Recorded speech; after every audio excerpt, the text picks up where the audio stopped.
And so it begins. My apprentice's finest hour.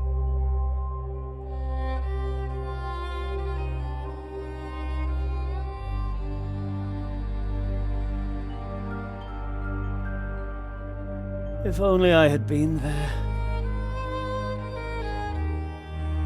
I could have prevented it all.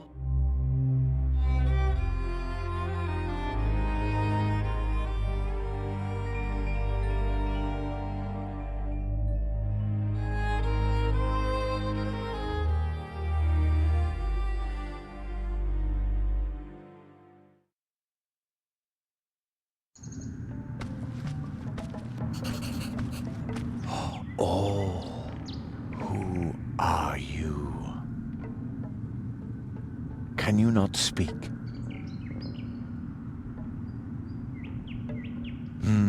Does that mean you don't know? Are you lost?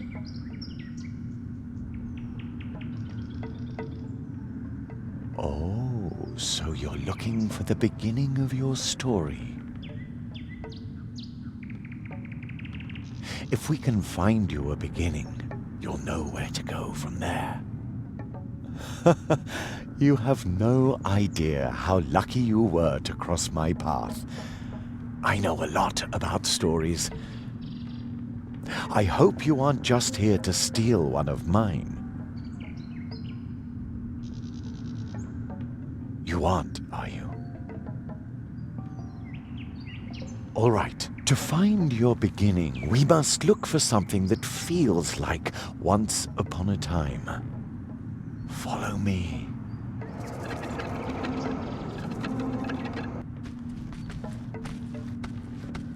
There you are. Now we just have to find your beginning. Even if you lose yourself, beginnings can be found anywhere, and only those who start can find their way. And you will recognize it. A beginning smells like the air in spring and the hope for more. A beginning is, I think you already know. Endings, on the other hand, well, we can worry about those later. Do you understand?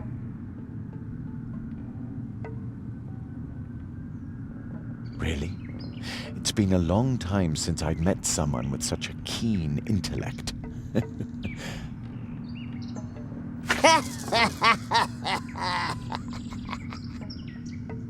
Did you hear something? The fog must be playing tricks on my imagination. It's gotten cold, don't you think? Follow me.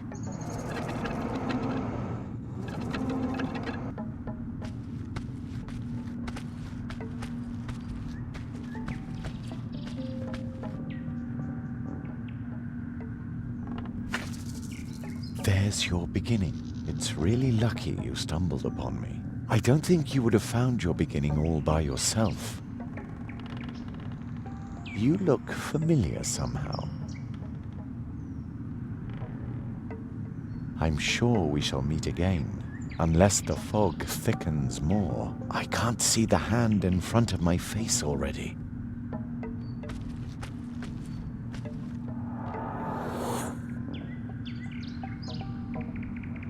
Strange fellow. He reminds me of a character in one of my old tales. I hope he finds his way. Not even I could say where he'll end up if he doesn't, or when, even. So, let's help his beginning along a bit. Ah, this beginning rhymes. I must note it down right away.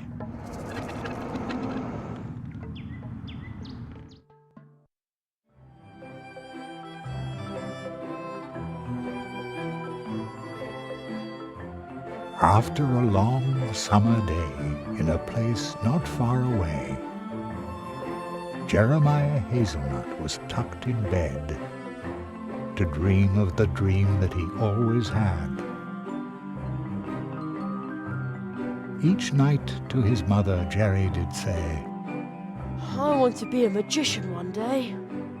and each night she would reply, as mothers do, One day, sweet son, your dream will come true. And as mothers do, she whispers, Good night. soon Jeremiah Hazelnut would sleep tight. And soon, very soon, as dreams sometimes do, the dream that he had would come true.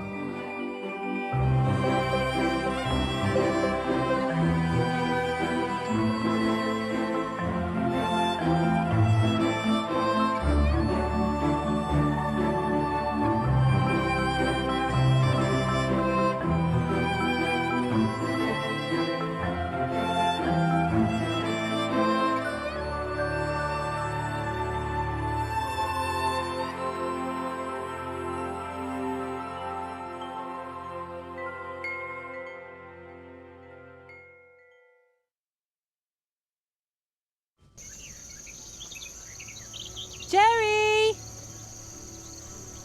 Jerry! Yeah? What do you want, Wake up, sleepyhead! Oh no! Am I going to be late for school? Come outside and enjoy the sunshine. You don't want to sleep away your whole summer vacation, do you? Summer vacation? Jerry, school starts the day after tomorrow. You don't have to worry about your things until then. I still have 2 days before school starts. I've still 2 whole days of adventure left. Ha-ha! Like we do every day with our morning calisthenics. It's our program. Start the day fit and cheerful. What on earth is this? Usually it's the top 40 playing all day long. The crows must have overdone it yesterday. There's not a single one in the sky this morning. What a beautiful day. Crows? But don't just sit there and rust, or you'll just make it easier for them tomorrow. Okay, follow my lead. If you don't want to listen to our program, then go ahead and start your day any way you like. Imagine a small X floating in the air. You can click on it to drop out at any time. Wow, when he says it like that, I can practically see the X floating in front of me. But why would you want to drop out? What? You think you already know everything?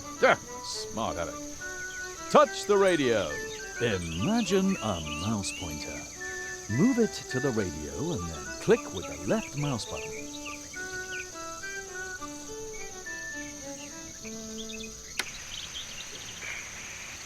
Good job. Well done. Child's play. You can tackle anything just like that. Looking, talking, using, running around. Just click on it. One click. Everything is just one click. Yeah. Is this a sales presentation or what? Now, let's try it again. This time, talk to the radio. Yes, that thing where the voice comes from. Talk to the radio? Once again, just click on it.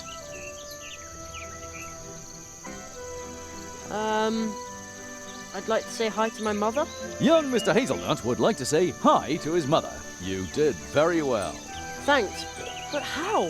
One click. Everything is just one click. Did you notice how your muscles and sinews stretch when you click on something? Doesn't that feel good? He's right. I ought to do morning calisthenics more often. You're probably thinking, I ought to do morning calisthenics more often. Man, he's good. And you know what? What? You can! It's our program. Start the day fit and cheerful. And on we go. Some things can be looked at and picked up. That's good for the back. So, keep looking at things and picking them up. Now find yourself an object to look at. How about that basket on the windowsill? You already found something to pick up? Go ahead then. That's the way. That's good for the back. You are now carrying the basket. You open the inventory by scrolling down with the mouse wheel, or by pressing the I key. Man, oh man. Now, let's try it again. Have a peek in your inventory. Doesn't that feel good? Your inventory. You can carry a lot more around in here than you'd think. And carrying objects around is healthy. You can also look at them. To do that, click on them with the right mouse button. Ah, nice basket. Hey, looking with the right mouse button works really well. Looking with the right mouse button works really well, doesn't it? Absolutely. And now we'll try the left mouse button. Use the left mouse button to take items out of your inventory. Left-click on the basket. Whoops, the handle fell off. That isn't supposed to happen. Normally, you would just pick the basket back up. But don't panic. Remember, there are no problems, only challenges. You're bound to repair that basket in no time, for sure. Use the left mouse button to select items in your inventory. That will allow you to use them with other items in your inventory. Use one of the items with another one. That will get your circulation going.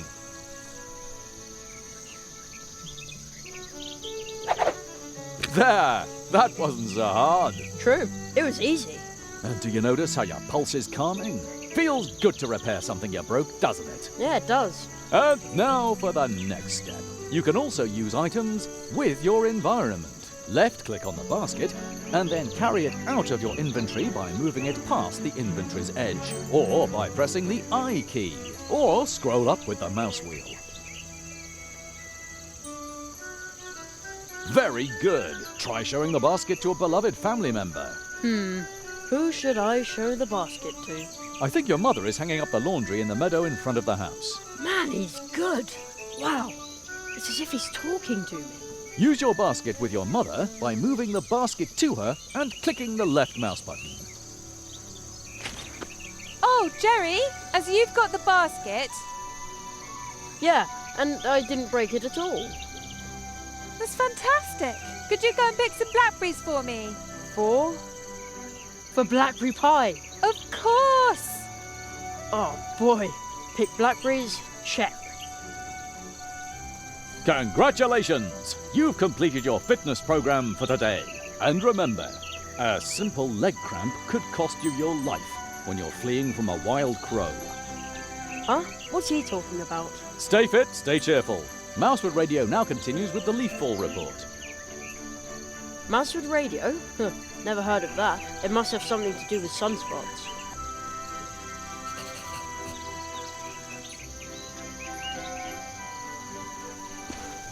I'll take one for later. They're supposed to be good for your eyes, and an adventurer like me needs to see everything. Strange. Footprints. A large animal must have run through the carrots under my window last night. I'd say it was a mysterious, long-extinct mammal. The gremlin wolf. Ever since I became a junior member of the Jungle Explorers Club, my theories have sounded a lot more convincing. So much expertise for just 50 cents a month.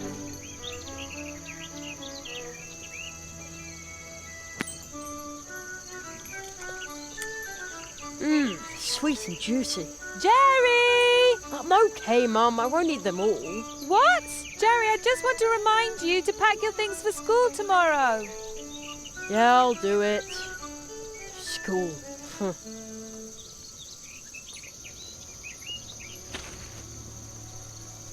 We call that old rock the dwarf. Mum says it's been living here since long before we came. Please keep watching out for us, old dwarf.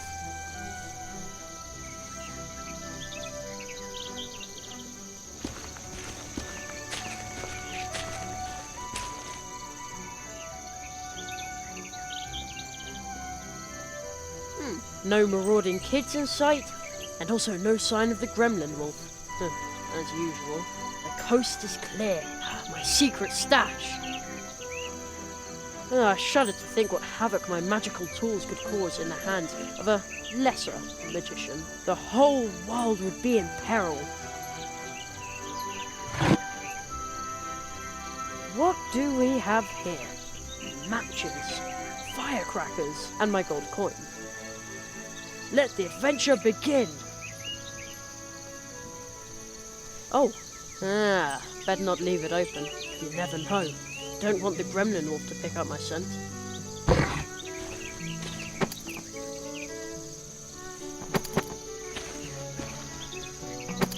Oh ho! Oh ho! They look delicious.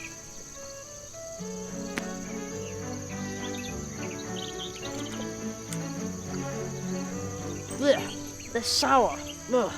Why do red currants always trick me like that? It must be the bright red colour.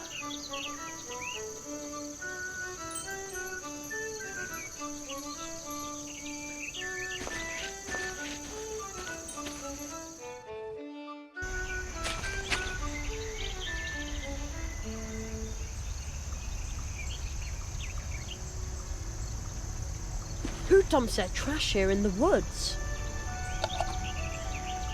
Huh, unbelievable.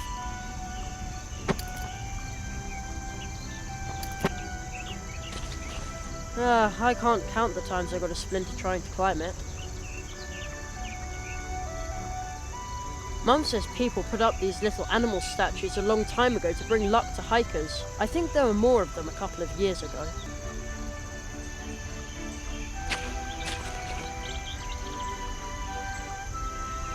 You made yourself comfortable, lazy bones.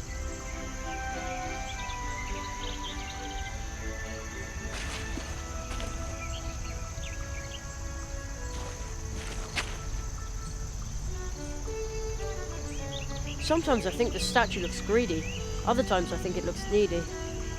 I wonder why.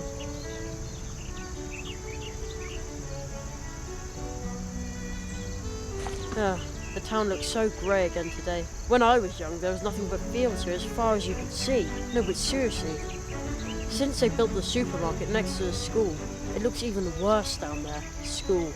Only 2 days of summer vacation left. Then I'll be stuck down there in a classroom again. Now that's an even worse thought. Although, that means there's still 2 days of adventure left.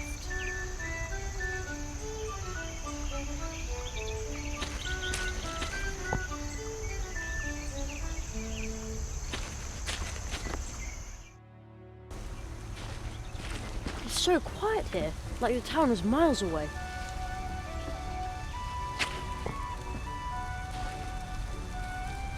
You can draw really well with these chalk stones. I think I'll take one.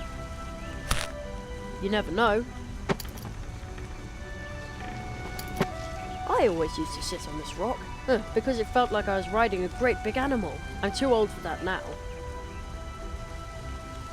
I heard there used to be an old trail here. Maybe that's why we call this a path tree. Anyway, this is now a dead end.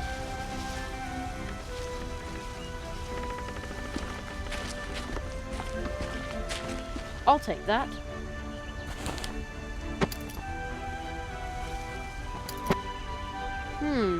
One of my books says that mushrooms only grow in circles in special places, near entrances to the realm of the fairies. But it also says that fairies can be really, really unfriendly.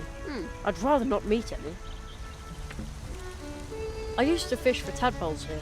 The water actually looks pretty clear, but sometimes it smells just awful.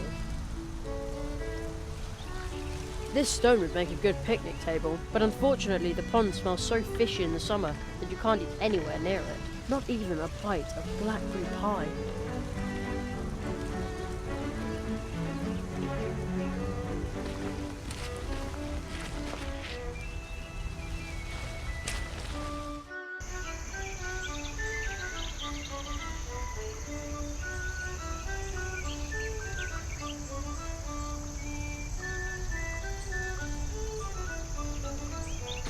Ha! I could do this in my sleep. Whoa! Look how many I got. Not bad.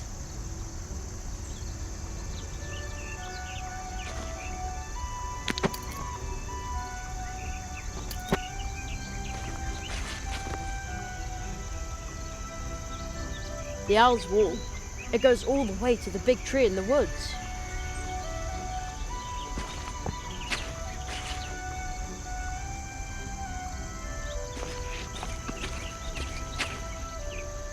That prickly bush thinks it can keep me away from the juicy blackberries back there. Someone should teach it a lesson. Ow! Ah! You win this round, Bramble Bush.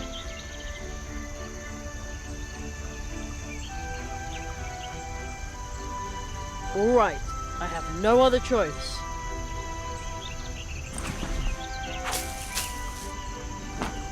Ah! No bush can stand between me and Mum's blackberry pie. A fatal mistake.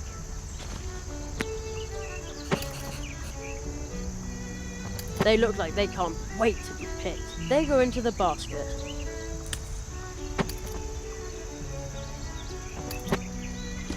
Why does a spider have to make its home in my blackberries? Maybe it's trying to lure berry-picking adventurers into a trap. Ha! No way. You can't fool Jerry Hazelnut.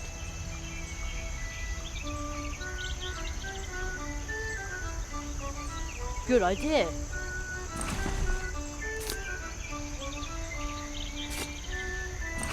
Now it's off.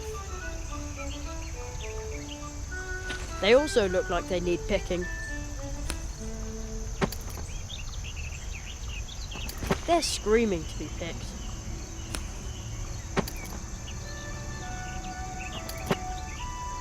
It looks so satisfied. Sometimes I think the statue looks greedy. Other times I think it looks needy. I wonder why.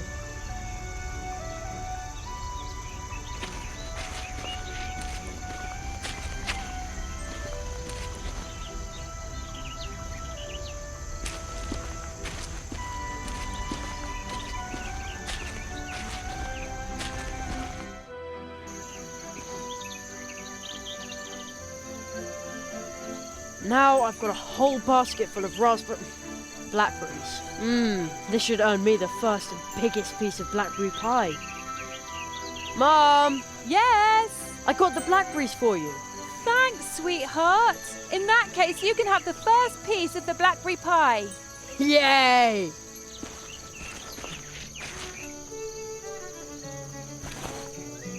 Wait a sec. Only the first piece. And the biggest, Jerry. And so the Hazelnut family narrowly escaped a diplomatic incident. Huh?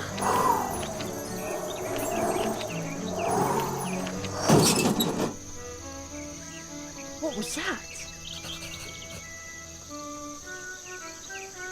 Something's in there. Whoa, holy cow. Oh, okay. Be brave. As long as it's not a gremlin wolf, there's nothing to be afraid of. I bet it's just a pesky raccoon. Very careful.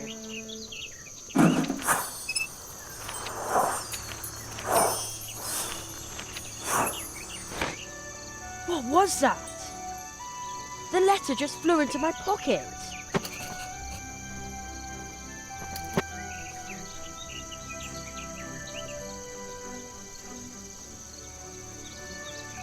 A flying triangular letter? And there's no return address. Let's see what's inside. There's a weird symbol in the poem underneath it. How he made a carrot flame after drawing on rock a symbol all in white. Grinding white to powder makes it right. Then add black in turn, the kind you should be loath to burn. Black and white as they combine, the inside of your vessel line. Then 3 more things, tree skin, tree fruit, and lastly but not least, a root. At the crossroads, draw a circle with the powder mix obtained. Put the vessel in the center of the powdering, thus gained. Set the circle bang on fire. The carrot flame leaps higher and higher, and I will swallow it in haste to enjoy the lovely taste.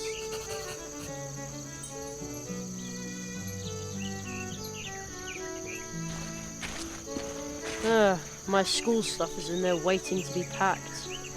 But adventure awaits out here. At least until lunch. And at 3, there's a new episode of Future Dogs, 4-legged time travelers.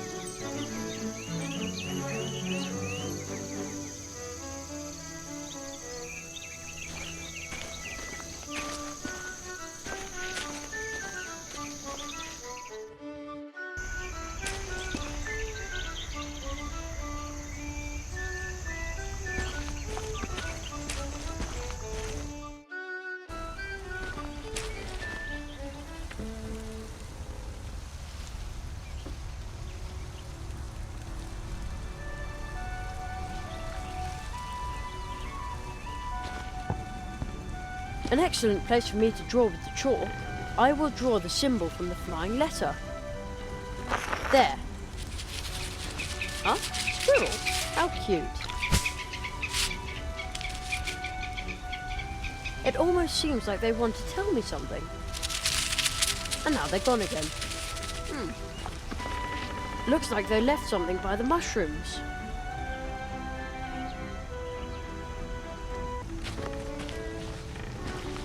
How strange. The squirrels left a piece of bark here in the mushroom circle. I'd better take that.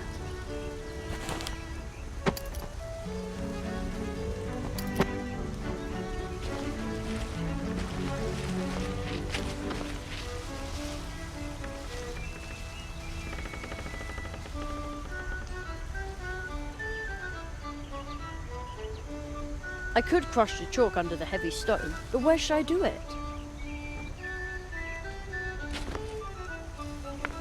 Crumbled chalk on rock ledge. An installation by Jerry Hazelnut.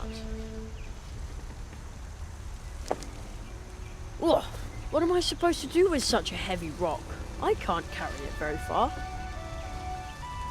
That's really hard on the arms. Bam! It pulverized the crumbly rock, just like the poem described. Pretty cool. Now I've got fine white chalk powder. Ah, feels good in my hands.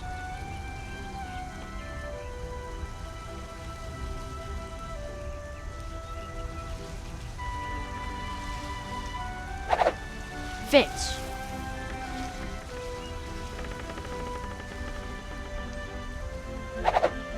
It's in.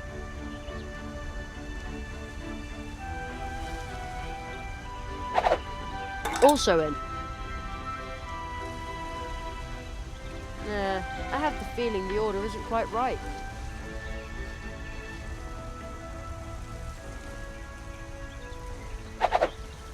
Yep.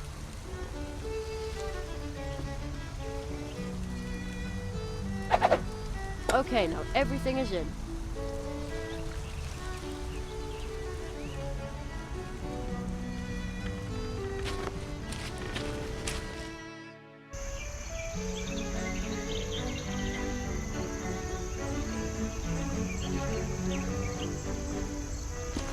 Okay, that should do the trick.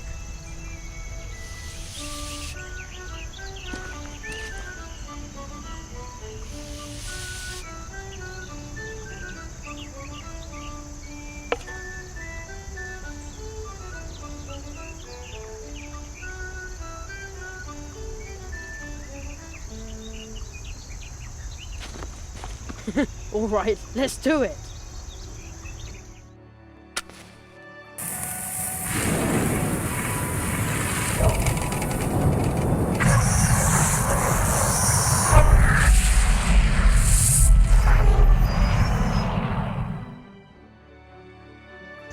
Impossible. The trunk came out of nowhere. It's an impossible trunk. And I conjured it up. Yeah! I knew it. Practice makes perfect. Hazelnut is nuts, they said. There's no such thing as magic, they said. They'll all eat their words.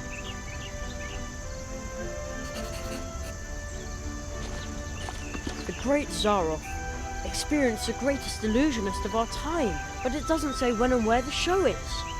How strange. The poster looks pretty old too. I wonder if the trunk here belonged to Zaroff. I'll just take one of his posters. Oh, there's a rip in the lining of the trunk lid.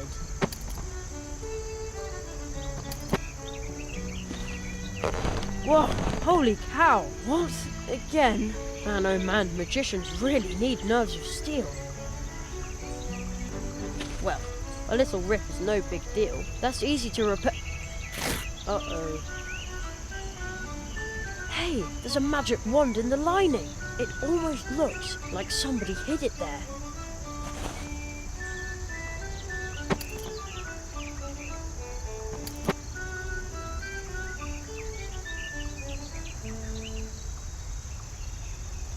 Top hat and magic wand. All right, Jerry, the time has come. You've been training for this for years. So, abraca.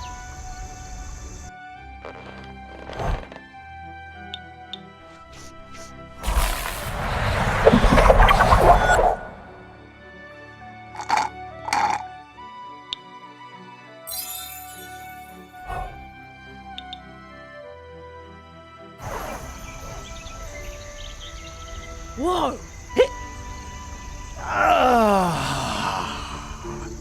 It's been decades since I last drank a carrot flame. Permit me to introduce myself.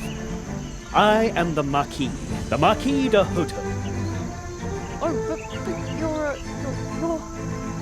Orictogulus cuniculus sapiens. Yes, indeed. well, I'm Jeremiah. Jeremiah Hazelnut, the boy with the dream. What? You know my name. I know much more than that. Your summer vacation ends the day after tomorrow. That's right. Unfortunately. Mathematics, leaky pens, hard wooden benches, dry chalk dust. You human children are so brave. Yet you dream of more. The murmur of the leaves in the wind. It reminds me of home. Where's that? My home? It's where I'm remembered. Yes, but where exactly? I can scarcely remember. The farm. What? Jerry, tell me, what's your greatest dream? I practice magic tricks in my free time, but... Oh, what's the point? I want to be a magician. I know, for I am a magician. Beloved, feared, needed, and extremely brilliant. My goodness. Will you be my apprentice? What? Absolutely! Travel with me. Beyond the boundaries of the imaginable. Study the 5 fiery mantras of the Phoenix Conjuration and master every single facet of magic. Well, not all, perhaps. This is fantastic, but But, my mother says I have to be home for dinner. Jerry, your training will take days, weeks.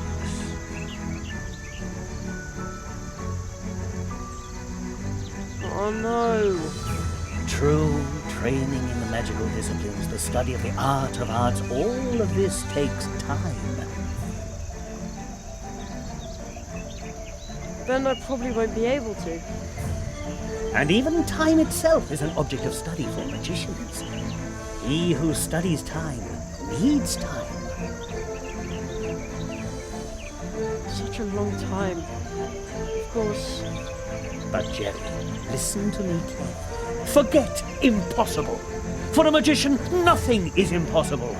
On a day in summer vacation, anything is possible. I promise you that you'll be back in time for dinner. Are you ready to trust me, Jeremiah Hazelnut? I am. You carry a certain coin. What? How do you know that? It has a very special aura. Where did you get it? I don't know exactly. It seems like I've always had it. Something is missing here. Don't worry, Jerry. Everything which is lost will turn up again. I always used to practice my magic tricks with it. Look through the hole in your coin. Its magic power will grant you a new view of the world. What you'll see is magical iridescence. From now on, the coin will show you what might be helpful in your training.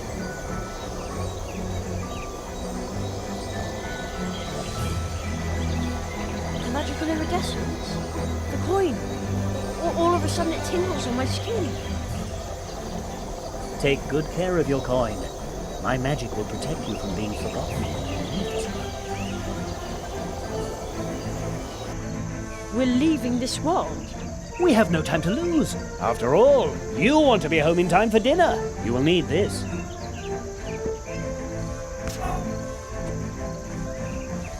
Jerry, do you remember what I told you? Nothing is impossible? And soon it will no longer sound like a question when you say it. Wait!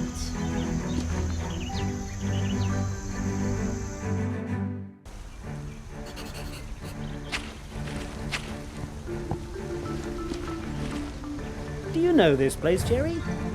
Sure, that's the old path tree. I am sure that you have sensed, that this is a special place. Special? Magic. It's easy to get lost in places like this. Hey, I'm not a little kid anymore. Even adults can become lost in the woods. Do you sense something? I hear a rumbling. Use your coin, Jerry.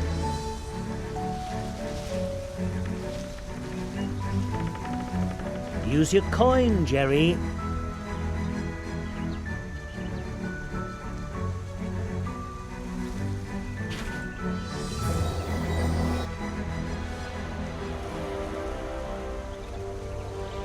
Oh man, a toad! It's gigantic! The magic of this place allows it to survive here and grow, forgotten by time. But just as with any other power, magic too can be misused. Like the power of this portal tree. Then we intervene. We? The magicians, the tree walkers.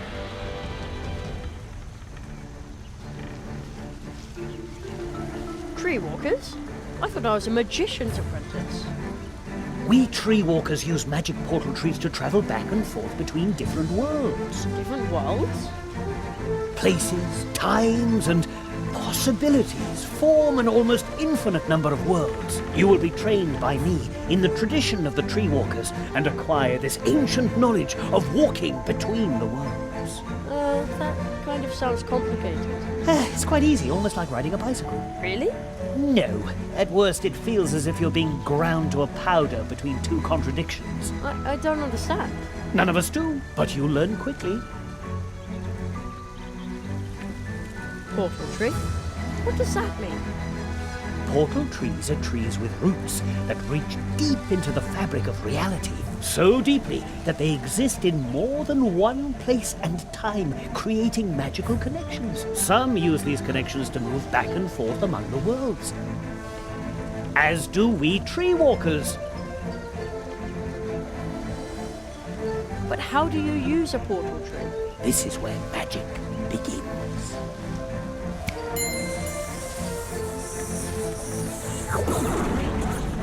Wow. Go through the portal, Jerry. From now on, casting magic and wandering between worlds will be an important part of your life.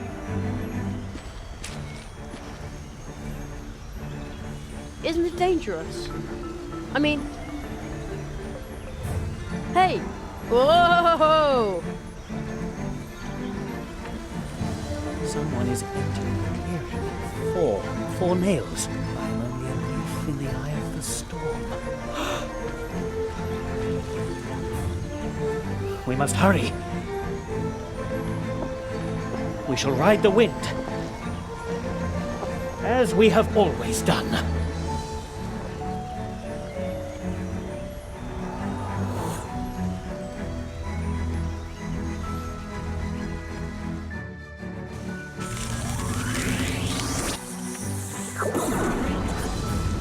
Hey! Whoa!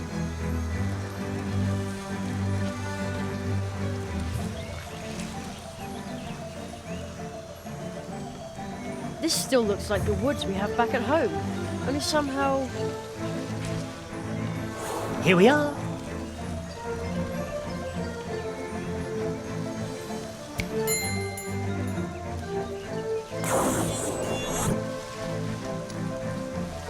But that's with a backpack.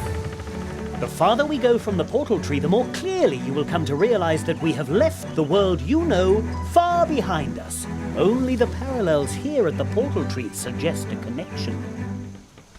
Such as this wall. Follow me, Jeremiah Hazelnut.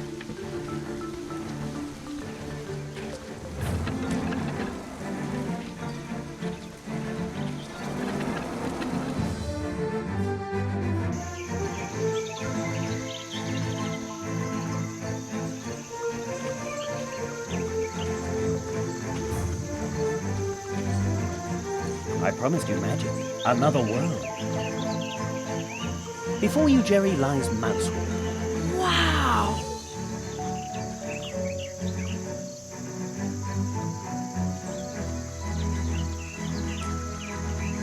Here you will complete your training.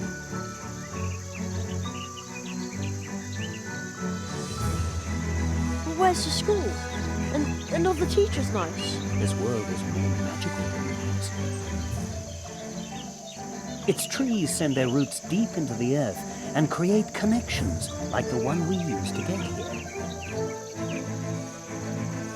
This world will be your school, and its inhabitants will teach you many things. This place may seem unusual to you, but soon it will be an important part of your life. Then, once your training is complete, you will see the world with the eyes of a tree walker. So follow me, young hazelnut.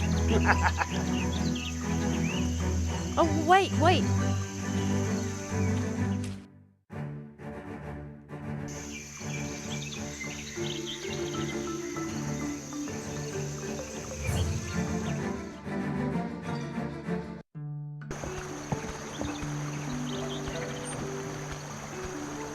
I know this must still be overwhelming to you, but I need a moment. Just wait here. I'll be right back. I'm going to announce you to the town council. All right.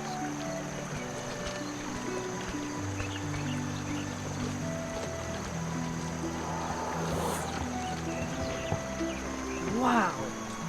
Being this small is really interesting. Who would have thought that mice have towns? Well, hey!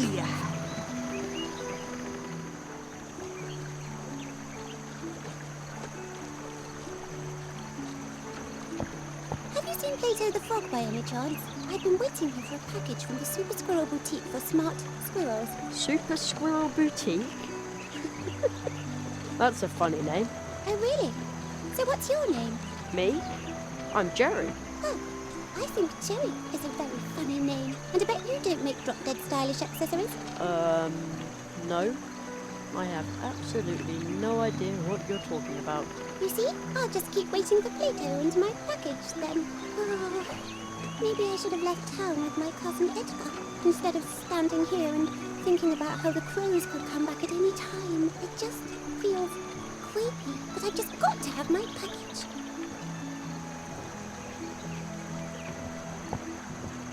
Excuse me, but no time. Gotta practice. There's a birthday party this evening at the Hares, and I'm prepping to go. Well, hey!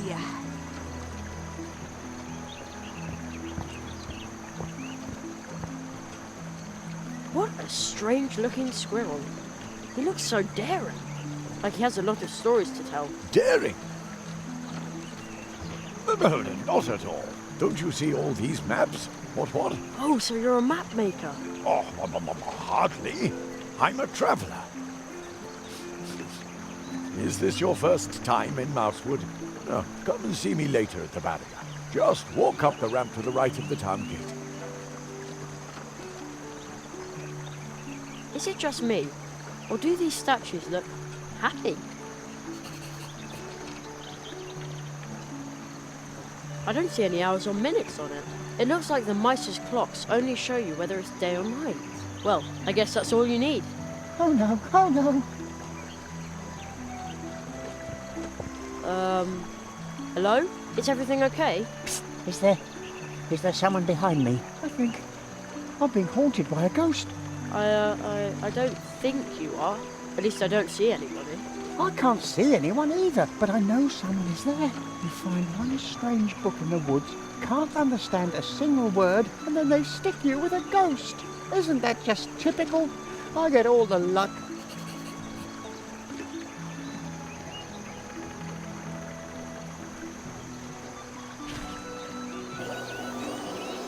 Oh, there really is someone behind you.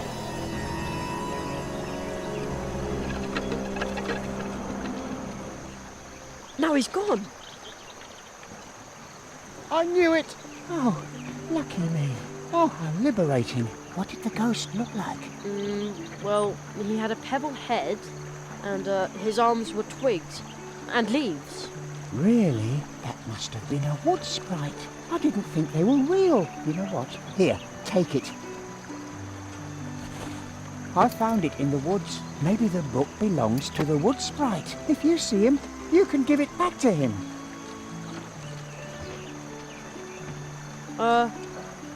I thought it was cursed or something. Hello?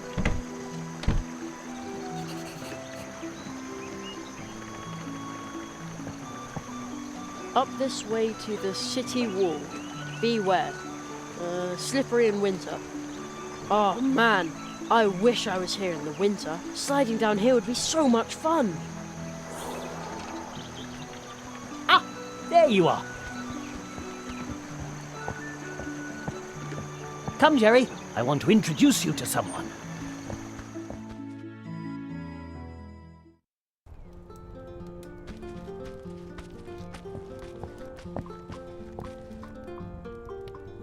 Please excuse this sudden trespass, honored owl and squirrel. Ah, Jonathan, this is the rabbit I was just telling you about.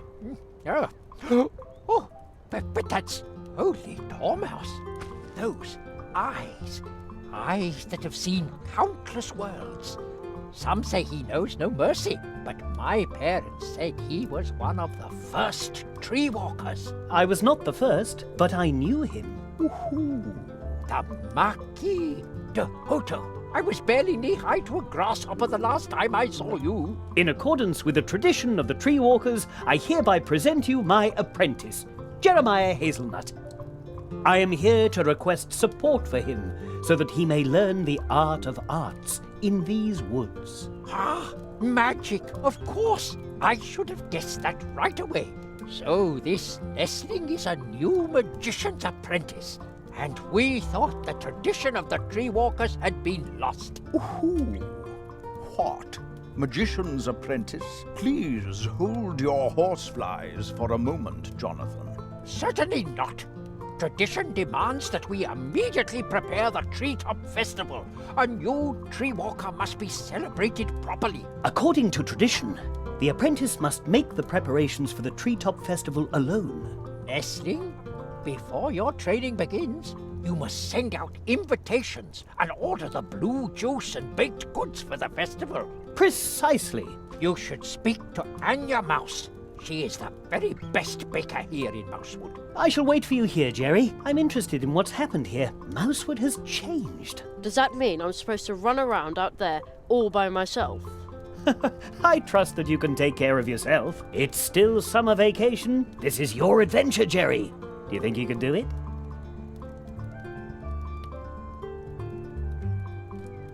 Absolutely. Oh, stop! But don't step on the books. Shouldn't somebody tidy them up? That's what I'm doing. But Conrad's niece, Ursula, keeps mixing them up again. Huh?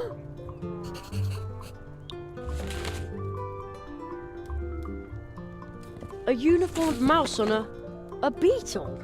That is a painting of the founder of our town, Magistrate Maximaus of Mousewood. He created the moral foundation for our beautiful woods and the town of Mousewood. Moral foundation? The not intended for consumption pact, which decrees that if it lives and breathes, then it is not food. Oh, I see. So you must be a vegetarian. Of course. I'm the picture of health. Woohoo! I see. I wonder if there's a mouse inside. Nope, empty. Warm. A knight's armor, just like in a book. Well, if knights had been little hamsters, oh, that would have been so cute. Nobody would have wanted to fight a war. A table shaped like a three-leaved clover. The clover leaf has a special meaning for us. Oh, it symbolizes the cooperation of the 3 permanent members of the Mousewood Town Council. 3? Our 3rd member is Hannah Mouse. We have not seen her since the evacuation during the last crow attack. Ooh.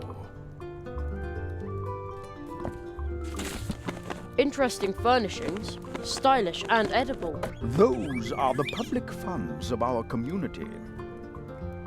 Many of the town's workers prefer nuts as payment. Ooh. You aren't allowed up there, youngster. Up there are the documents concerning the town, the law, and the constitution. You have to be a member of the community to see them. Also, it's possible to climb all the way to the top of the town hall from there. Really? Indeed. Perhaps you will decide to live in Mousewood one day. Then I will show you.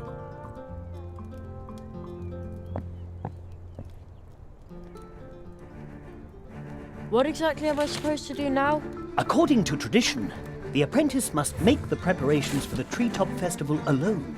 Nestling, before your training begins, you must send out invitations and order the blue juice and baked goods for the festival. That is the tradition. You should speak to Anya Mouse. She is the very best baker here in Mousewood. What is the Treetop Festival? Mr. Squirrel, honored guests, please settle down. The Treetop Festival is going to take place 1 month from now. No. The Treetop Festival is traditionally held for every new tree walker apprentice once he has completed his training. So it was in the past, and so it is today. Perhaps it really has been too long since I was here. What is that? That is magic. And an invitation to the Treetop Festival from your city archives that's over 90 years old. You see, Conrad? Jerry, take this invitation. Also this magic postage stamp. What's it for? You'll find out once you place it on an envelope. But only stick it to an envelope once it has the invitation inside, and send invitations to everyone in Mousewood, because once you've completed your training, the Treetop Festival will be held. You should talk to Plato, our mail frog. He could deliver the invitations for you. If you need help, ask the people of Mousewood. If you get really stuck, use this first minor spell.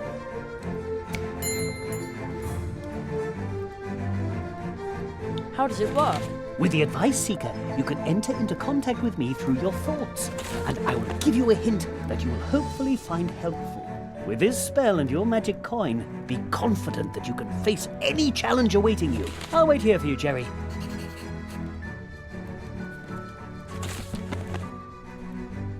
Treetop Festival? I thought I was going to be a magician. Your magical training will begin after the preparations for the festival. You have so much still ahead of you. Oh, I envy you. But there isn't much time. So hurry, Jerry Hazelnut. Whole worlds are waiting to be discovered by you. So many spells waiting to be learned. What was that about the tree walkers and the portals? We tree walkers use magic portal trees to travel back and forth between different worlds. Fairy tales. A tree walker is a magician who walks between worlds, through the portal trees. Mere legends and myths. Not at all. Portal trees are trees with roots that reach deep into the fabric of reality. So deeply that they exist in more than one place and time, creating magical connections. Some use these connections to move back and forth among the worlds. As do we tree walkers. Exactly, to help the helpless. And the myth comes to life once again. Places, times, and possibilities form an almost infinite number of worlds. You will be trained by me in the tradition of the tree walkers and acquire this ancient knowledge of walking between the worlds. I'll get back to work then. Good luck.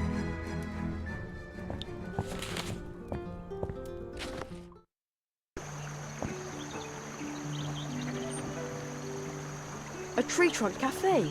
It looks really warm and inviting. Seems like someone takes good care of it too.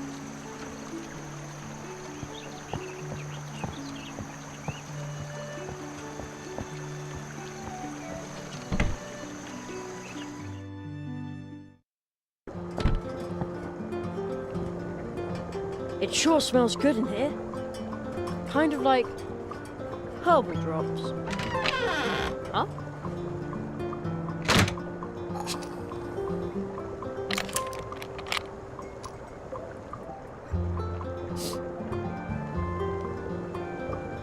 I know you're out there somewhere. Come back soon. I'll take care of your garden until then.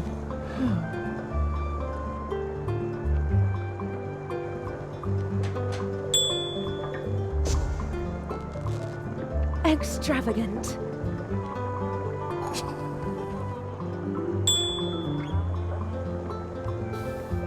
Welcome. My name is Anya. Welcome to my little tree trunk cafe. Hello, I'm Jerry.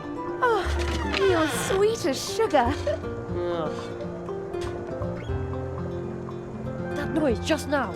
That sounded dangerous. But of course, dangerously tasty. I'm creating something that no one in Mousewood has ever seen.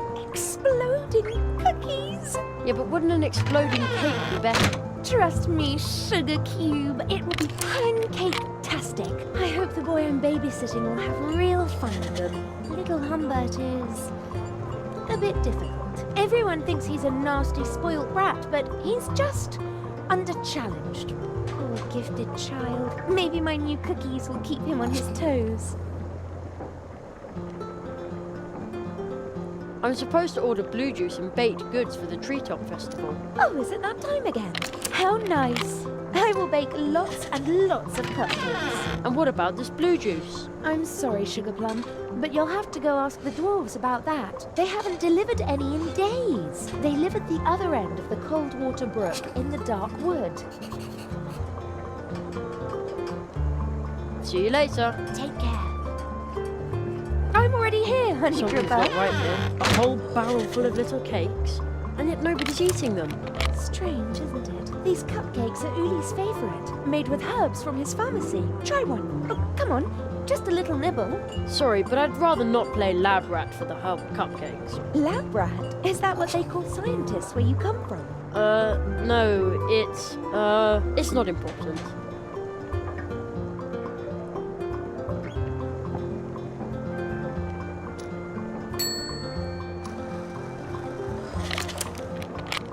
Hello, young man. That's what old Uli would have said now. Who's old Uli?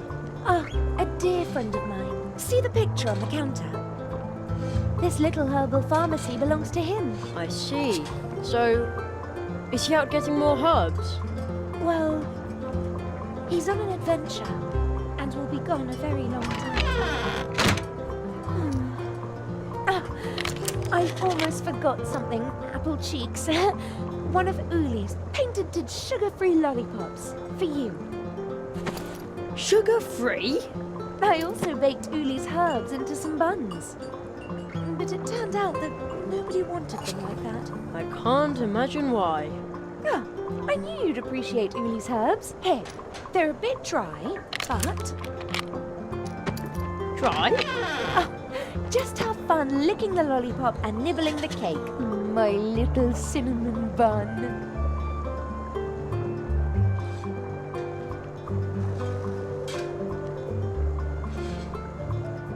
Cool mushroom. The way it smells in here. The pots must contain dried herbs and spices. There's a sign. Roof terrace closed. Danger of abduction by crows. That doesn't sound good. Remember, there are no problems, only challenges. That's the owner of the herbal pharmacy. Anya says he's out somewhere. Hello. Good day, my friend. Wait a second. I know that voice. Ludwig Burrower is the name. Swamp Radio 103.6, 5. Mole in the morning, mole at noon, and mole in the evening. Right. I heard you on the radio once. Yes, unfortunately the swamp path is still flooded, so I can't continue. I would love to broadcast again. I've been broadcasting from the swamp ever since the crows pulled apart my old transmitter. So you're a radio DJ? Yes, unfortunately the swamp path is still flooded, so I can't continue. I would love to broadcast again. I've been broadcasting from the swamp ever since the crows pulled apart my old transmitter. Swamp Radio 103.6 5. Mole in the morning, mole at noon, and mole in the evening. Is there any hope that you'll be transmitting again soon? With all the moisture that creeps into my transmitter in the swamp? Never! Someone might complain about my watered-down contributions. What? But your fans... They'll say my jokes are all wet. How will you explain to your fans that you're quitting? With damp eyes. Because everything's flooded, right? No, because it's really sick. Oh, you can't just give up like that. I'm not giving up. Crack a nut, squirrel, as the young people say these days. No, to get me to stop broadcasting, they'll have to tie my arms, legs, mouth, and belly button. I've always wanted to be on the radio too. That's the right attitude. If you want to host with me, you'll have to be sharp. Sharp? Yes, just try to set him up so I can knock him down. With rapier-like wit. I've changed my mind. I have to be going. See you soon. And remember, Swamp Radio 103.6 5. Mole in the morning, mole at noon, and mole in the evening. There's a note hanging there. One of our guests left the cheese wheel behind. Since it's been here for 3 years, all guests may now help themselves freely. Kindest regards, Anya. Free? Super! Oh man, the cheese is rock hard.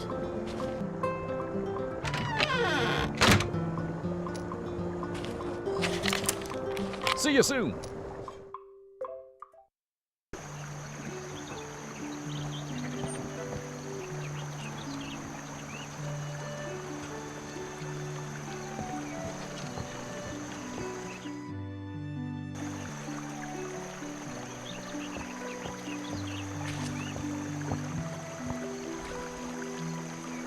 Hello, Mr. Squirrel. Please, everyone calls me Spitzweg. No need to be formal with me.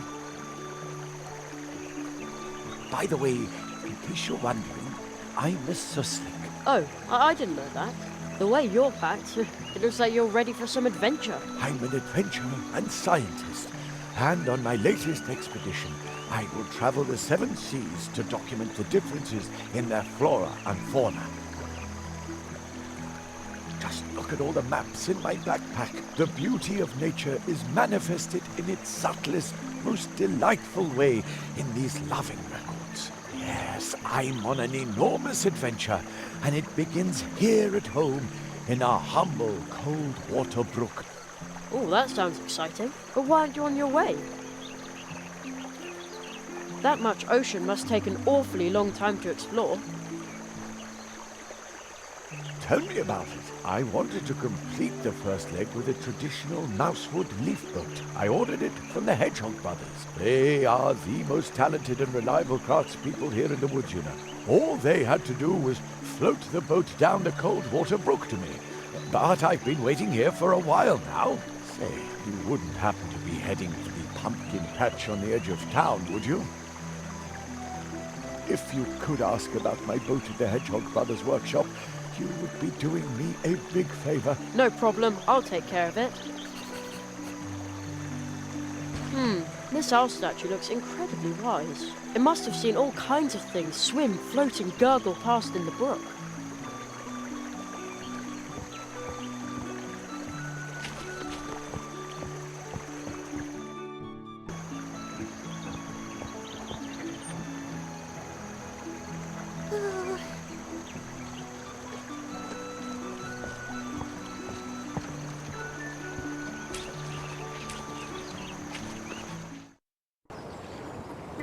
To the right are the gardens, check.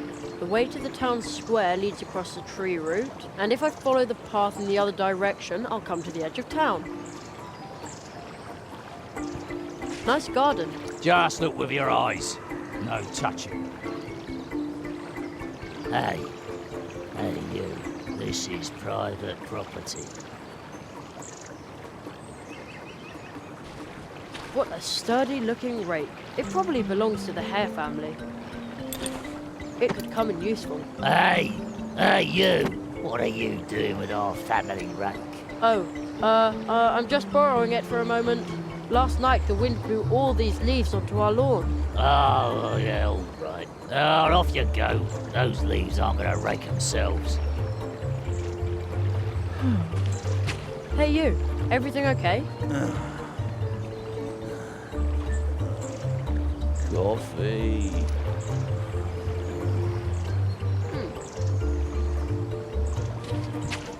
Somebody's shirking dish duty. I'm meditating. That's a lot of mailboxes. There's a lot of room in our house, and a lot of hairs. We have even more tunnels than the wood dwarfs. Of course, there are only 3 of them.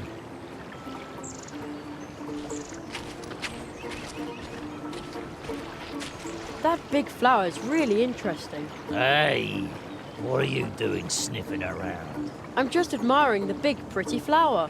Flower. Rubbish.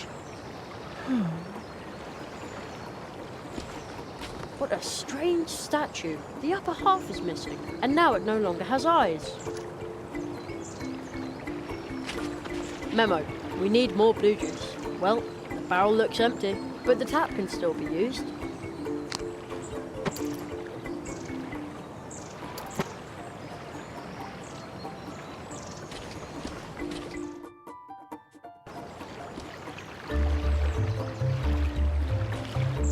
There's not even one bee inside, but judging by the sweet smell, the bee's only just left.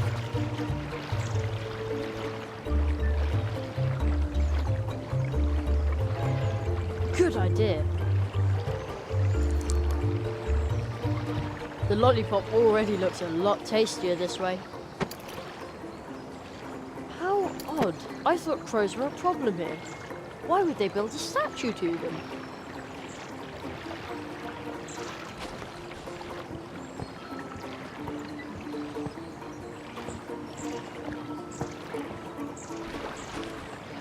Are you the Hedgehog brothers? Yeah, we are. How can we help you? I'm Jerry, Magician's apprentice. Mr. Spitzweg sent me to ask about his boat. Ah, Spitzweg's probably been waiting at the catfish barrier for hours. Unfortunately, our tools have disappeared. They were brand new. I bet there's a green hat behind it. Ah, don't be silly. Our dad told us about green hats. We were 4 years old. Even so, they run around Mousewood, they're invisible, they sting tools, and they open up drafts and cause you to catch a cold. It's a fairy tale. And all those little footprints everywhere, are they a fairy tale too? I'll take a look around for your tools. Thanks. That'd be a big help. A lost piece of wood. It'll be okay. We'll find your mummy. Did you hear something? Wow, what a big leaf. That's a leaf boat for Mr. Spitzweg. Unfortunately, we haven't finished it.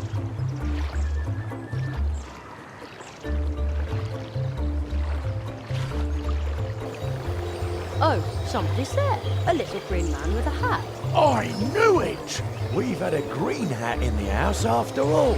Ah, may the snakes take me, Johnny cats and fly specks, hail and mud puddles. He can see me, but not if I hold me breath.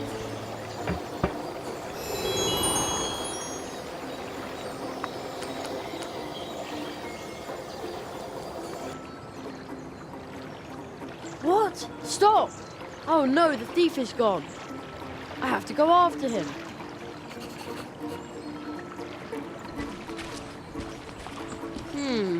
Strange. And locked. It says A. Molina. No advertisements, please. How mysterious. Something about this pumpkin is different. It's round and big and orange.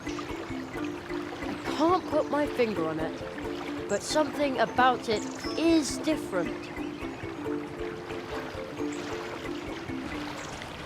Ah, the footprints lead to the little tunnel between the roots. No, I just don't fit. Instead of following the little guy, I could try to block his way.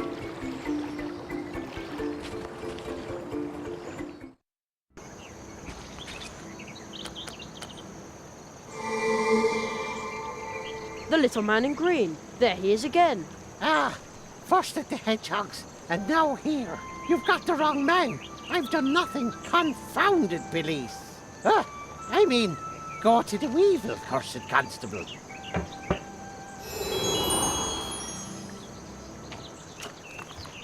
He's gone again. He seemed pretty angry.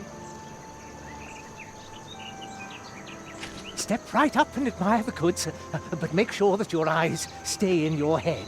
Although that wouldn't be a problem, because we have outstanding glass eyes among all the things you can buy here at ridiculously low prices. Ridiculously low. At Church Mouse and Son. Glass eyes? And much more. The travelling merchants, Church Mouse and Son, have everything you've ever wanted, will want, and will need. Even though you don't know you want it, will want it, or will need to have wanted it. You talk like an actor. Funny you should say that, but let's get down to business.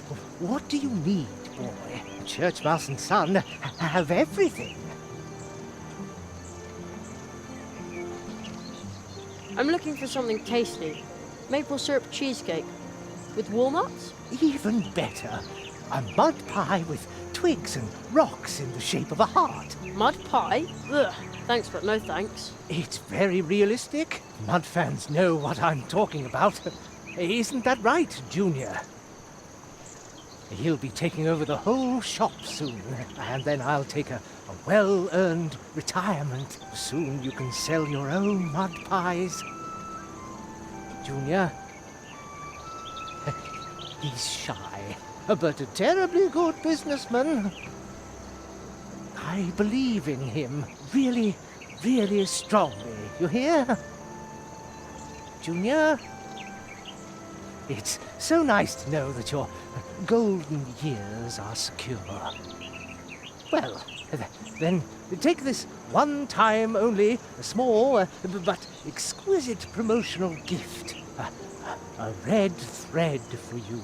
Here, let me tie the thread to your amusing round coin. Which, by the way, will not be accepted as payment. Very decorative. Thanks. The high-quality red thread I gave you should lead you back to Church Mouse and Son whenever you need exquisite things. Things of every kind. Pretty things. Tall things, small things, white things, bright things, filled things, spilled things, things with sugar, things with mud. Yeah. Silly things. Okay. If you're looking for things, come to Church Mouse and Son. But don't take too long. Soon I'll be handing my business over to my talented son, so that I can retire to the Coconut Palm Islands. We're still saving up enough money for the trip. Isn't that right, Junior? Junior? Thank you. I'll be sure to come in if I need... Things! Need things. We have stuff, too. All right, things and stuff. And junk. Things, stuff, and junk. Now you've got it.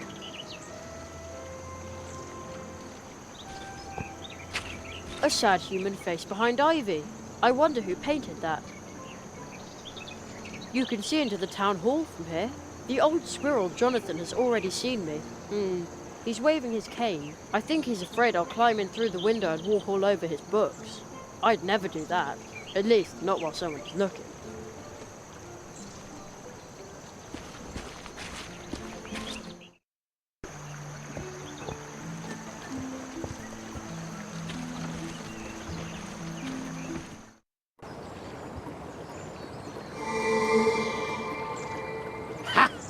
The Shamrock Ripper certainly won't find me here. There he is again. Stop.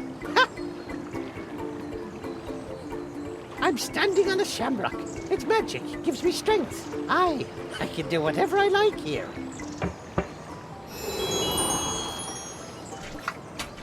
He got away again.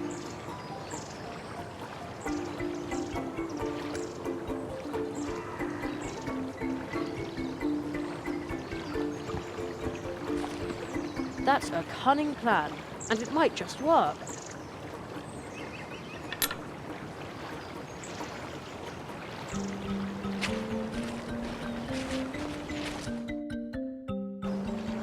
Jolly cats and fly specks, leave me in peace, you brat. You'll never get me shamrock.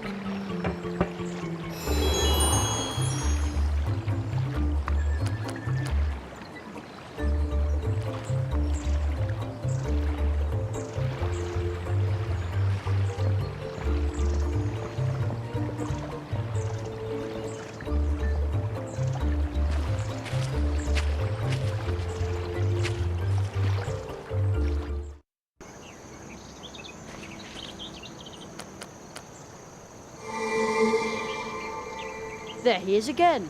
You've got the wrong man. I've done nothing. Confounded Billies.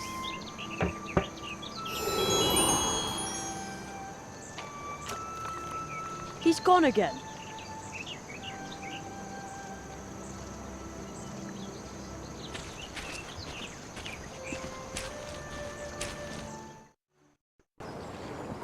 The leprechaun will pop up at any moment, and then...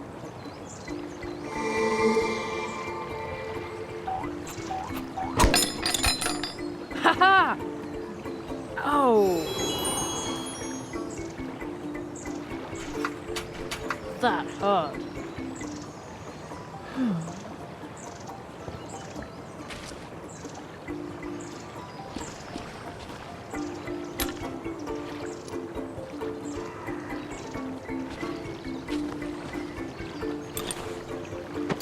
Off to the Hedgehog brothers. They'll sure be glad to get their tools back.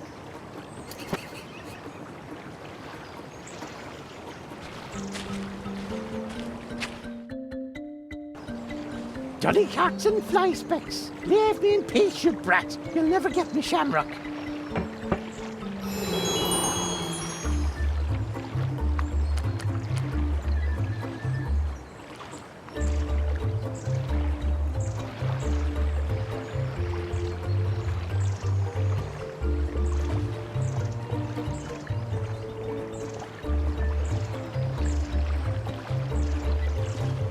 I've got your tools. Terrific. But as long as the green hat's still about, I'm not happy about finishing building the boat. Me neither. Please make him go away.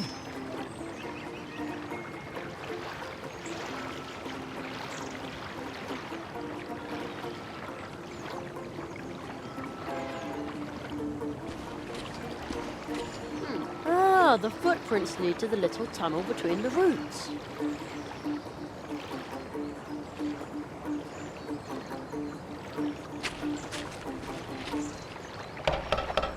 That's music to my ears. The unmistakable sound of our tools. There, the tunnel is closed.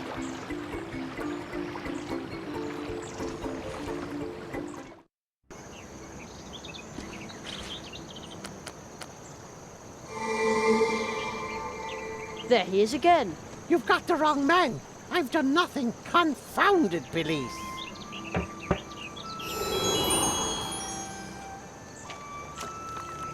He's gone again.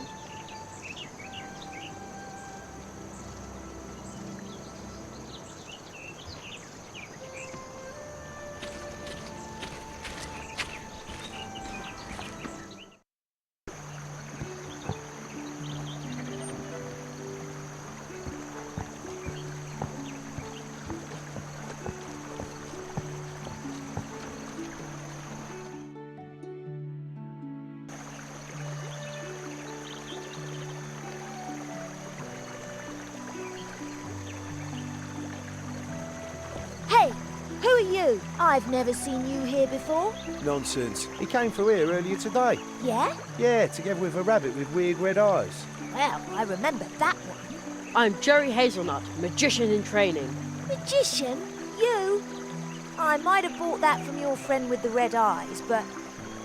Oh, why do I have to stand guard out here while you get to have fun? Hello? Hey, what?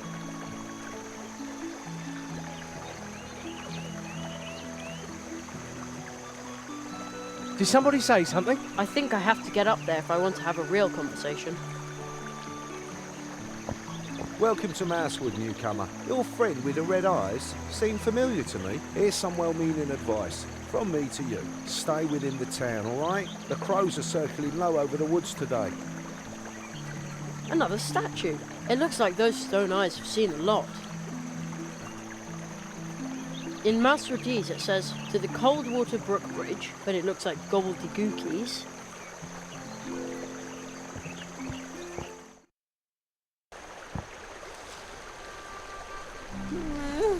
I'm so hungry. Halt! Who goes there? Ugh! What sort of hideous weasel are you? I just need to get past you for a second. Yeah, sure. What's the problem? No problem. Just pay 500 leaf bucks, now. That's what it costs if you want to cross the Coldwater Brook Bridge. That's how much the troll costs. You mean toll? No, I mean troll. Leave the talking to those of us who don't make mistakes. But if we did that, the whole world might go silent. Everybody but me, that's right. Huh? And maybe my babysitter Anya. She says I'm an extremely gifted child. I can stand her, more or less. Well, almost. But how can we possibly negotiate if I'm not supposed to talk? Fine, fine. 300 leaf bucks. 300 leaf bucks? Oh, right. You must be a government official if you wield this kind of authority. Is there a magician's apprentice discount by any chance? Normally, magician's apprentices get financial aid. I have to cross the bridge for educational purposes. Educational purposes? Discount? Be glad you have the opportunity to get through here at all. 300 leaf bucks, that's the fee. Pay up or stay on your side of the bridge. It's no loss to us. I'll be back later then. What a little cutthroat! I can't get into a fight with a little kid. I'm just too good-natured. I have to find a way to get over the bridge without dangling him over the side by one leg to teach him a lesson. So...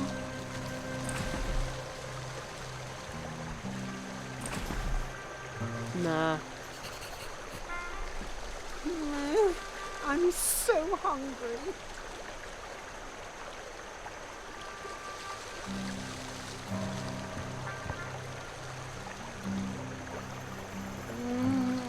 Oh, that smells so good. Is it a honey lollipop? Okay, I'll tell you what. You give me the lollipop and I'll let you go through. Just this once.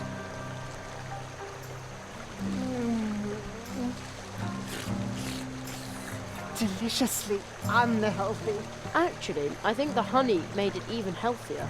Can't be. Healthy things don't taste good. Since when are weird weasels like you health experts anyway? Seems like animals can do anything here. I wouldn't be at all surprised by a weasel that's a health expert.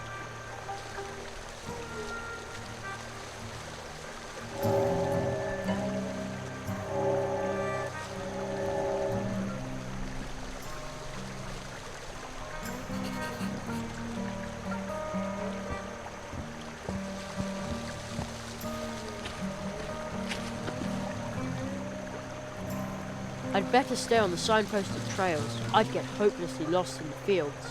The sun has really dried out the fields. A brief shower would do them good.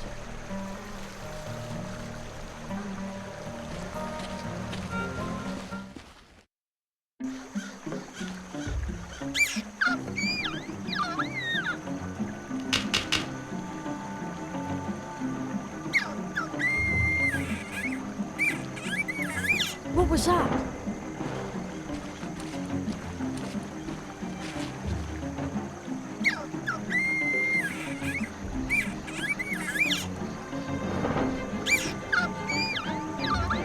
Oh no! Someone is being attacked by a crow! Hey! It's Ursula!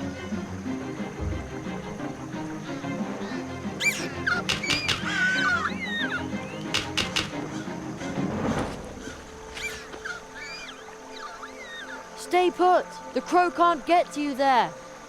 There must be something I can do, but I'm just not close enough. Oh man, I think he's serious. I shouldn't get too close, but I have to help Ursula.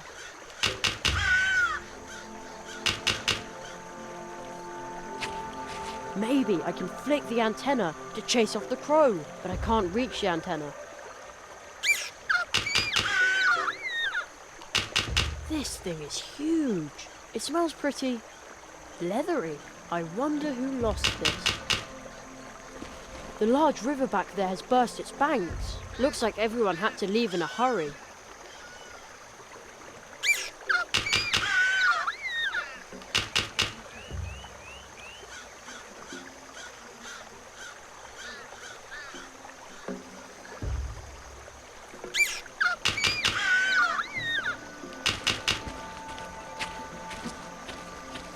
The shoelace still looks quite usable. I'll take it with me.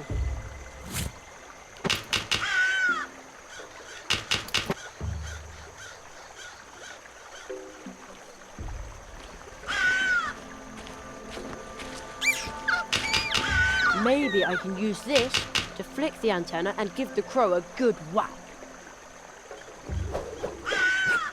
Gotcha! Drat, it won't budge. Oopsie. Oh well, who needs that antenna anyway? Now I can throw the rope, just like a grappling hook.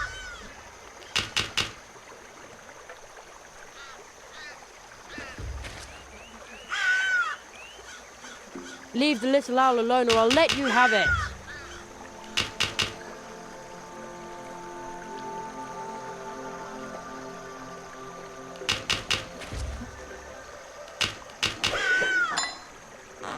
Didn't see that one coming, did you?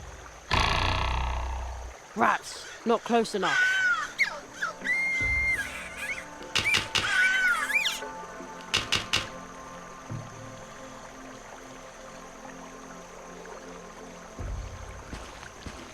Well, if the pigeons in the park go for this kind of thing.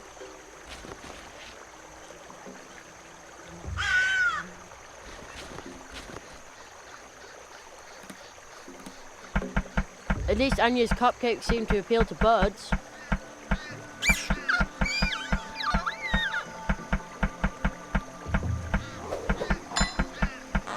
There, now you're in for it.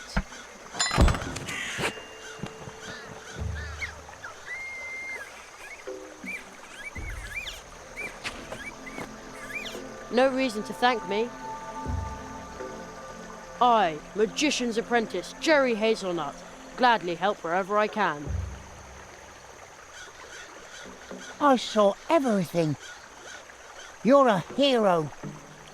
Not really. You're just like my friend Uli. Unfortunately, he's... Oh well. Here, take this. What is it? A flyer. A mouse has to make a living, you know. Wow! He said I'm a hero. I'd better take you home now, Ursula.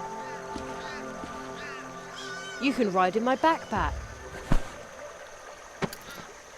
She was still clutching a crow feather. Did Ursula pluck that from the crow? Here's a handwritten note. Beware, this is crow territory. For as long as it's unsafe by the river, I will be broadcasting from the swamp. Mousewood Radio. The voice of Mousewood won't give up. Signed, Ludwig Borrower. P.S. Alright, I do give up. Now the swamp path is flooded as well. I'm going to be off the air until it's cleared. The building is a shambles. I can't shake the feeling that the crows around here are pretty unpleasant company. The large river back there has burst its banks. Looks like everyone had to leave in a hurry. What a pretty flower. I think I've seen it on the label of one of Mum's relaxation teas. I'll grab a bud to take along.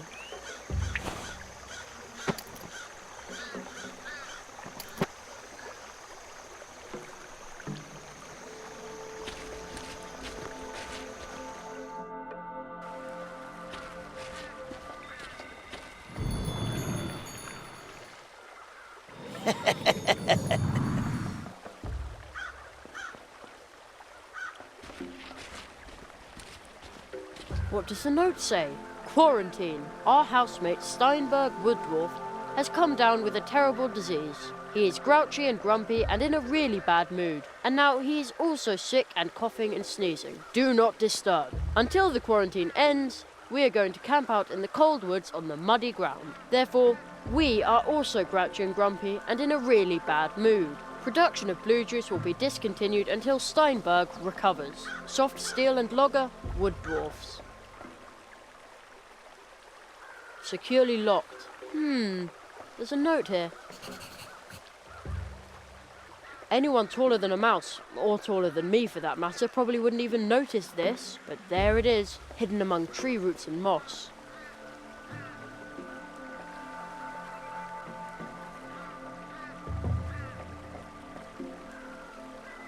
The Great Zaroff, clairvoyant illusionist, coming soon to a theatre near you. When and where? Strange. How exciting! Too bad the gate is closed.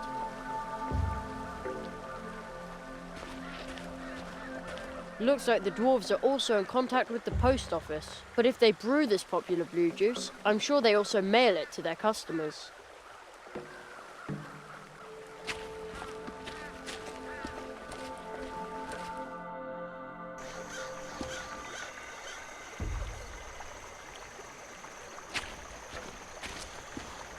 This looks like a little flight of stairs. But the mushrooms will have to grow a bit before I can climb the tree. Then I can investigate why it's snowing up there. Snow? In midsummer? It's summer here, isn't it? Curiouser and curiouser.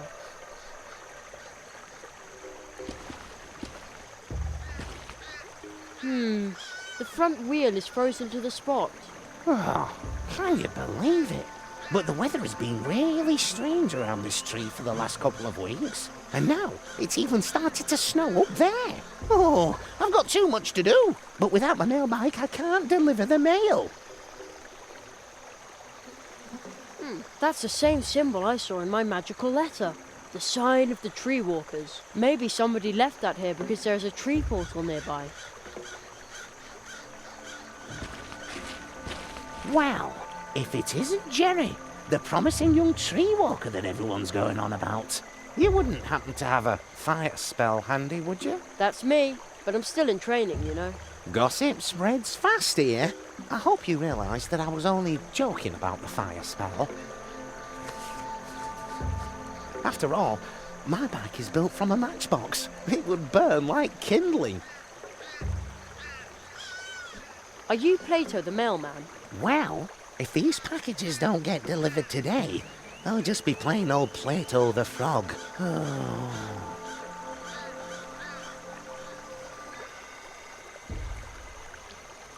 Your bicycle is really stuck in the ice, huh? Well, I expect the ice will have melted by tomorrow, but that won't do me any good. If I don't deliver the packages today, I'll soon be out of a job.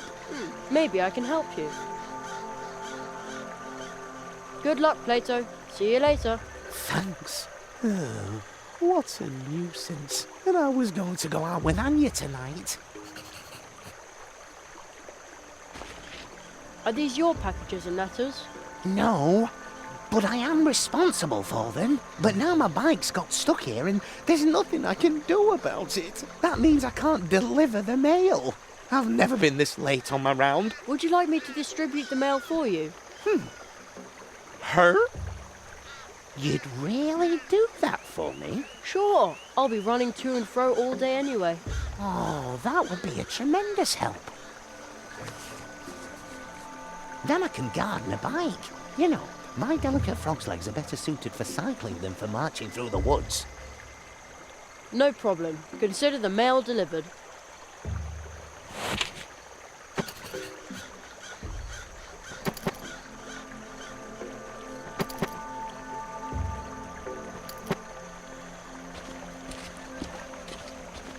Blue juice. Every keg a treat. Only 2 leaf bucks. Take a jug for some good luck. A quality product from the friendly wood dwarves. There's an asterisk next to the word friendly and some small print at the bottom. The purchase or consumption of this wood dwarf product in no way obliges the wood dwarves to treat their customers in a friendly manner.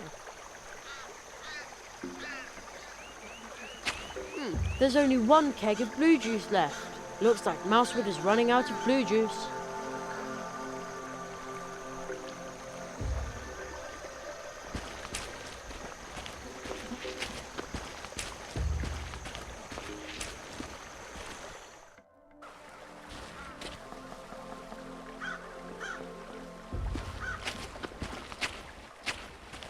What kind of stone is that? It is firmly stuck. No idea what it is. Only a hollow tree stump, with nothing in it. But I hear a whistling sound. The wind is blowing through the hollow trunk, moaning and whistling. It almost sounds like a tune. The organ music of the wind, the breath of the forest. How did I come up with that? Don't tell me I'm a poet too. Poet-magician Jerry Hazelnut.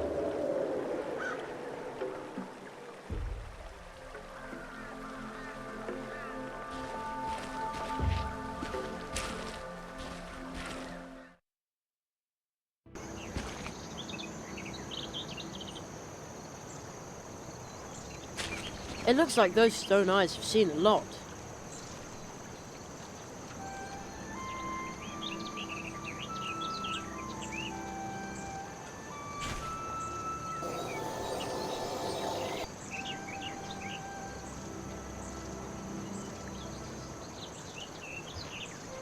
A fish scale. It's all dry and shimmers in lots of colours. Hey, it's really light.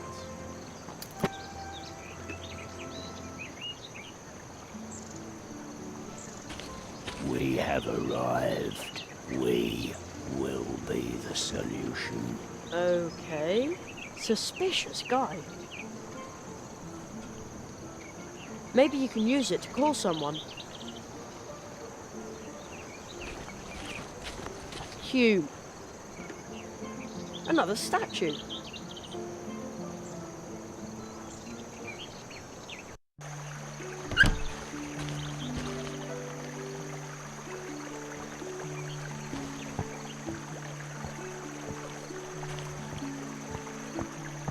Hello. Why are you up here? I was assigned to cannon duty. We had a big crow problem here. Well, we even had to evacuate the town. That sounds horrible. Well, it was. So if I see one of those horrid creatures, then kaboom! Usually they fly out the northwest.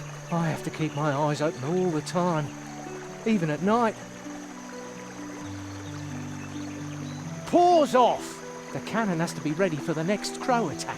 Imagine a critter like that flying right into the town hall. Again, usually they fly out the northwest. I have to keep my eyes open all the time, even at night.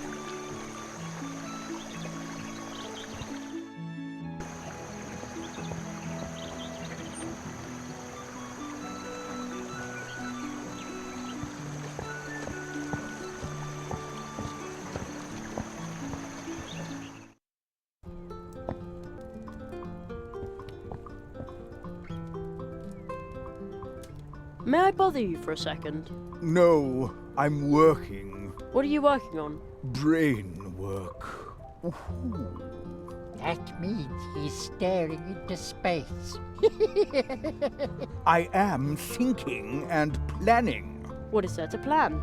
We must replenish our stores. A crow must have feasted in here during the evacuation. For months, our beautiful Mousewood has been subjected to aggressive crow attacks. Those crows are feral, almost incapable of speaking. Ooh, a very unsettling situation. Ursula, looks like you messed it all up. Oh, it's impossible to stay mad at her for long. I found your niece. Little Ursula? Ooh. A crow attacked her. Oh, how is she? Tell me. Oh, she's fine.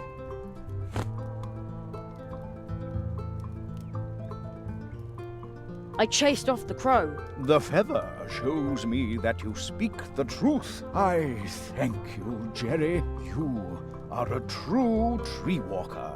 That is what we call animals who help others in need. Oh. Good work, Jerry. I'm proud of you. It was nothing.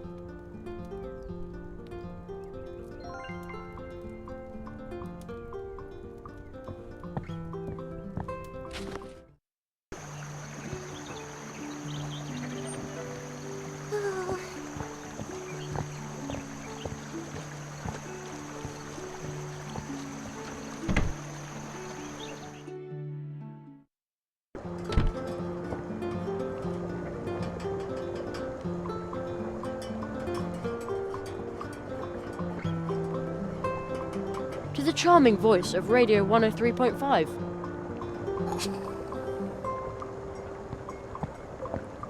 Special delivery for Mr. Burrower. Ah, my first fan letter. Dear Mr. Burrower, I am a long-time listener of your program and, wonderfully smoky voice. True. Intellectual commentary. True. Cheesecake. Yes! Fan letter? But what a fan. As thanks for your delivery, please take a small promotional gift. Take this wonderful mug and say with pride, I listen to Swamp Radio 103.6, 5. Mole in the morning, mole at noon, and mole in the evening. Thank you.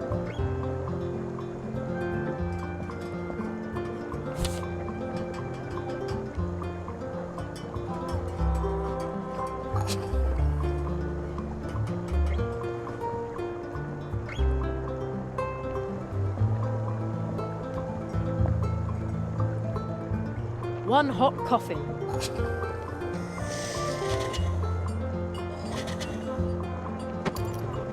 Too bad I don't like coffee.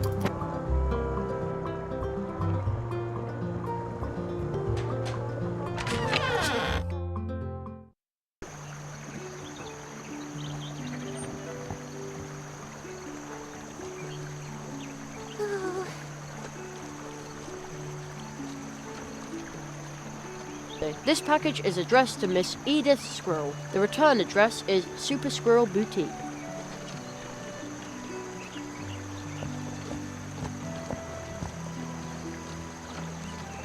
My package at last! Isn't it a super smart and drop-dead stylish purse? Everyone will want to invite me to the theatre now. Thank you. Here, a tip for you. Now you can buy yourself something stylish too, though you do already have a stylish hat.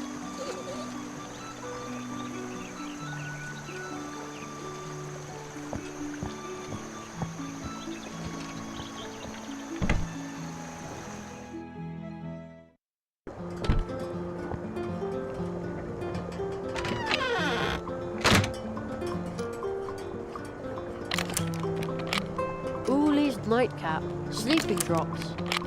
It says a bottle costs 1 leaf bar, but I only have one single leaf bar. Well,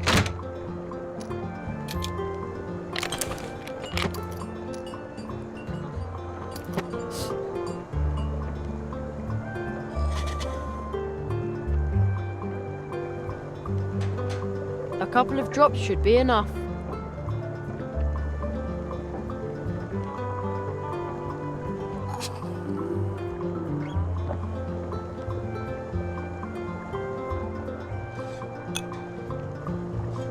One hot coffee.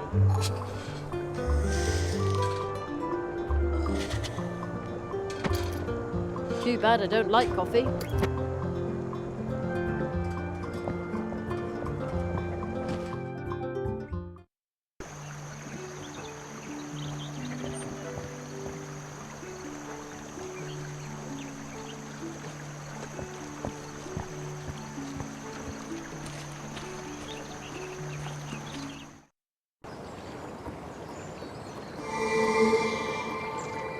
There he is again. Stop. I'm standing on a shamrock. It's magic. Gives me strength. I can do whatever I like here.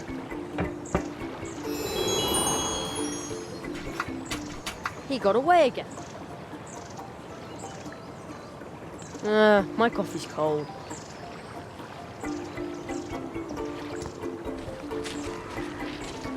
I'll give him some of my coffee. I'm awake.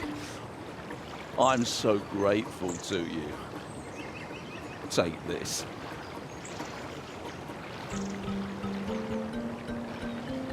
Without you, I would have been late for work. Right.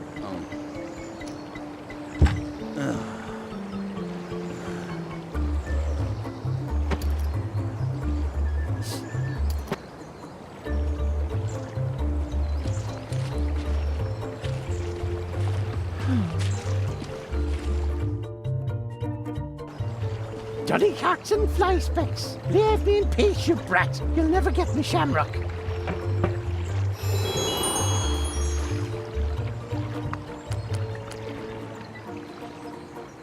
Ouch! Nail shot. Fine. Be that way. What a waste of a day. Ah, off home to warm heart.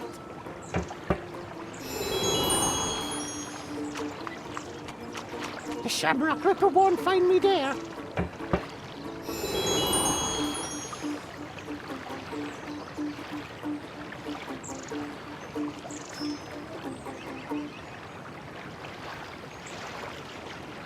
The footprints lead to the top of the pumpkin.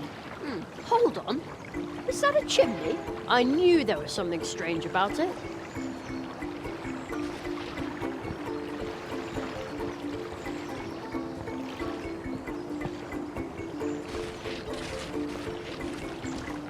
I wonder if it's hollow. Oopsie. You destroyed me house! Smashed it to tiny wee pieces in the blink of an eye! Oh, what have I ever done to you? Oh, I didn't mean to do that. I'm sorry. Didn't mean to? That was negligent vandalism. You're after me, cobalt. Actually, I was just here about the stolen stuff. Well, that's me cue. Till we never meet again, you snoop. And he's gone. This is starting to get frustrating. Has a green hat really gone? Oh, what a relief. It looks kind of sad when it's so empty. I was just trying to catch the thief, but I didn't want this to happen. It was a nice little house. Well, pumpkin house. The spoon and the silvery lump are probably stolen too. Anyway, Inspector Hazelnut has secured the stolen goods.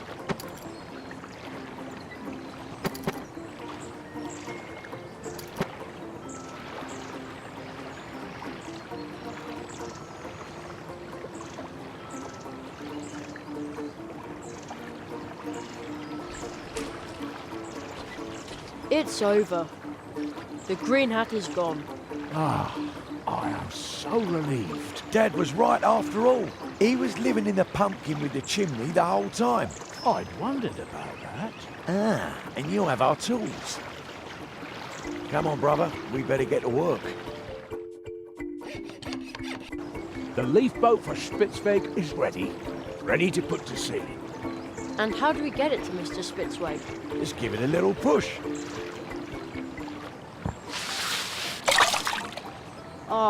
But... Don't worry. The cold water brook will take the boat to the catfish barrier. Where Spitzweg is already waiting.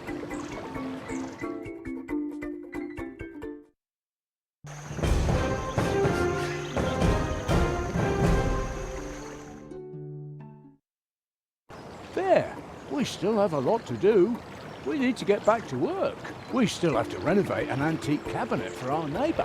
Ah, that'll be fun. Oh, I love furniture. But make sure you don't sand too deep this time. Yeah.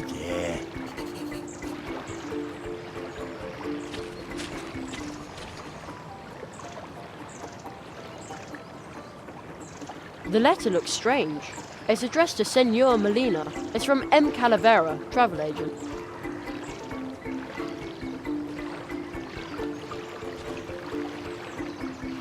You've got mail.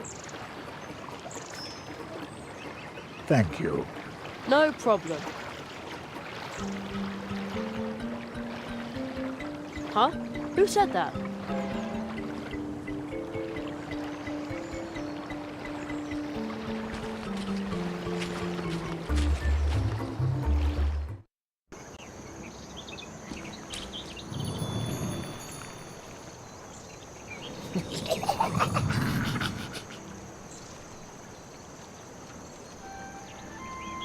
To Mr. Churchmouse Sr.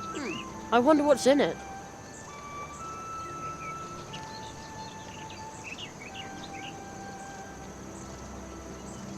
Oh, thanks. I've been waiting a long time for this. My language instruction package. Coconut Palm Islandese overnight on 30 cassettes. I need to be well prepared if I want to retire there. Are you waiting for something? A tip, maybe? We're church mice. We have nothing to just give away.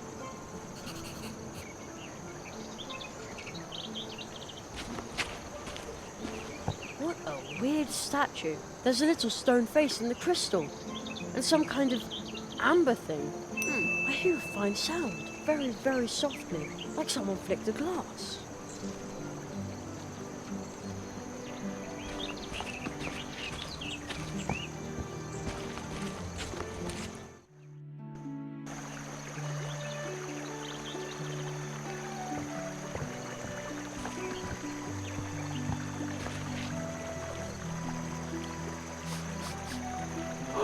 Excellent! The boat is here!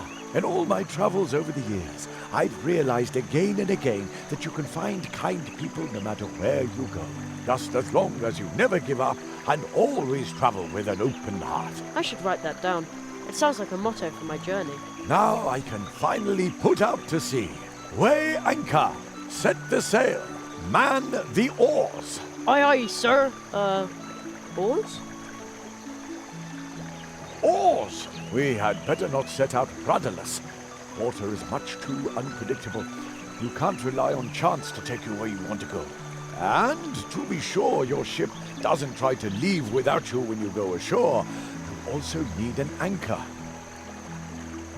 But as long as the catfish is swimming outside the barrier, we can't even think about setting off. The world offers enough adventure. We don't need to go looking for trouble, you know. So we can't set sail until we've got an anchor and a rudder, and the brook here is free of loitering catfish, right? Yes, and then our great journey will begin. Or so we hope.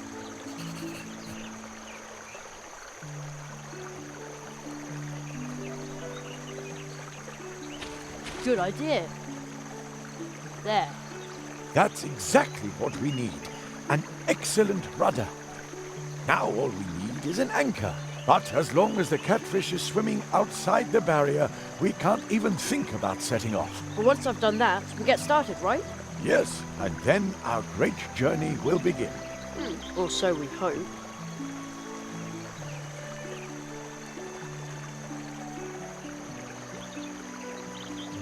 And good night. What did you just put in the water? Me? Oh, nothing. Something that makes little mice sleepy couldn't harm a gigantic catfish. Well, at least I hope not.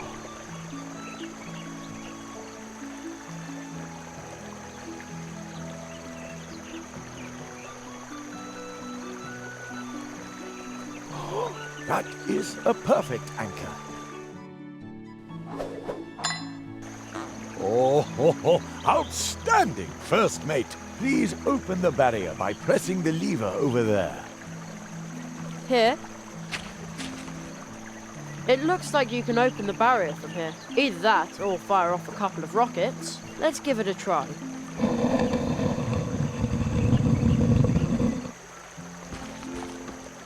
Oh, well done.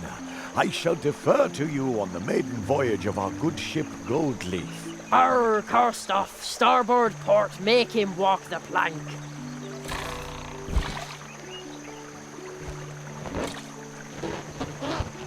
On second thoughts, I should probably take command. You can still be my first mate, though. Man, I need a parrot on my shoulder who just agrees with everything I say. Then I would be captain.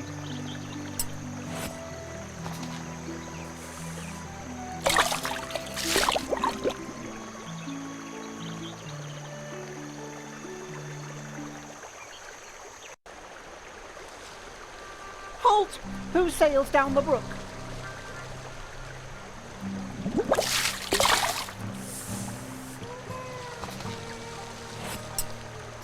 Oh no, not him again. Waterway troll, 400 leaf bucks.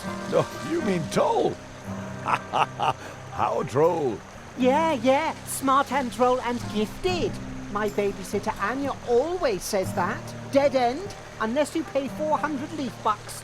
Nobody sails under my bridge without paying. Oh, river pirates. Oh, kids will be kids.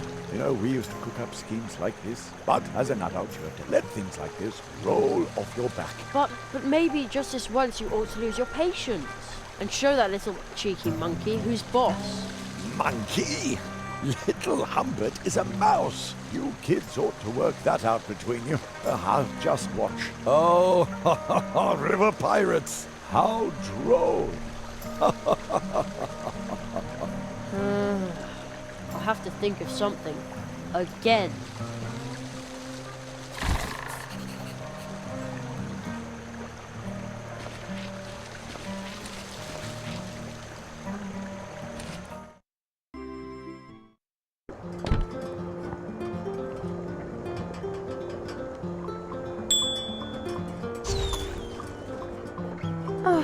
Dry tea cakes and runny custard.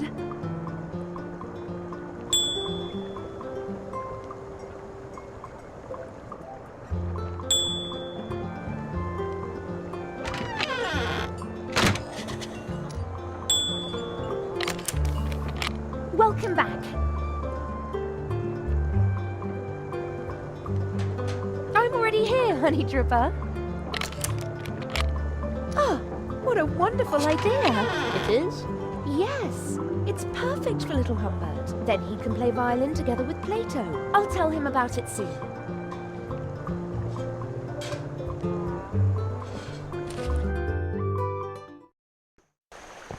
Who? What? The stupid weasel with the hat went and sneaked to you? No matter what he said, it's not true. He's a liar. Liar, I say. Really? But his brochure looks very promising. It even says that it's only a few steps to fame and a huge audience. Wait, what? Fame? What exactly does that thing say?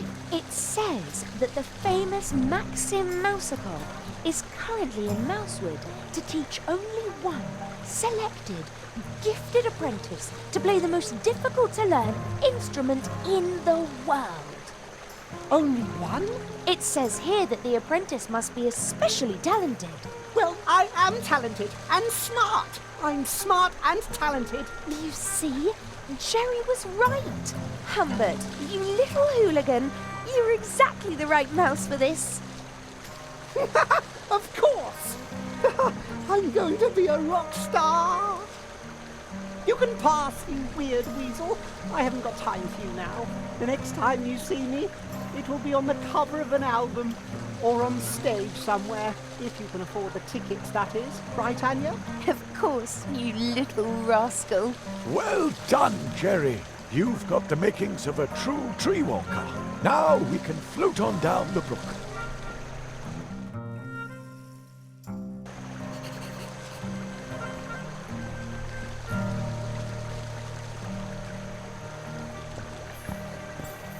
There's something written on the stone next to it.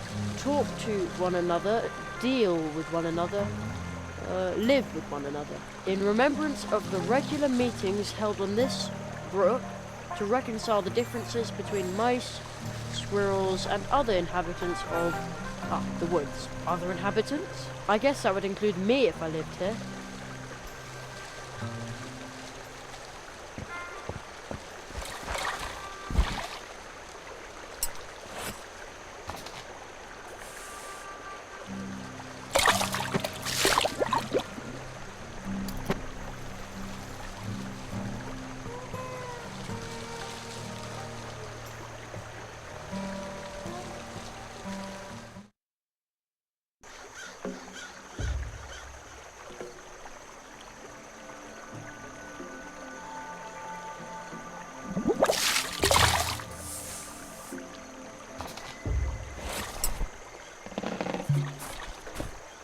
Thank you very much, my young friend. That was a really excellent start to my great adventure, and it started here by the humble cold water brook. Now I'm off for the big river, and then out to the open sea. But what about all the crows hanging around there? Oh, you're right. I'll need to be on my guard. If all else fails, I'll simply blow some of my exotic Indian pepper right into the crow's beak. Pepper? Yes. Go ahead and take some by way of thanks. Indian pepper serves many purposes. You can even season your food with it. You don't say.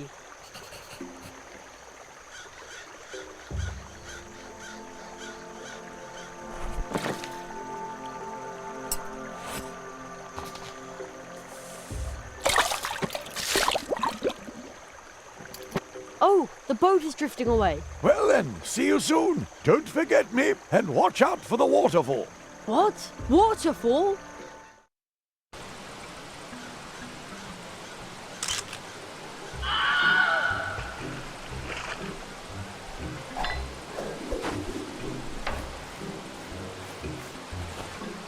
That was a close one. Oh man. Phew. Hey, this must be the wood dwarf's home.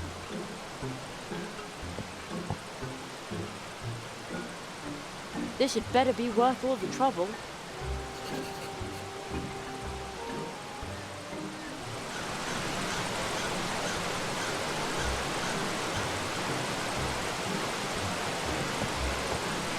That's the biggest beet I have ever seen. It smells very sweet, but I definitely can't lug that thing around. It looks so comfortable on the beach, but I think it would like to come along with me for a while.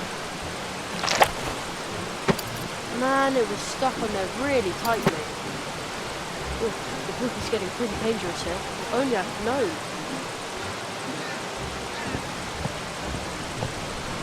Locked and bolted.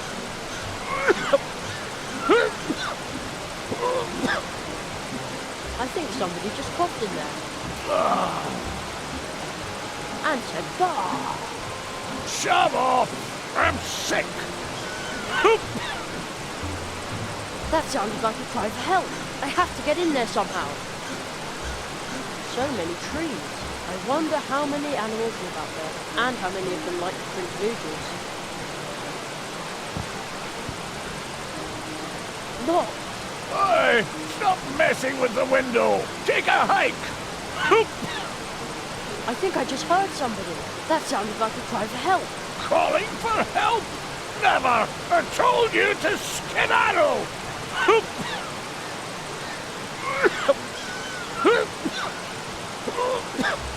Again! I'm sure someone needs my help in there. I have to get in there somehow.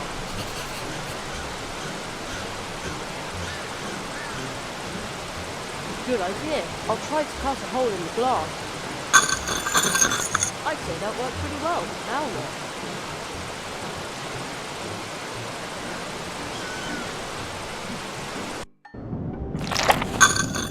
A professional job. There! Another cry for help. I need to find out what's going on here. Hello? Hello, my pointy hat. A juvenile delinquent. What? I thought you were calling for help. Bah! Help? A wood dwarf never asks for help.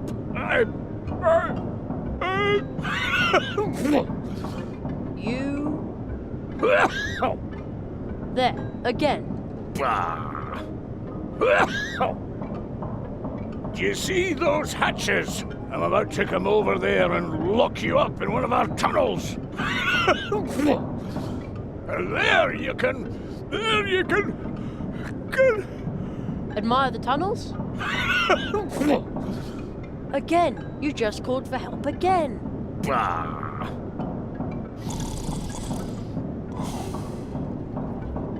Called for help? A sneeze, that's all. I've come down with a dwarf cold. Must have caught it somewhere in the hiking tunnel when I went to see my parents.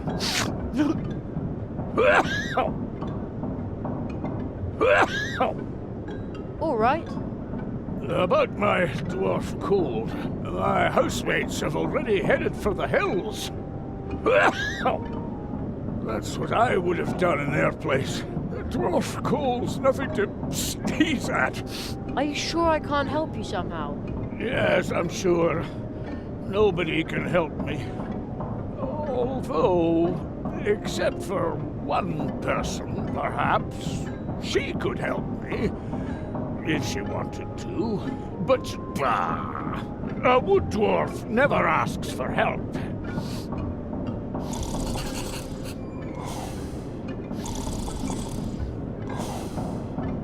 Are you sure I can't help you somehow? Yes, I'm sure. Nobody can help me. Although, except for one person, perhaps. Who would that be?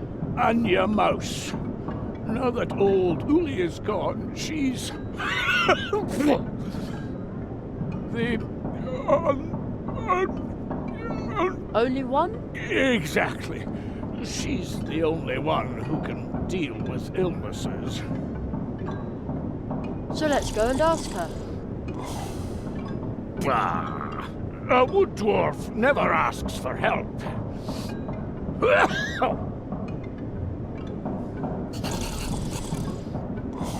On this bed it says soft steel. Logger, this bed is also empty. Seems like the wood dwarfs enjoy cleaning up. Or perhaps they had a visit from their granny.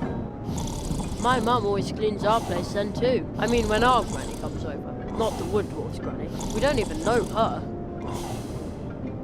That's an awful lot of tunnels. I wonder... Nobody can help me. Dwarf calls nothing to sneeze at. Wait a minute. There's something under the board. A card, but a really unusual one.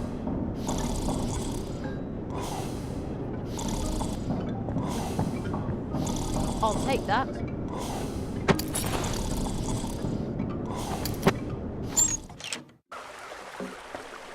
Uncles are liable for grandparents and cousins, and vice versa.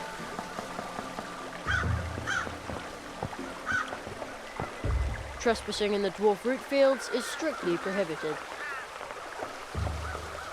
Yes, this means you. In case of non-compliance, we shall refuse to deliver blue juice for a period of no less than 3 weeks. Parents are liable for their children, children are liable for their parents.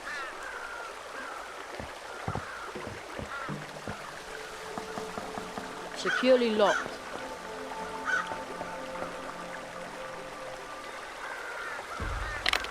There, at last. I won't need the key anymore. I'll just leave it in the lock.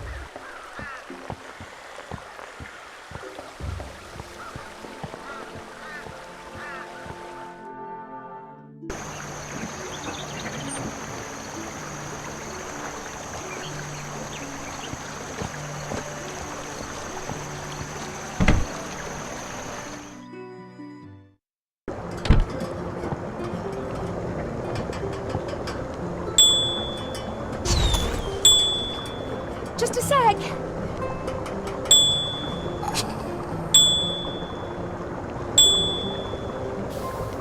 Welcome back.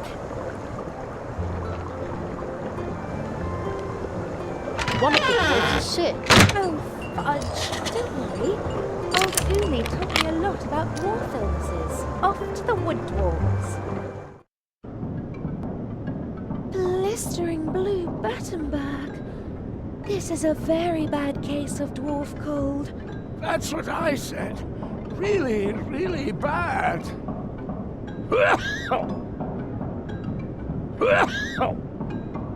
Don't you worry.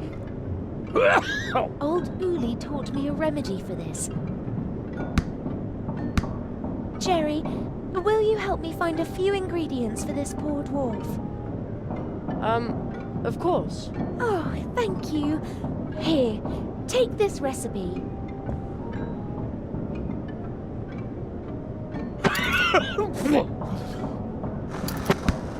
Gesundheit. Gesundheit. I'll be in the cafe getting everything ready. The recipe's a list of things we need to get the poor guy back out to the root fields. And then at last we'll get some blue juice again. Steinberg, we'll have you back on your feet in no time. And now, I need to hurry back. I've got a delicious buttercup pie in the oven.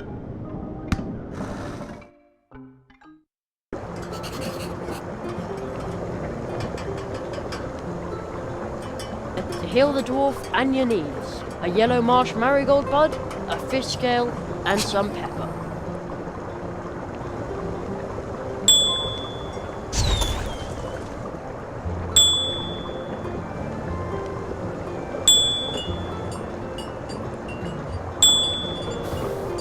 How can I help you? I'm ready. You found all the ingredients. Let's hope that old Uli's recipe is good for something.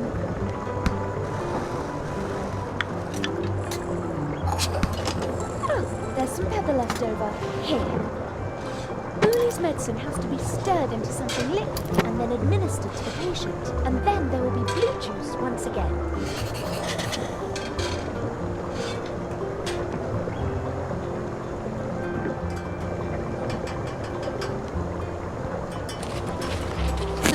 I'd say that worked pretty well.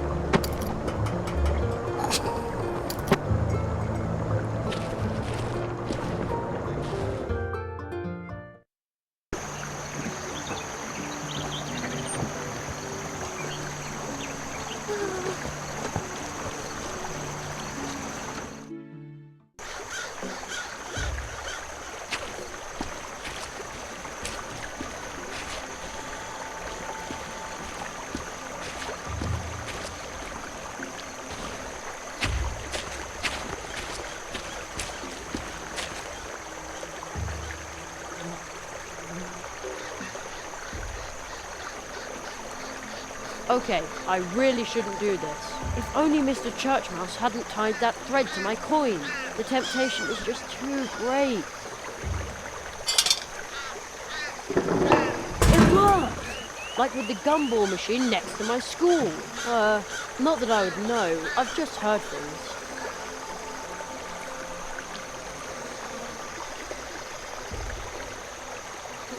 The last keg of blue juice and a little sticker.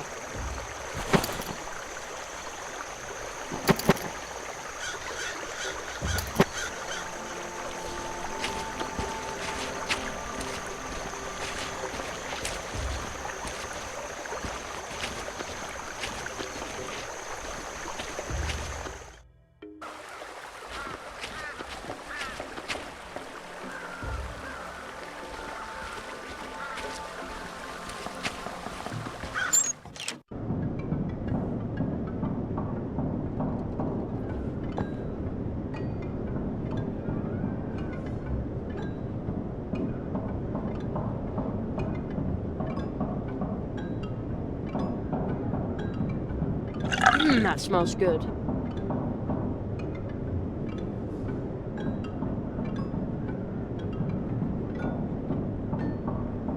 There, I stirred in the medicine. I wonder if it tastes good like that.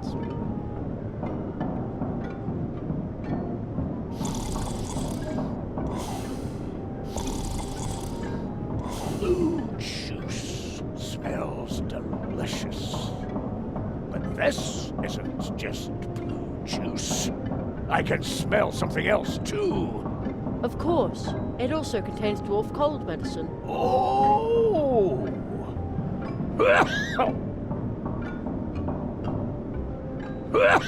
Well, why don't you just take the mug? With a dwarf cold, it is impossible to move. If you weren't so clueless, you would know that. A wood dwarf is not an easy patient. My arms are so heavy. My legs are so heavy. Even my lips are heavy.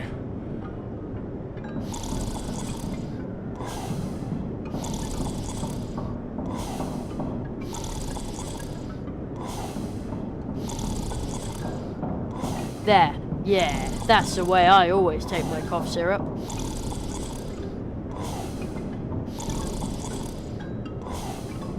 Here's some blue juice medicine to help with your bad dwarf cough. Say ah.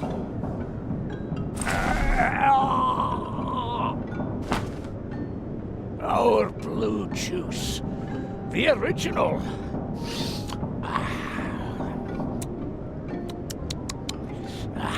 Delicious. Some colour's already returning to your cheeks. And tomorrow we will see to the harvest. You should stay in bed. In bed. Stay in bed. Sleep at last. No sore throat.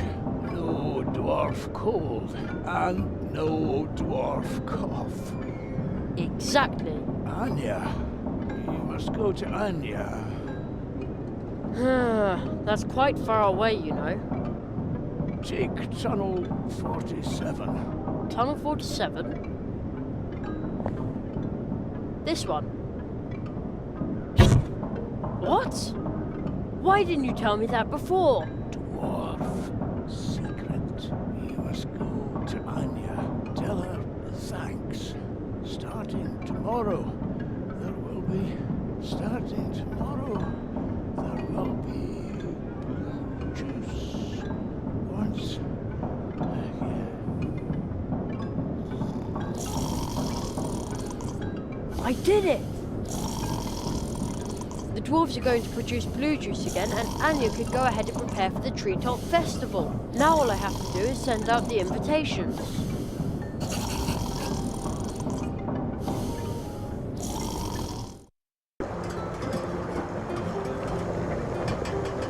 You must be kidding! A shortcut? Couldn't somebody have told me that sooner?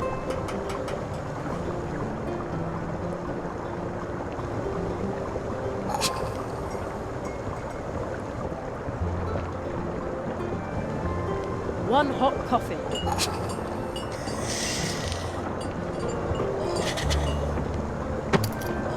Too bad I don't like coffee.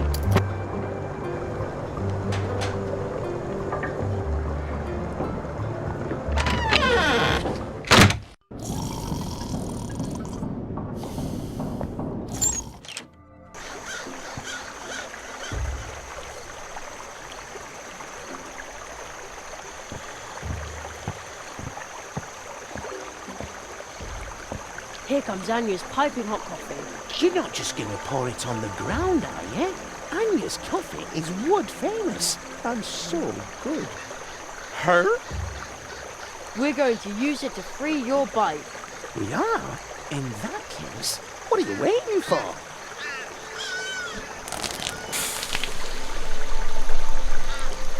It worked!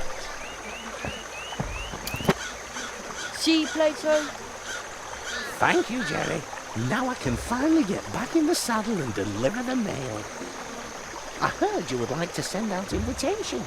Yes. I'm supposed to send invitations for the Treetop Festival to all the citizens of Mousewood. Really? That's a lot of invitations. But friends are supposed to help each other out. And you've already helped me out more than once. I'll be waiting for you here. Bring me your invitations and I'll distribute them for you. Thanks, Plato. No, I need to thank you.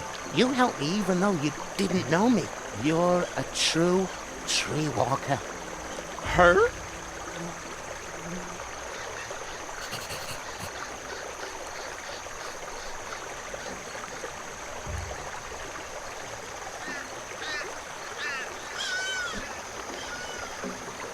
Now the invitation is in the envelope.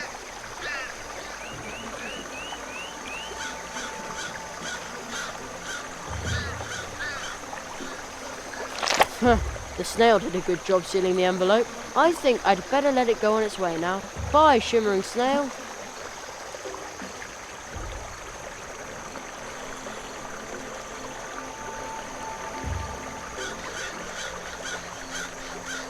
Whoa! The stamp made a zillion copies of the invitation. They hardly fit in my backpack now.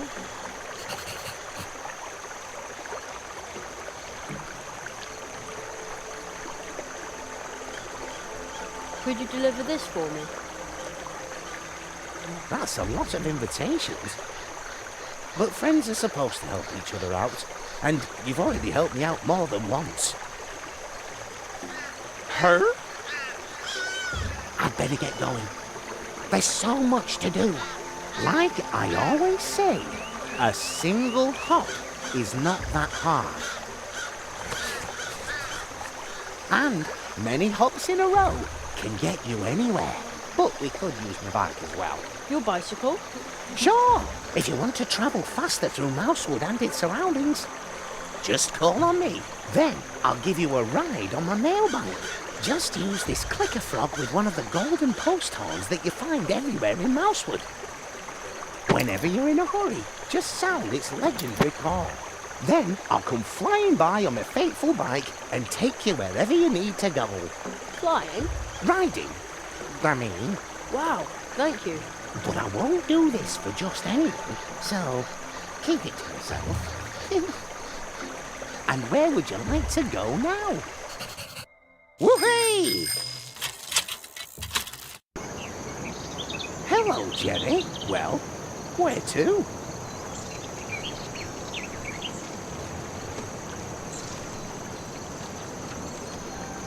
Let's go. Hang on tight, Jerry. See you later.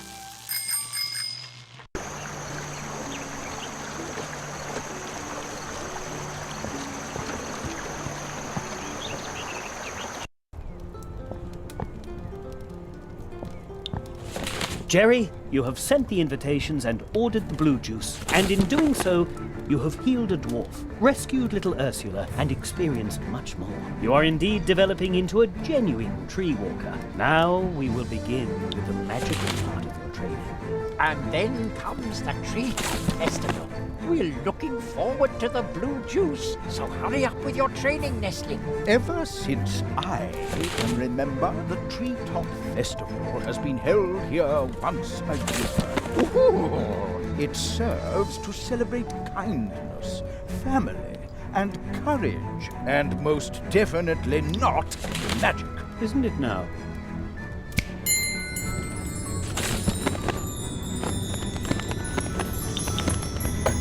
Go forth, young hazelnut.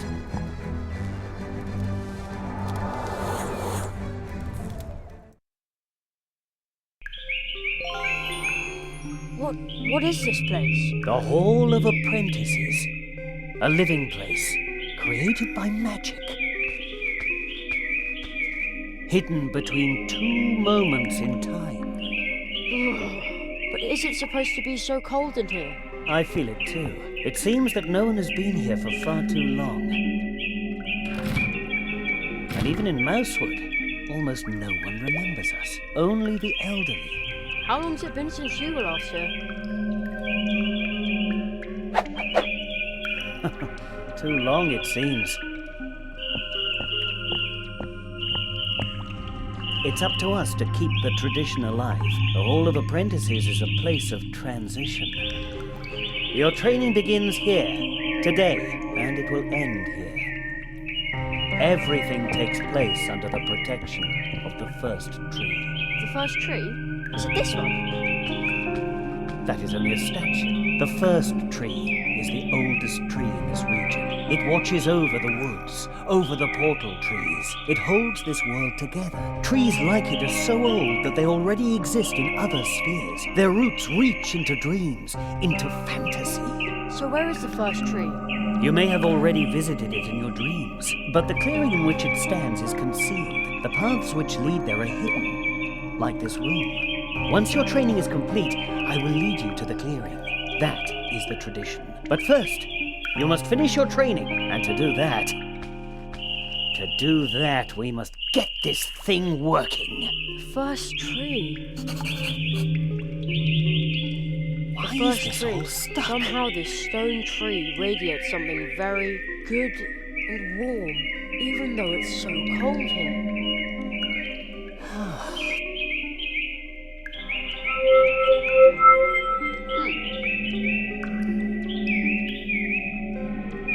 No idea what that is, but there are two of them. It must belong to that machine.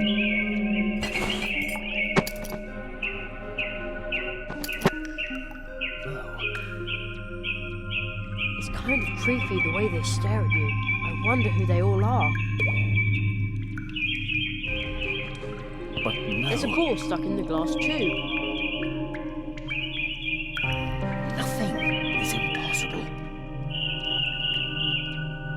We must hurry. Looks like Mum's new hairdryer. Yes, very funny. But now I have to make this work, so don't bother me, okay? Sure thing.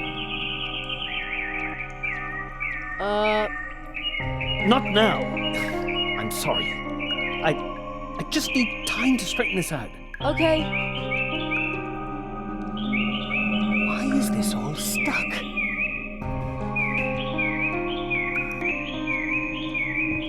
Let's see if it's as easy as fishing change out of the gutter.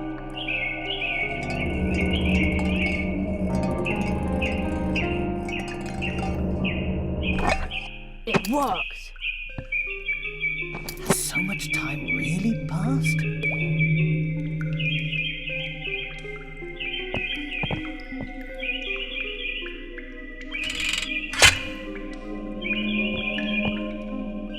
Fixed. Not bad at all. But the thing still won't work.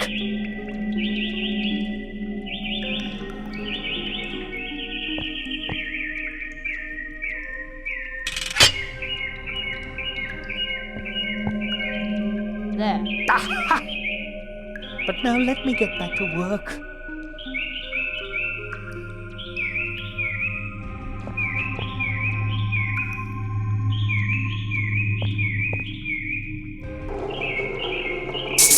It works! Wonderful! You did a great job! The electromagical apparatus is uncoupled from the flow of time. It processes information from the past and future and prints it out in pictures on cards pressed on the leaves of portal trees. There! May I take them? Of course!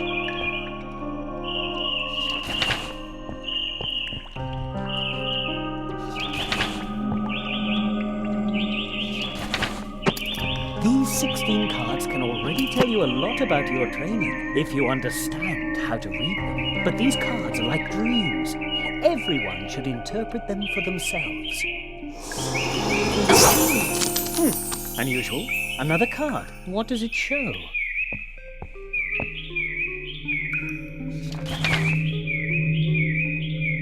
But that's me! Extremely unusual.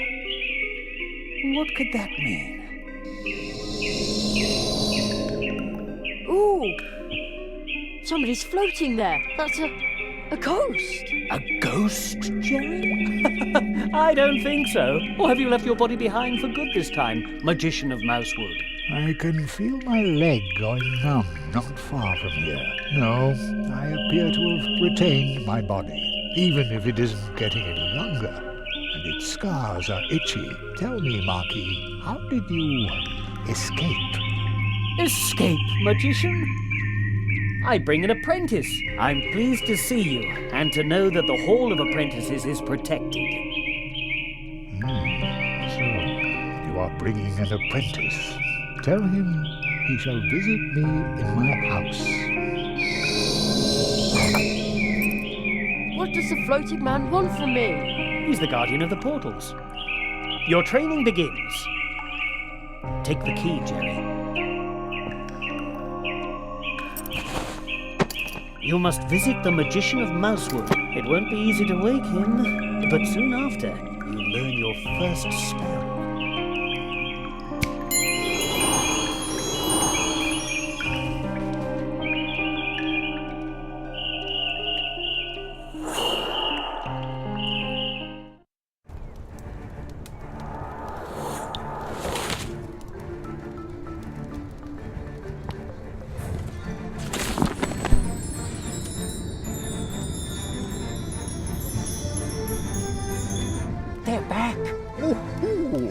Seek the lock to the key which the ghost lost in the Hall of Apprentices. Behind the door, you'll meet an old friend of mine. See you soon.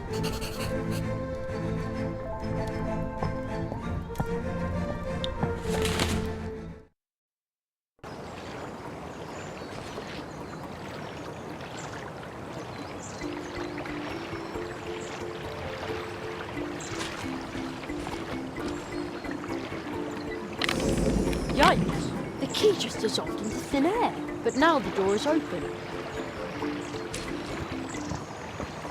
What sort of place is this? Everything is so huge. It's enough to make you dizzy. A huge abandoned train station.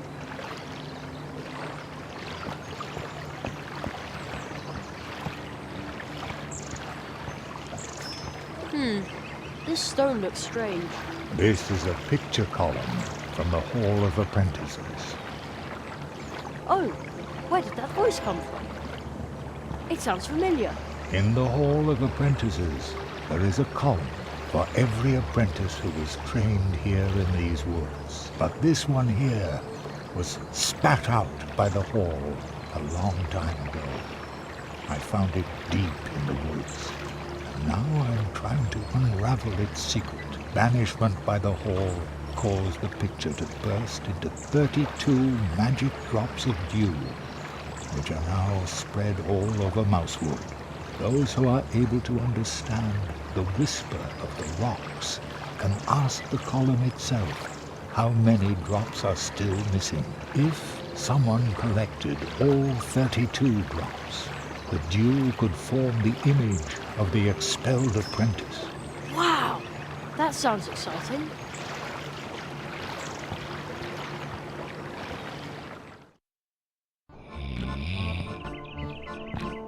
Wow! A gigantic living room for a giant. Although seeing as I'm the size of a mouse, maybe it's not so big after all. I wonder who lives here. Ugh, it smells a bit like old socks in here.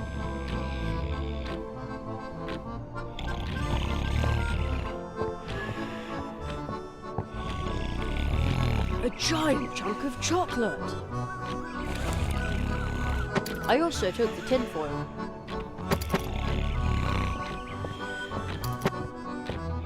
I'll take that.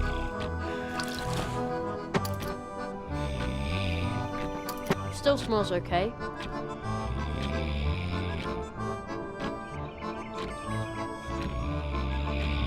Now I've got milk. Wow, this is high.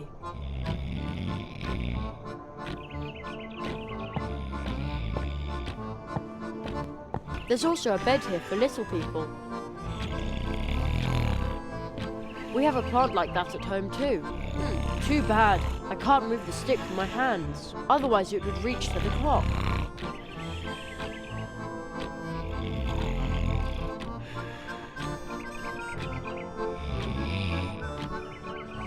We have a plant like that at home too. Uh-oh. I'd say that worked pretty well. Oh, somebody's sleeping there. That's probably the friend I'm supposed to wake. Hey! Nothing.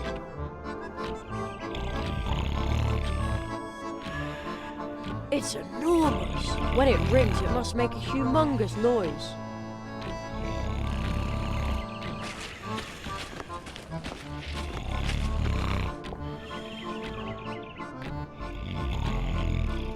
It smells like my model train. I'd better not touch it with my bare hands.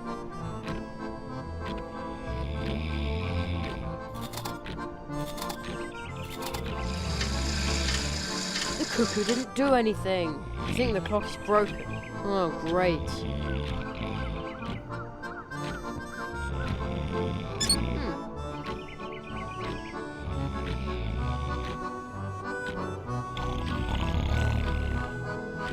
I better be careful with this thing.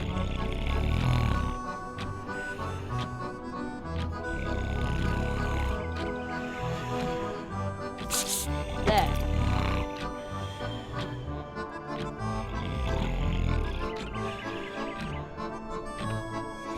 There, now it's fixed. Now the cuckoo should have a voice again. Oh, something fell out of the clockwork. Well, it is probably not an important part.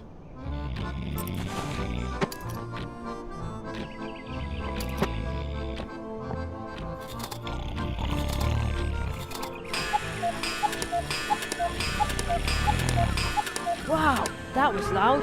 Let's see if it woke the giant.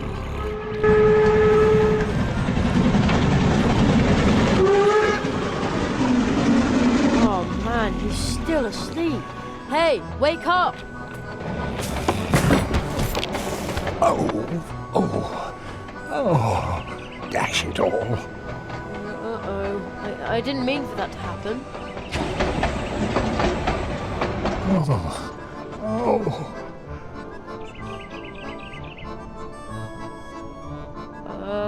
Hello?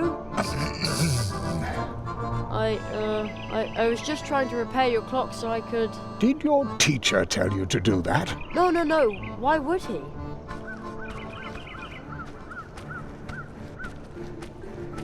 Old magician of Mousewood. I see my apprentice has... Did you put him up to that? No, really. All right. Ow, my head. Wait 1 second. I bid you welcome, Jeremiah Hazelnut. So, you are the rabbit's new apprentice. A tree walker in the making, indeed. Oh, so you aren't a ghost. No, not really. Aro Molina, the magician of Mousewood, is a master of active sleep. When he sleeps, his waking spirit goes wandering. Wow, that's cool. Perhaps one day he can instruct you in his art. Aro. No one has spoken that name in a long time. Yes, it has been a long time. A very long time since an apprentice has been trained in Mousewood. Really? That long? We should make ourselves somewhat more comfortable, old friend.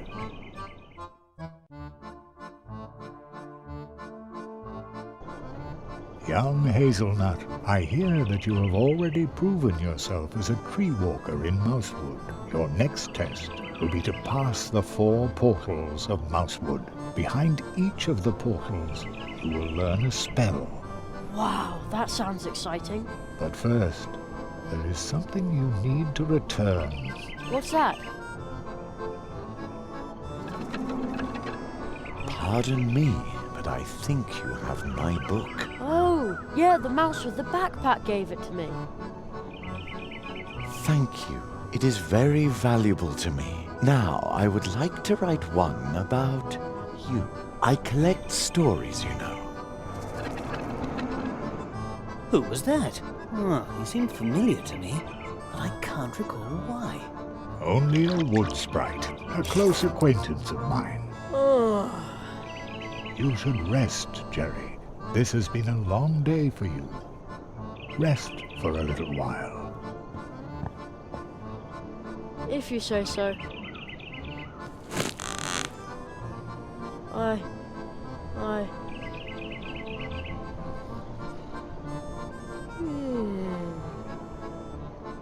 And he's asleep. Old friend, what in all the worlds are you doing here? I am training a tree walker. That is not what I meant. I say this in all friendship. It is impossible for you to be here, believe me. Nothing is impossible.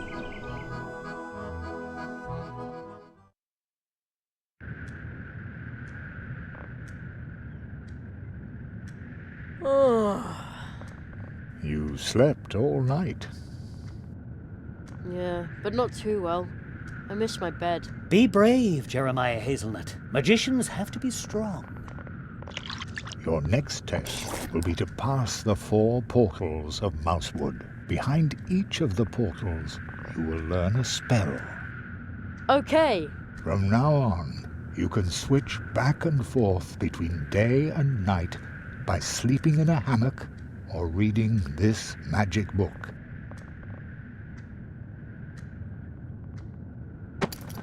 It can enthrall you for hours, making time appear to pass in an instant. Return to the portal tree through which we came to Mousewood. There you will learn your first spell. I'm sure you already have your cards, don't you, Jerry? Yes. Do you know how to play quartets? Yeah, no. I will show you. A new game, a new chance. You can use the magic cards from the Hall of Apprentices to play a game. Here in Mousewood, the game is known as Quartets. This game consists of 32 cards belonging to 8 quartets, or families, and of course 4 cards per quartet. If you do not yet have 32 cards, the other player will lend you some to make your deck complete. The goal of the game is to obtain as many complete quartets as possible. Every player starts with 10 cards. The 12 remaining cards lie concealed in the stack and will be picked up later. Choose a card. It's your turn. You now get to ask for one of the other player's cards, but only cards from quartets where you own at least one card yourself. First pick the family and then the card. 1, 2, 3, or 4 for which you want to ask. Let's see.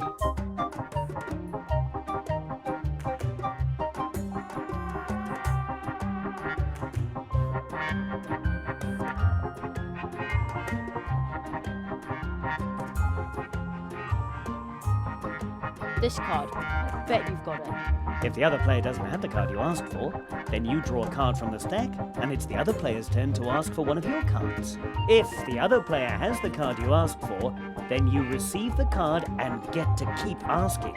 So you see, it's important to remember which cards you've already asked for and which cards the other player has taken from you so far. This will allow you to predict with some certainty what cards are in the other player's hand. The better your memory, the better your chances of winning. Remember, you can play with those cards, but their true worth does not lie in gambling. Still, I wish you luck. Just you wait. Draw a card. Opponent's turn. Opponent asks for a card. Opponent asks for a card. Opponent's quartet. Opponent asks for a card. Draw a card. It's your turn.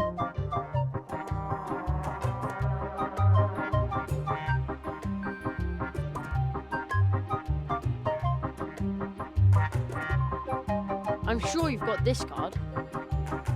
Nope, you don't. Again? Draw a card. Opponent's turn. Opponent asks for a card. Draw a card. It's your turn.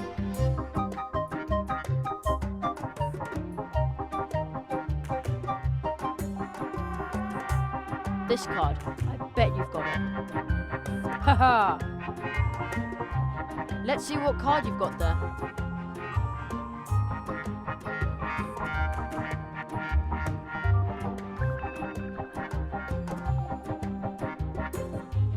I'm sure you've got this card. Just you wait. Draw a card. Opponent's turn. Opponent asks for a card. Opponent asks for a card. Opponent's quartet. Opponent asks for a card. Opponent asks for a card.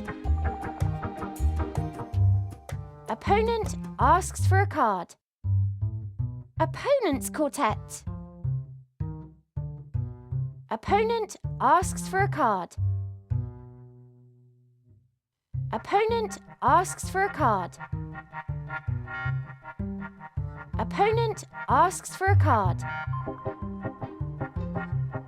Opponent asks for a card. Draw a card. Choose a card.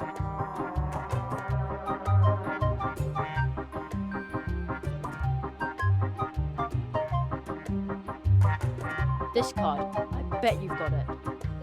Just you wait. Draw a card.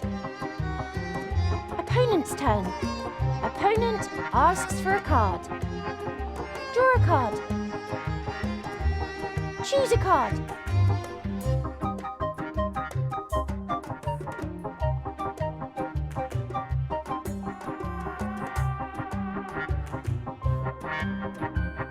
I'm sure you've got this card. Very well. Let's see what card you've got there.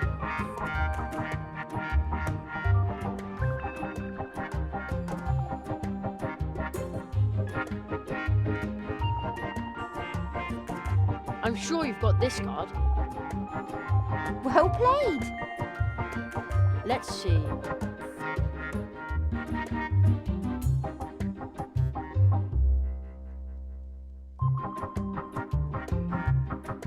This card. I bet you've got it. Yes, I did that on purpose. Draw a card. Opponent's turn. Opponent asks for a card. Draw a card. Choose a card.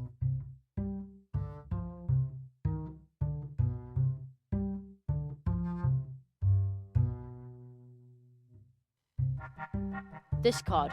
I bet you've got it. Haha! Let's see.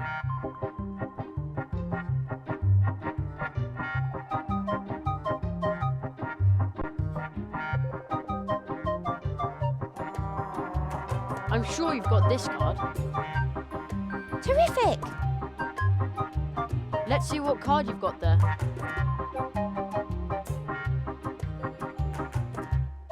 This card. I bet you've got it. Haha! Got a quartet. Let's see.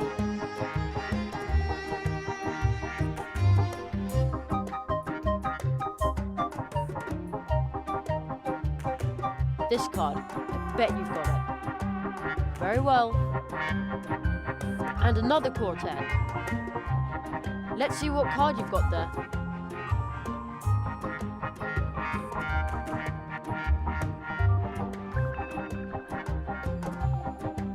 This card. I bet you've got it. Excellent! Got a quartet. Let's see.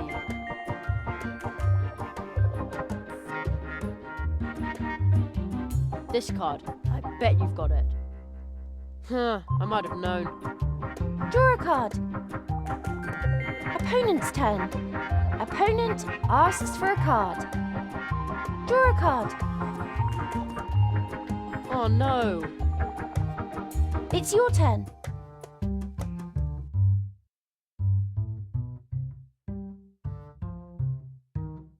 I'm sure you've got this card. Haha. Let's see.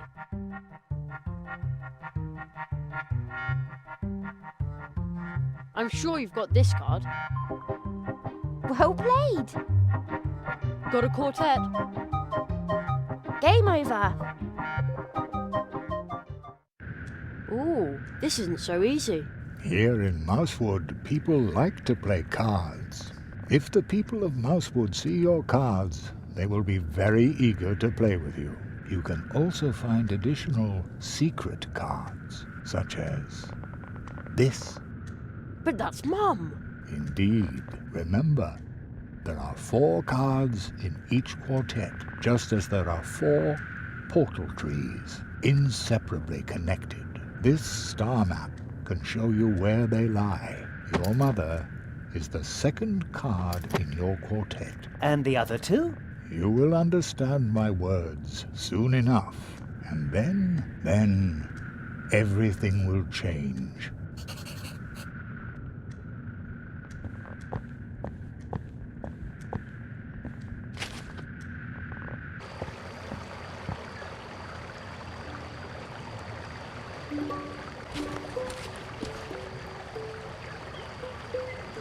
Good day. More like good night. What are you doing here? I guard the city by night. That way everyone feels safe and can sleep in peace. Some have reported a fox roaming around the fields near the brook bridge. If I see it, I can poke it or sound the alarm. I also make sure the glow nuts in the city are still working. Ah, those glowy nuts that are always surrounded by lightning bugs. Lightning bugs? Oh, you mean fireflies. I like fireflies. Our family makes the nuts by hand. The juice in the nuts glows like a female firefly. Ah, I see. Yes, it's a bit odd, but that attracts the little guys. I'd really like to have a nut like that. Me too. I don't have one at home myself. Unfortunately, they're very expensive, except for the town council and the Hare family. Hardly anyone can afford them, but now and then I look in on the Hare family when they're celebrating. When I see all the glow-nuts and happy faces there, it warms my heart, no matter how cold the night is.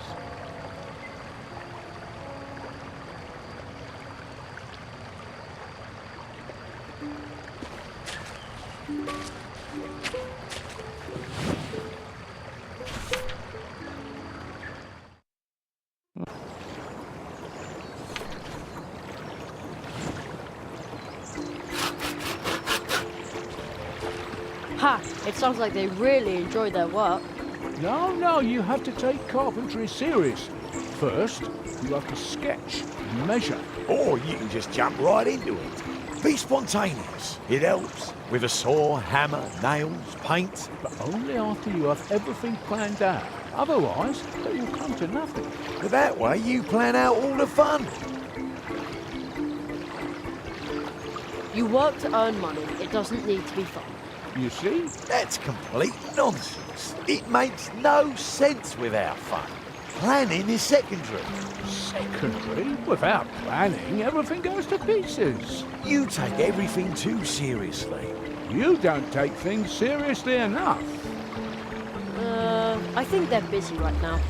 I'm right.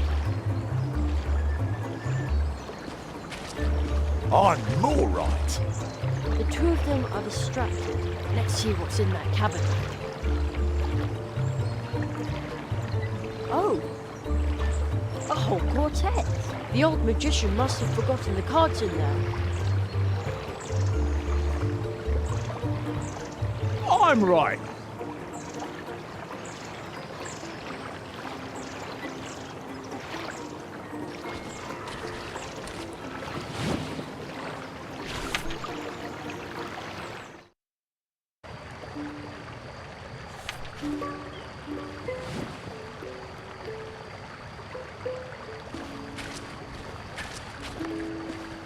You're not.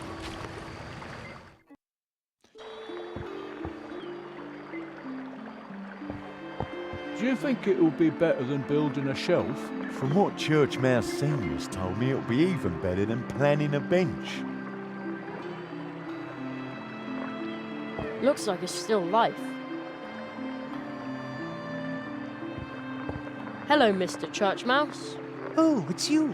The boy with the hat and the tight purse strings. Don't worry, this time Junior isn't after your piggy bank, he's after your sanity. The best magician in Mousewood will make you doubt your own mind when he achieves the impossible. Your son is a magician too? I don't believe it. Yes, pretty amazing, isn't it? You thought there was no such thing as magic. No, I just meant... You will be proven wrong. But I didn't say that. When the great Church Mouse Jr. mysteriously empties this glass of water without touching it. Well, I can't wait. Maybe I'll learn another one of my 4 spells here. Eh?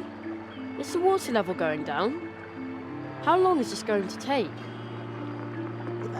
Could you maybe put the nut in the water glass? Sometimes Junior has a bit of stage fright. Okay. At last, someone's coming on stage. Hey, Jerry! We didn't know you were performing here too. I'm just helping out. Put the nut in the glass and stop stealing the show from Junior. Yeah, I'm doing it.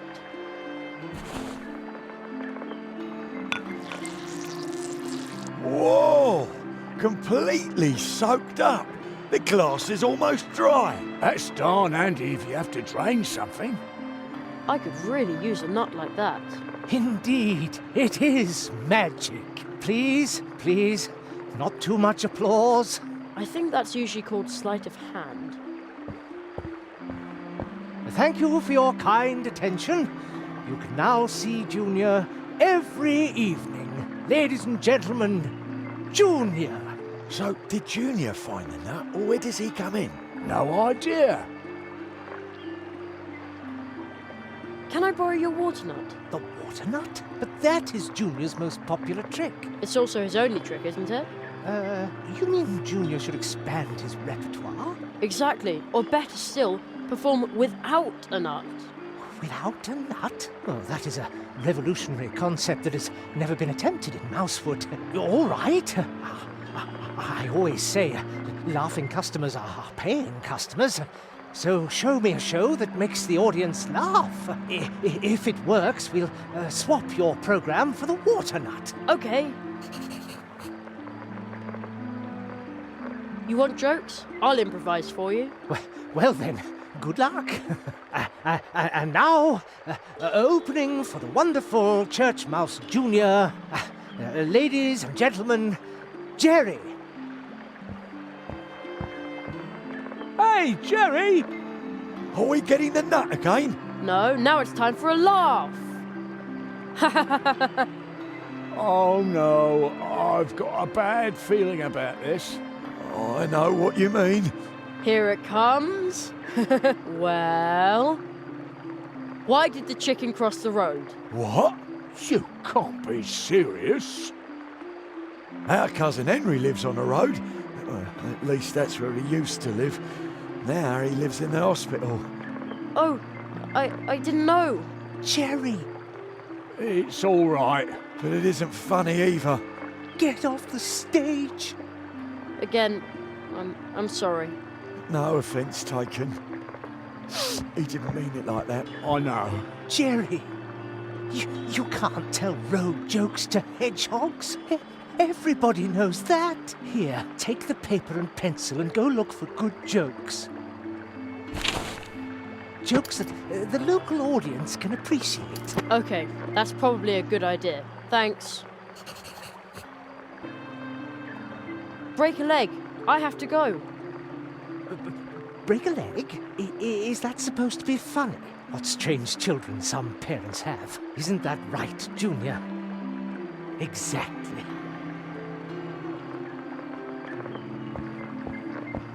Don't worry, this time Junior isn't after your piggy bank, he's after your sanity. This show will give him a second source of income, along with dealing in things, stuff and junk.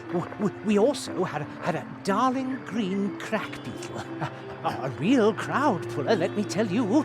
Unfortunately, it ran off the day before yesterday. Junior almost caught it. A green beetle, hmm?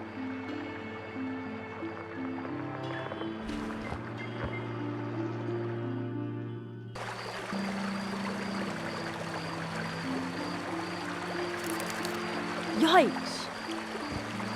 Ugh, that must be the crack beetle that the church mouses are missing. Okay, come here, you icky green beetle. Cracky, cracky.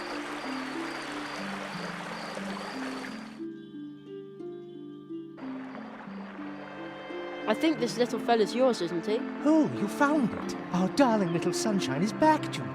Aren't you glad? I found this card. Strange, isn't it? I'll give it to you. It's so creepy that no one will buy it anyway.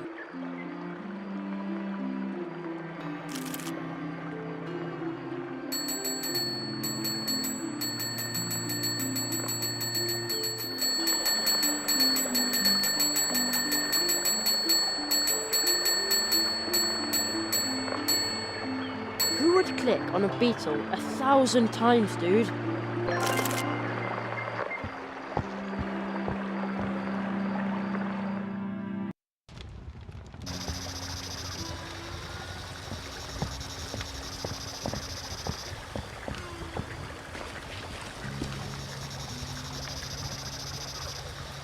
There are some very strange green flames dancing over the fields back there. Are they will-o'-the-wisps? How eerie. How strange. There are green lights flickering across the fields. Maybe it's someone with a lantern out for a walk.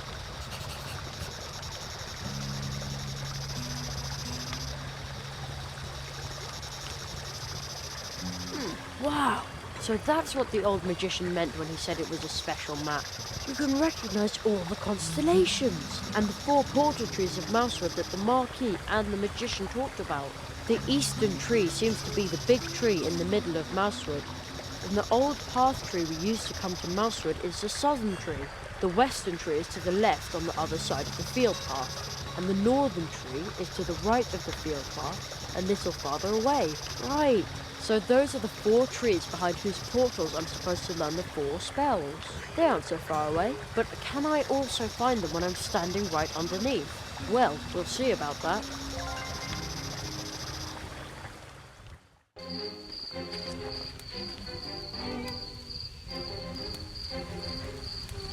Oh, what's going on here? The bodies are my due, for I discovered him, freed him from the prison of his existence, and made him useful to us. The belongings are my due, for I placed the 4 metals in his hands. When his vengeance is at hand, our work begins. The land is my due, for I let him know the order in which he must drive them into the trunk. When their power comes to bear, our work shall begin. The souls are my due. From me, he knows how many blows he must strike. Once he has struck them, we will go to work.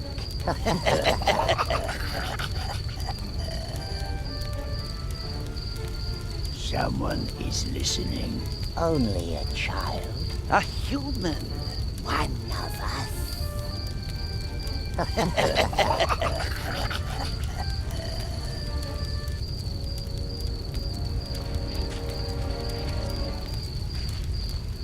Excuse me?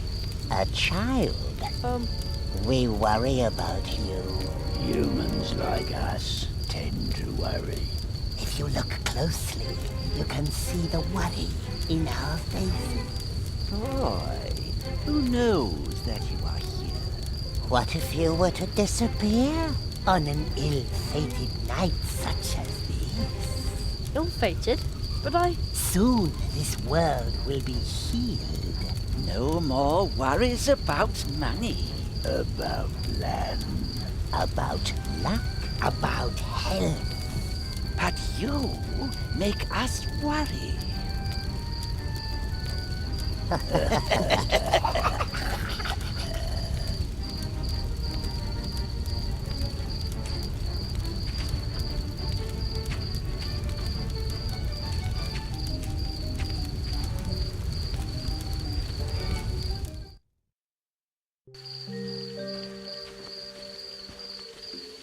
Come to us, Jerry. Oh, how did they get here so fast?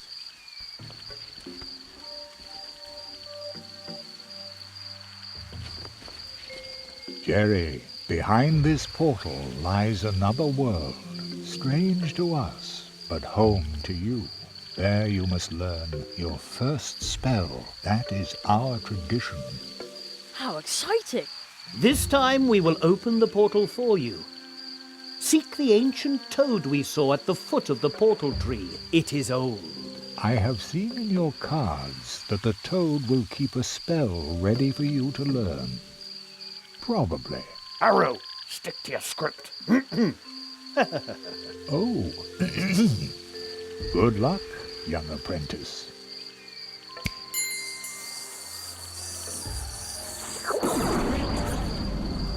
Well then. Whoa!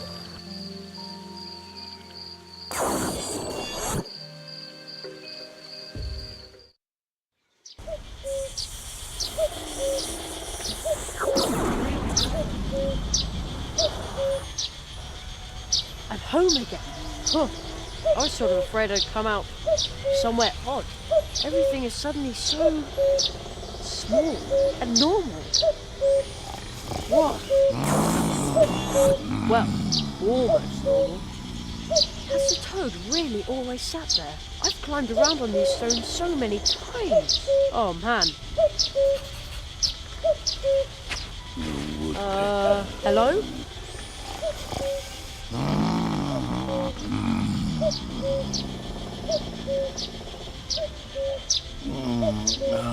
song of the woods. Such a beautiful song. So peaceful. So... It's sound asleep and talking in its sleep. Wow, it's huge.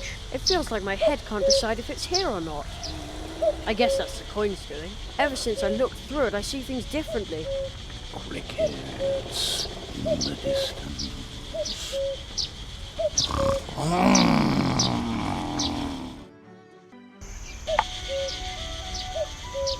The Great Zaroff, clairvoyant illusionist, coming soon to a theatre near you. When and where? Strange. The Great Zaroff, experience the greatest illusionist of our time. That's the same poster I took from the trunk. Who put it there? Strange.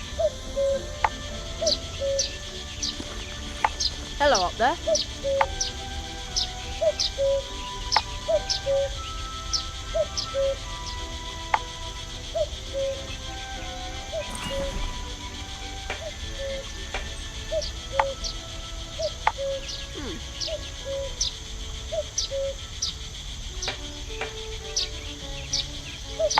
You don't say.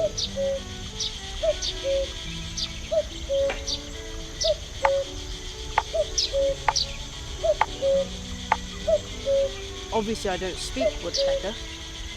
What are you trying to tell me, bird? What? Hey, why you look at me like that? I have a sinking feeling I said something wrong. Oh well, at least it's quiet now.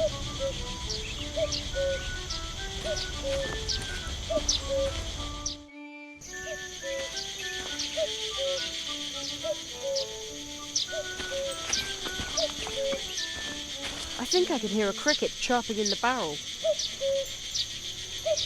Such a rat in the middle of the day. Unbelievable. That'll take care of it. There. Now it's quiet. Almost too quiet.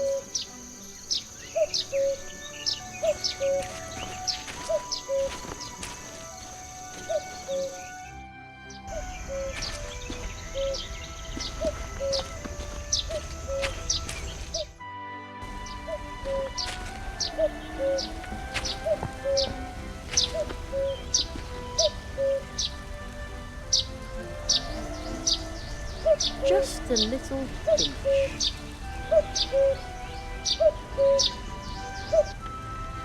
Oh man, now my ears are ringing. Anyway, the sneeze seems to have chased away most of the birds in the neighborhood.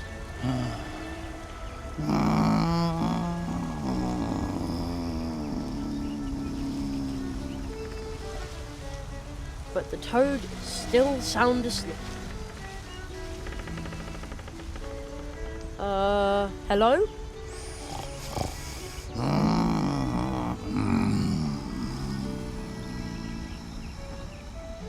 The rock toad just seems to be dozing now.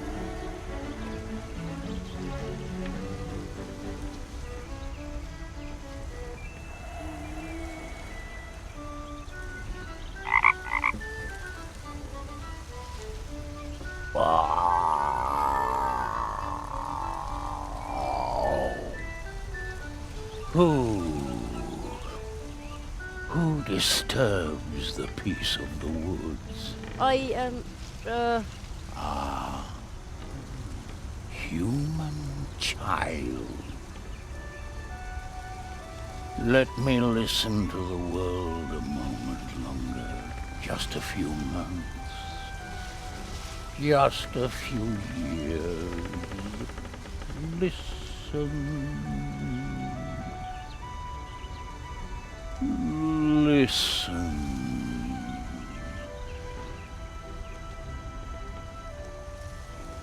To the streams of time. I'm Jerry Hazelnut, mighty magician. Understand, all this means little in the streams of time.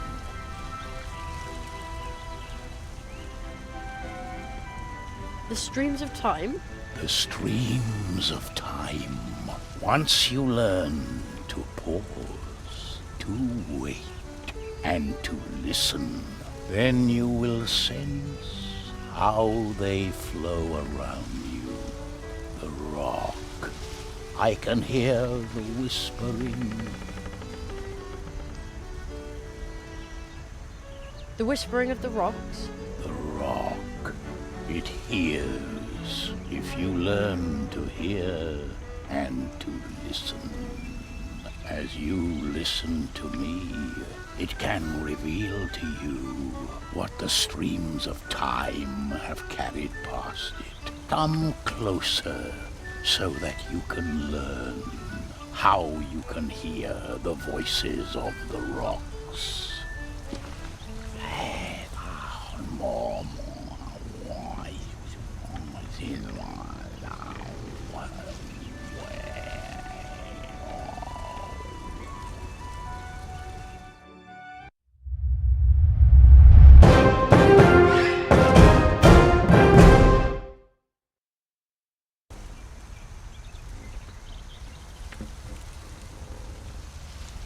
The voices of the woods. They sound more mournful since my last awakening.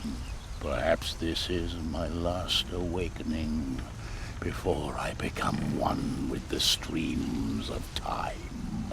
Oh,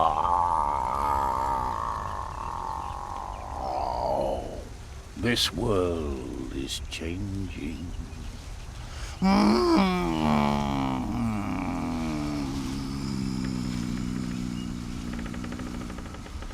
The world whispers to me of your fate. The path which you have taken will show you the meaning of horror. Beware, beware. Yet it also holds joy if you find that which you do not even know you have lost. Let me listen to the world a moment longer. Just a few years. Listen to the streams of time.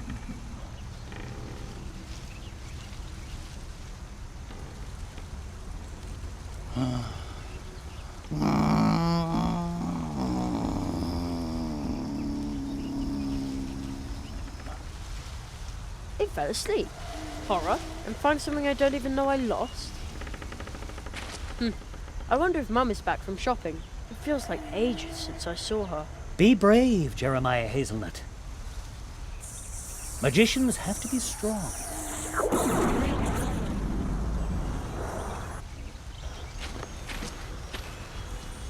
Whoa!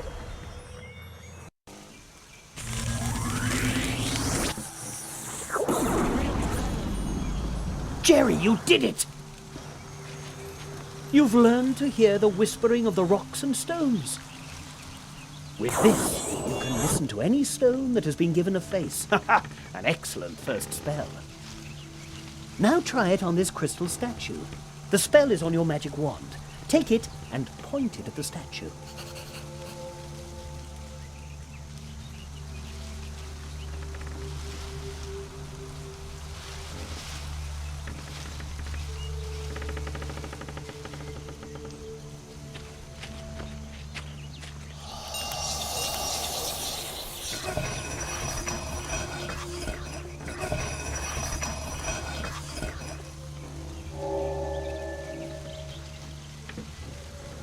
Jerry?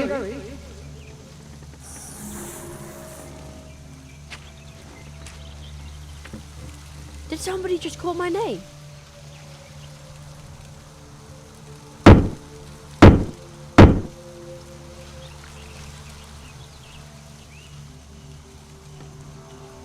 It begins. The first nail has been struck. What does that mean? I will explain everything to you in good time. I must consult with a magician of Mousewood. You know where to find us, or contact me with the Advice Seeker if you need my help. Seek the entrance in the next portal tree. You will learn your next spell there. But you will have to open the next portal tree without my help. Look for the magical creature who lives in Mousewood. You have already met one of them, a little man in green. Your cards tell me that you will learn another spell from him. But to do so, you must ask him to open the portal to his home for you, for only there can he teach you his spell. Little man in green. Oh no, he's probably still hopping mad at me.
Feathered enemy eat all your savings? Sometimes you just need to find the right stranger to make all your money problems disappear.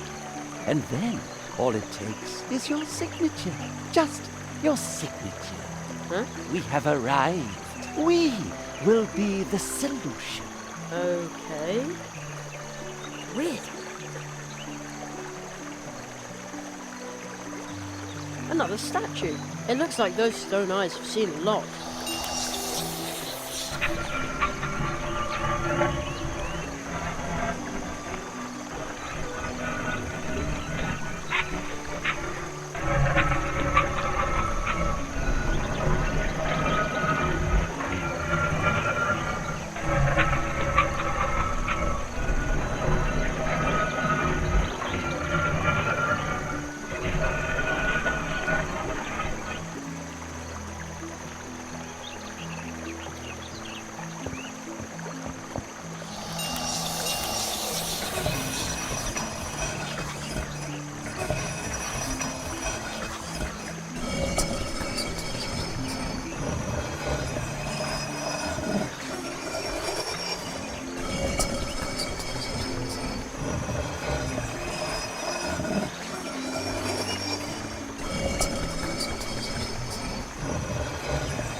Have you ever had one of those days where everything goes wrong?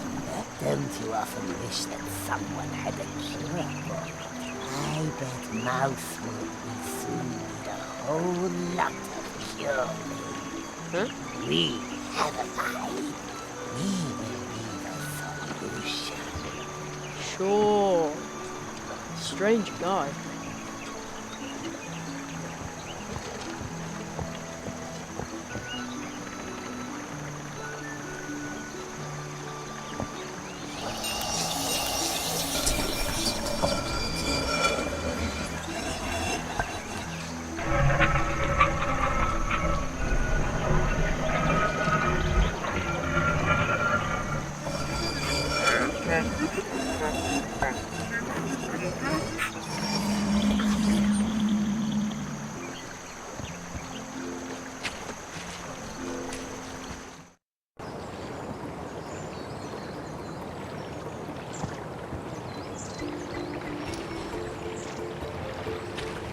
Where is that humming coming from? When it's no, never, no more will I play the wild rover. No, never, no more. There he is again. The little man in green. And it's no, never. The little guy put his clothes on the table. I'll grab them. Ah, tater skins and goat manure! You can see me! What do you want from me? I'm, looking for a tree portal. You want to break into me world, and I'm supposed to help you do it? Miserable blackmailer. Right. All right. You leave me no choice. Put my clothes back, turn around, and I'll help you. And stop staring at me shamrock. You're... Oh.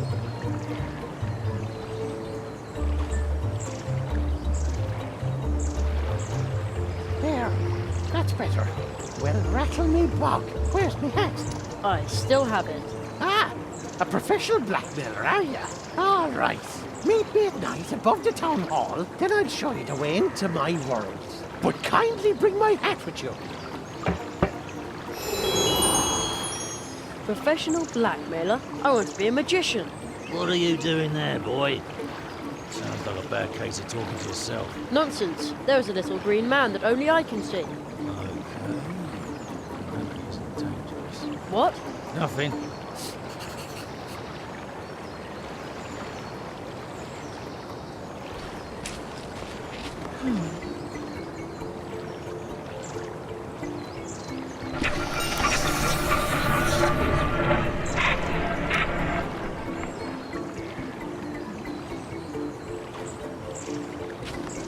That big flower is really interesting. Hey, what are you doing sniffing around? I'm just admiring the big, pretty flower. Flower. Rubbish.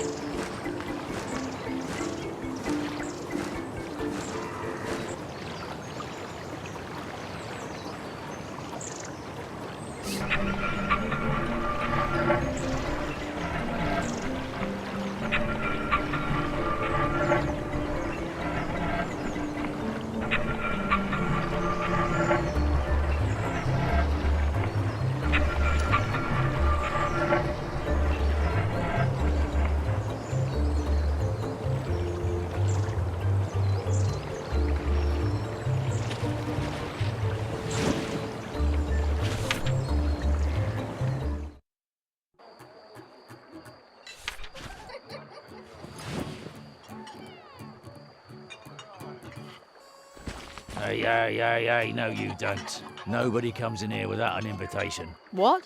Why not? Private party, capiche? You ever heard of one? No.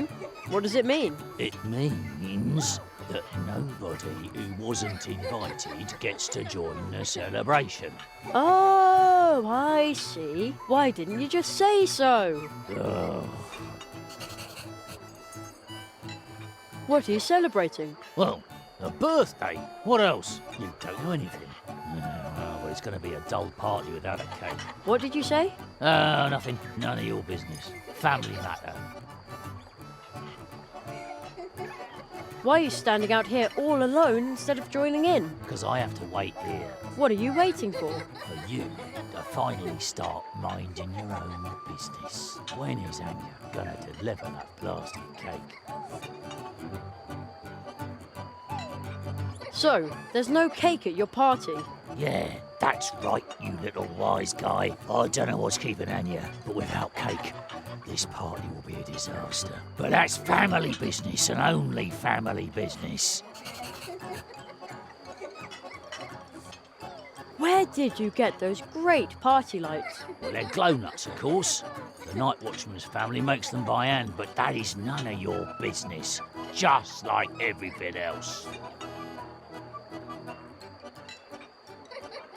What does private party mean again? That means that everyone who has no business here should shut their trap and go away. Well, he's definitely in the mood for a party. Well then, have a good time. I don't mind being excluded. Finally.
I think I have to get up there if I want to have a real conversation. Steals my hat. Uh-oh, I think Conrad is still awake.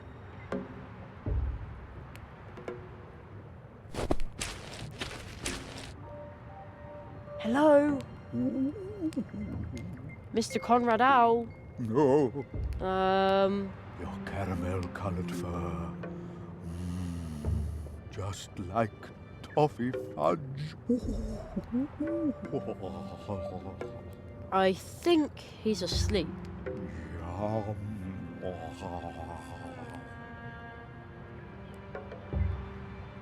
The Great Zaroff, clairvoyant illusionist, coming soon to a theatre near you. Another advertisement for Zaroff.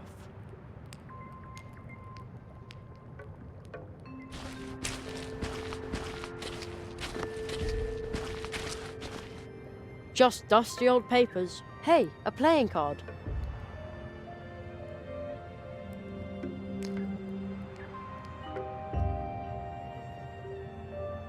Rather boring paperwork.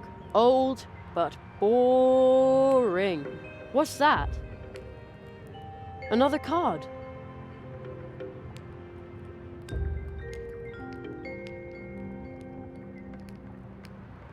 This armor could have been made for a sparrow, or a mouse with an ice cream cone in its face. Sort of a summer armor. Perfect for a pelican, a deadly battle pelican. Sir Beakhead.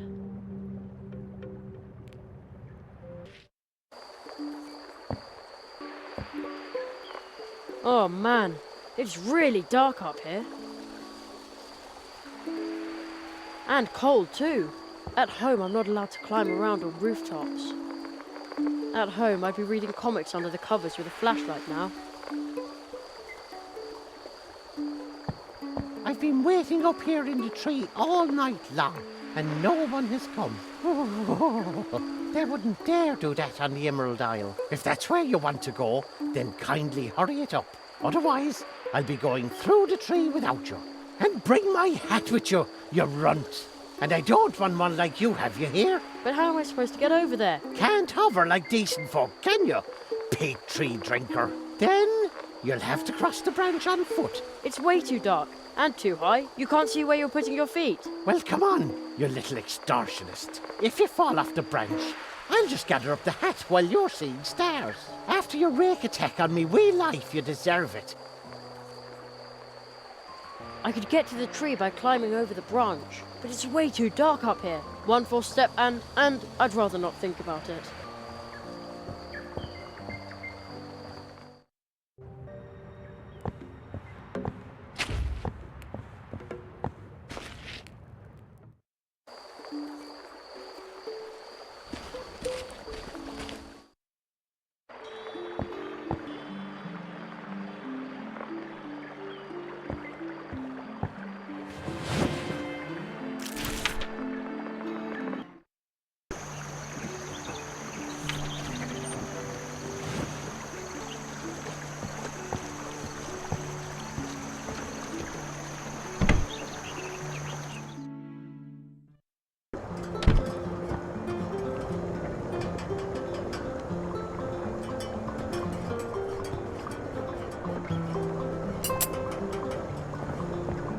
I hung the clock part over the key.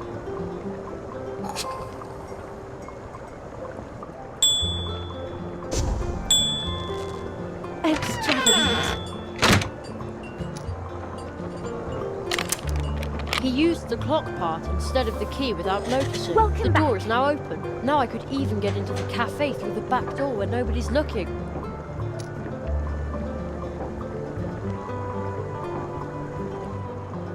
I've heard that the Hare family is waiting for a cake.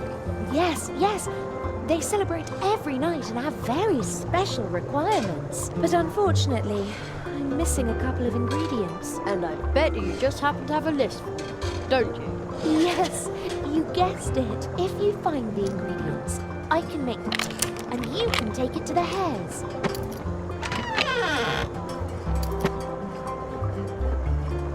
See you later. Take care. Missing ingredients for the Hare family's cake. A handful of sweet red berries, chocolate, some milk, and beet syrup.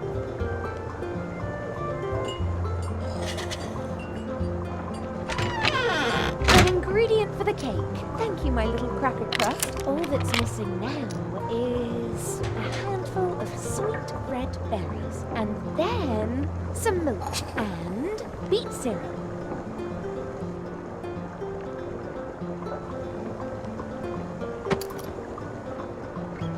An ingredient for the cake. Thank you, my little cracker crust. All that's missing now is a handful of sweet red berries, and then beet syrup. There you are again. See what you've done. What have I done? Side effects. I've got insomnia. During the day. I'm sorry? That's all right. Still better than a dwarf cold. I'm so bored.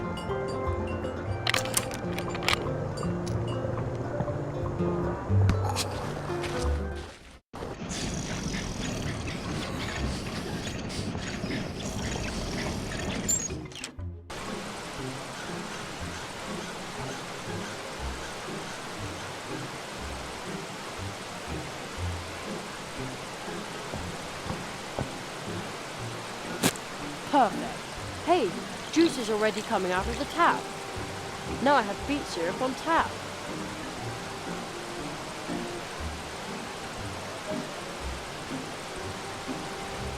A mug full of thick, sweet syrup.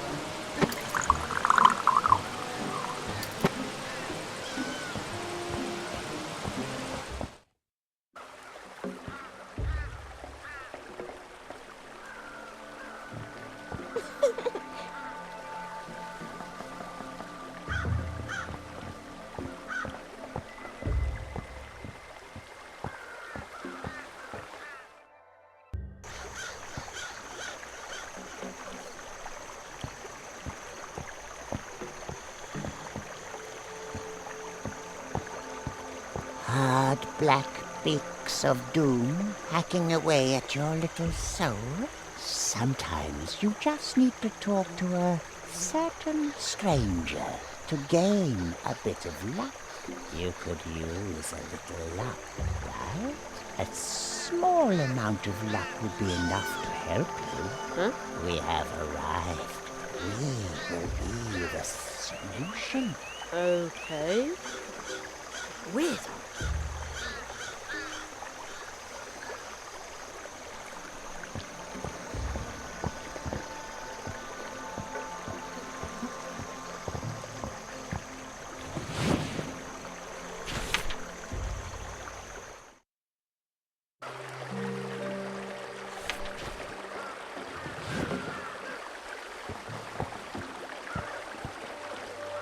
So here I am, standing guard, eating nothing but these red berries. Pining for a pepper cheese fondue. Deprived of an encouraging word from my comrades. And all that just to make sure that show-offs like you can sleep in peace. So keep your hands off my berries. Hey, what are you doing so far out of town? You'd better not venture too close to the river. Haven't you heard? There's been another crow attack. Of course I heard. I was right in the middle of it.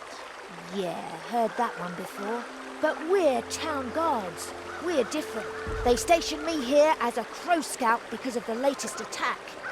And all that just to make sure that show-offs like you can sleep in peace. Oh, thank you. You're welcome.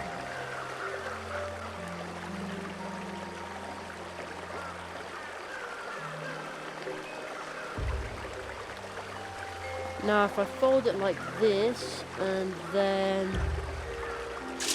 Ta-da! A pot. Oh! Are you going to cook something? What is it? Let's see. Not that I need anything. I can manage all by myself.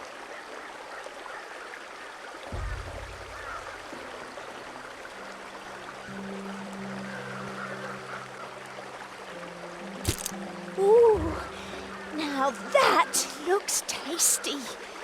If that cheese were also seasoned right, well, I might actually be tempted.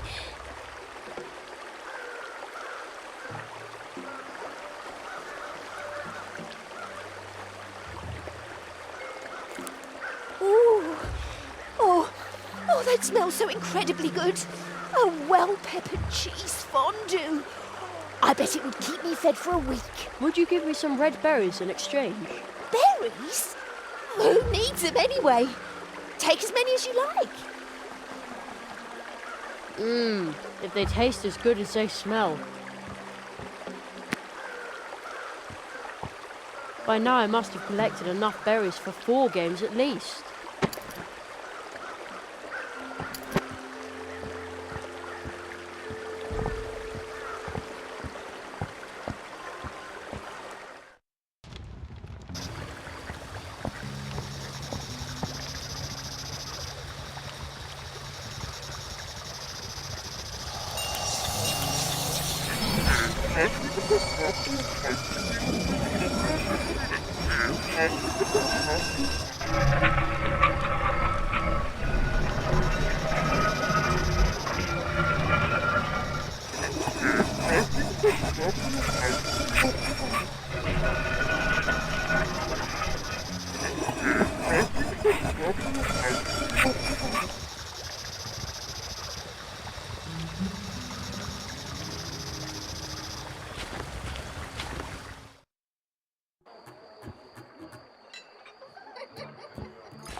Hello, Jeremiah. It seems like you also like to be out and about at night. I love the serenity of being alone in places like this at night. You can hear the whisper of secret stories that are hiding here and there. I have a special story for you. It's about mice and squirrels in the woods. Would you like to hear it? Did you like my story? I often find strange things between the worlds. Fragments of stories long forgotten. Lost beginnings. and lost endings. Perhaps there's something you have forgotten. Maybe I can find what you have lost. What a wonderful night. Have I told you how much I love the night?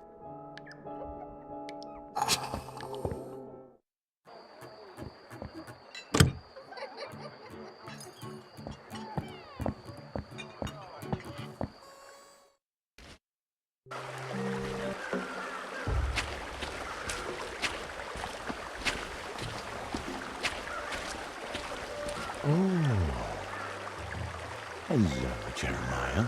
Did you know that the moon is responsible for the tides? But my old friend the moon has nothing to do with this flood, or with the wild crows that haunt this area during the day. Do you see the lights on the other side of the river? Over there looms the beginning of the sad story for Mousewood's folk. I hope it will have a happy ending. Isn't there something we can do to help? That is out of our hands, I'm afraid. But wait, let me tell you a beautiful story from the time before the flood. It's about the old magician visiting the post office by the river. Would you like to hear it? Did you like my story? I often find strange things between the worlds. Fragments of stories long forgotten, lost beginnings, and lost endings. Perhaps there's something you have forgotten. Maybe I can find what you have lost. What a wonderful night. Have I told you how much I love the night?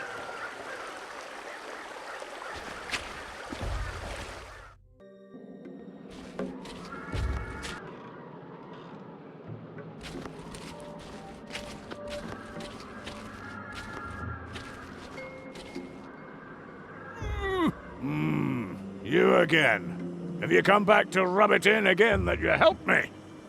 Pah! What? No.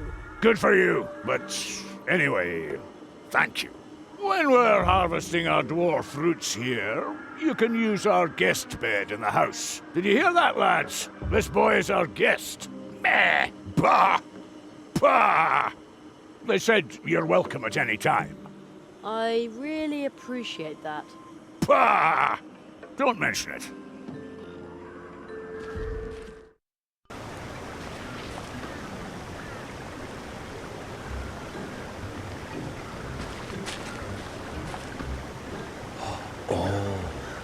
Hello, Jeremiah. I thought I was alone. So, you also like to stride through the night, moving behind the scenes. That's where I find many of my stories. And I know an interesting one about the grumpy wood dwarves who live here. Would you like to hear it? Did you like my story? I often find strange things between the worlds. Fragments of stories long forgotten, lost beginnings, and lost endings. Perhaps there's something you have forgotten. Maybe I can find what you have lost. What a wonderful night. Have I told you how much I love the night?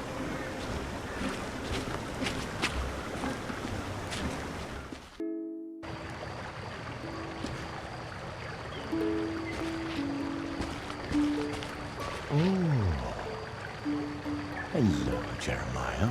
You're still awake? The night air is laden with a certain fragrance. You can almost smell the stories floating in it, and I have already captured one this very night. It took place right here at the house of the Hedgehog brothers. Would you like to hear it? Did you like my story? I often find strange things between the worlds. Fragments of stories long forgotten, lost beginnings, and lost endings. Perhaps there's something you have forgotten. Maybe I can find what you have lost. What a wonderful night. Have I told you how much I love the night?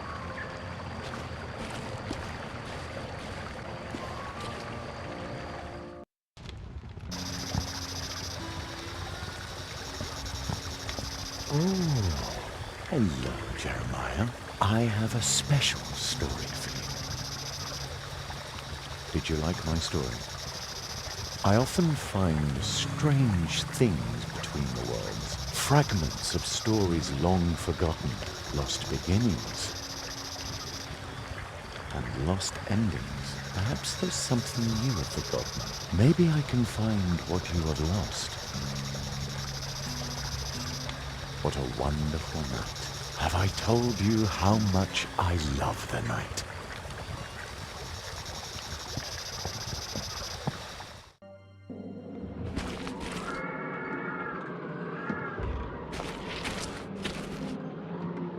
Oh, hello, Jeremiah. You seem to be something of a night owl. I prefer to write at night. Writing seems to be a lot easier then. In my book, I've written down many a tale. Oh, I think I've got one that you might like. It's a story about a human like you visiting this forest. Would you like to hear it? What a wonderful night. Have I told you how much I love the night?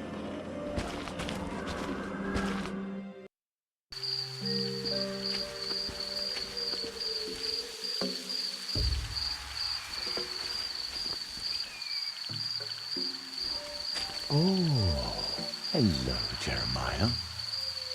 Out and about so late. Shouldn't you be home tucked up in bed by now? I prefer to collect my stories at night.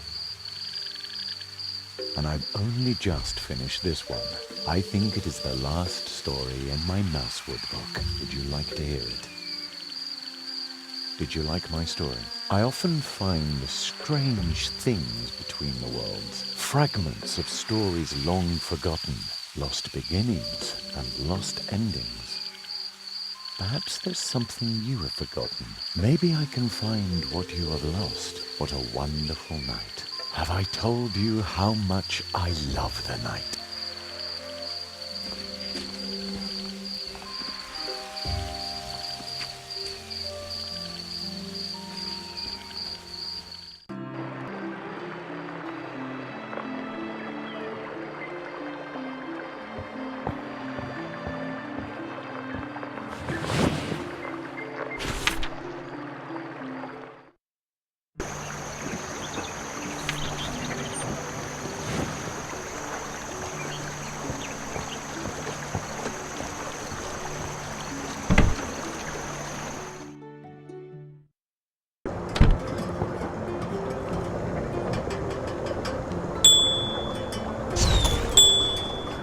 Just a sec.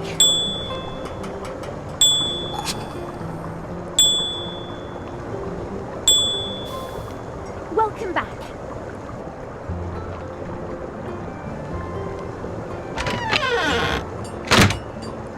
An ingredient for the cake. Thank you, my little crackle crust. All that's missing now is beet syrup. I'm already here, honey dripper.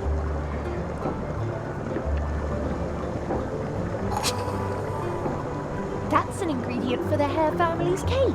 Now we have everything, honeycomb. By tomorrow, I'll bake a pancake-tastic treat, and then you can pick it up and take it to the Hare family. Maybe they'll even invite you to their birthday party, my little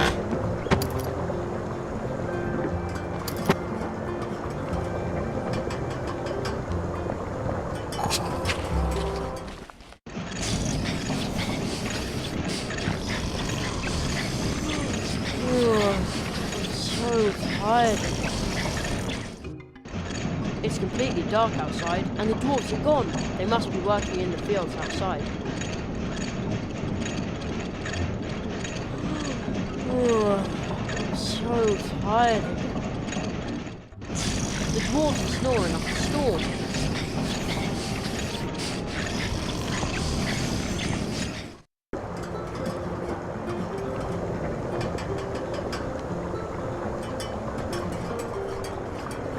That sure looks tasty. Thank you. Can you take it to the Hare family for me? Sure. Thank you, my little crackle crust.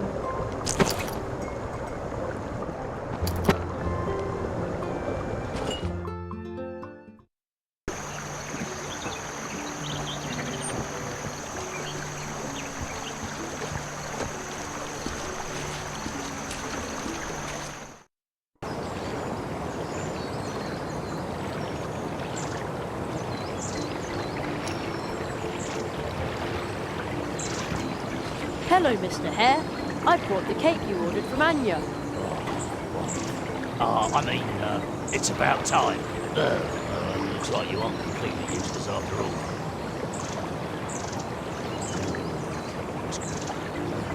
I'm a major exception. As of today, you can officially take part in our popular hair parties, known far and wide. Wow! Well, don't just stand there. What a moody fellow.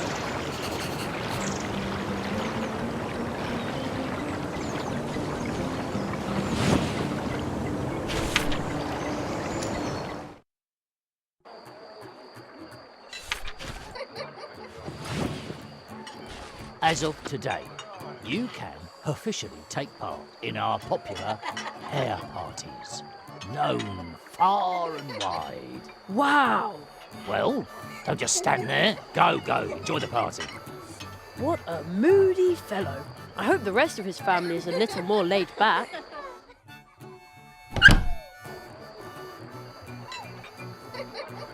Wow, what a party! There sure are a lot of people here. Birthdays are always a big deal for the Hare family.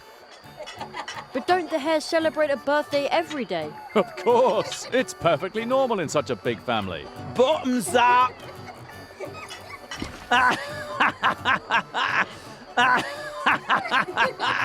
Who wants to think about tomorrow today? Today is everybody's birthday. Yours too. Here, take this.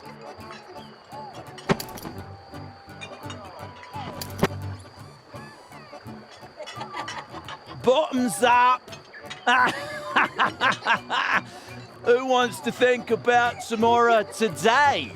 Today is everybody's birthday. Here, take this. Another one of those cards.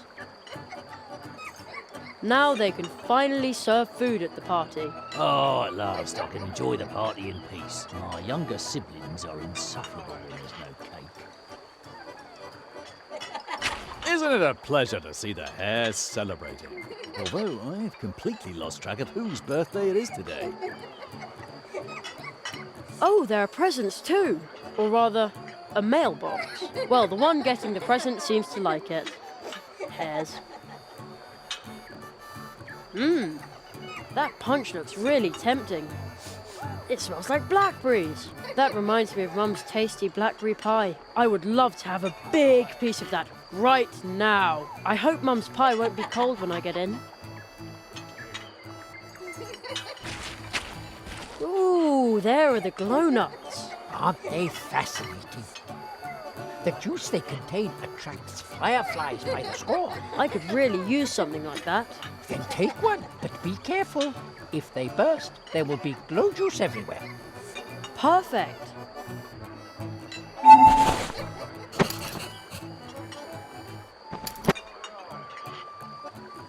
I thought you were going to dance this evening. My poor feet. I gave myself blisters dancing this afternoon. Oh dear. And I was so looking forward to the party. I've got to tell you a joke. Love to hear it. Well, why do bees hum? No idea. Because... oh, I forgot. Oh. But you'll like this one. Why do mice usually avoid drinking too much blue juice? Well? Because... I just can't remember punchlines. But I've got one more. A rabbit couple is booked on a luxury cruise. At the quay, they get stopped because there are too many of them. Why? I don't know. Because... I don't know either. Pity. If you pass it on, maybe someone will know the answer. Someone with a sense of humour. I wrote down as much as Jonathan can remember.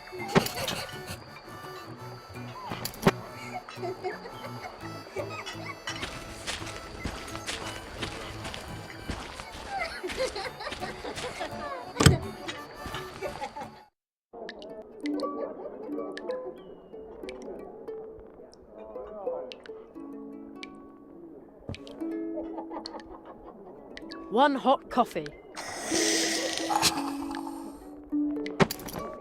Too bad I don't like coffee.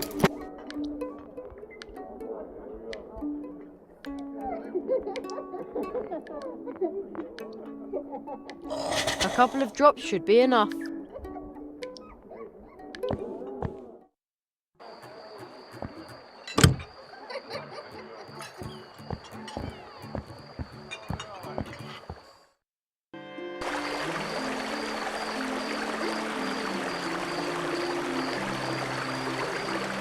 I've got a little present for you.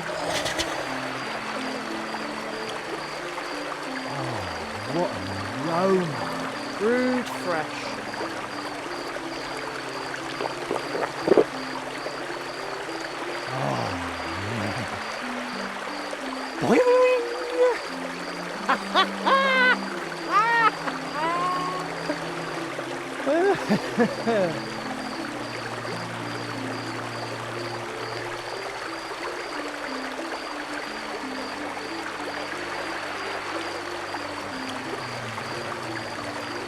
He's asleep.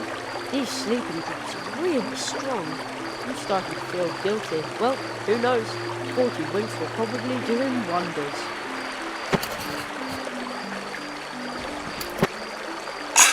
Now the cannon is pointing at the treetop over the town.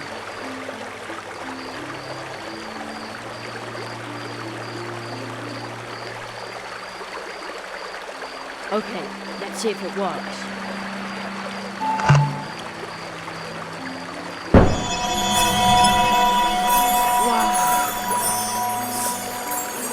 I almost hit the big branch behind the town hall. Will you look at that? The glowing stuff from the nut is attracting fireflies from all over Mousewood. How pretty! And the guard is still sound asleep in spite of the noise.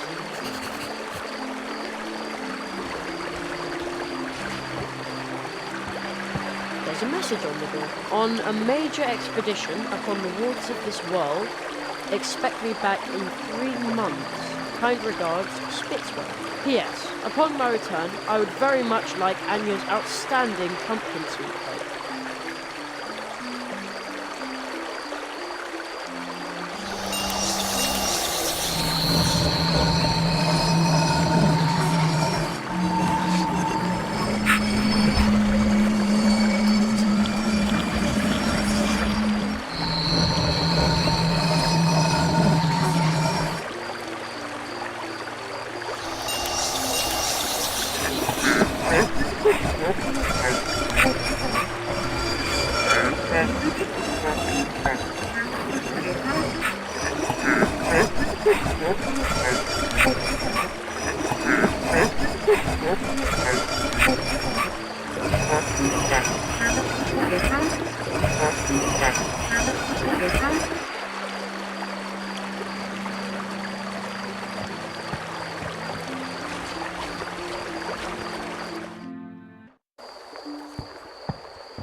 Wow, the whole town fits under the tree. Any bird who built a nest up on a branch would have a magnificent view.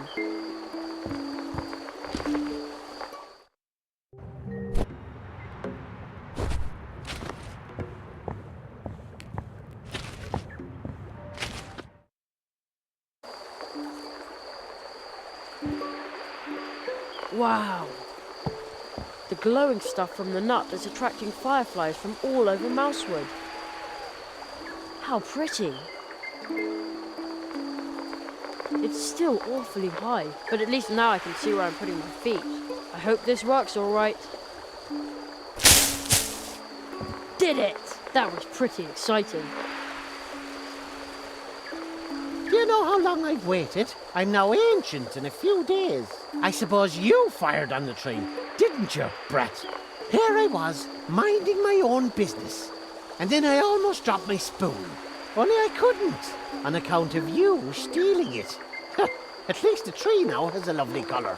What the weevil do you want in my world, you whippersnapper? I suppose you want to extort your 3 wishes out of me. I'm a magician's apprentice, and I want to learn a spell.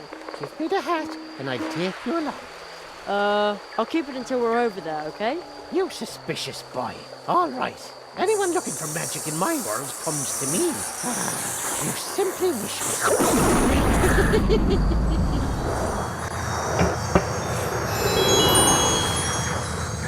Is he serious about the wishes?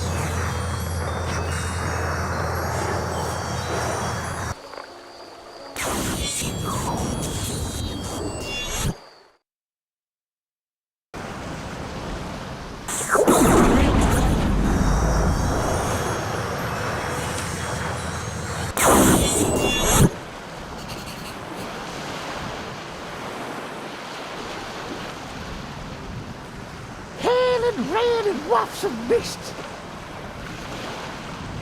A whippersnapper stealing me hat!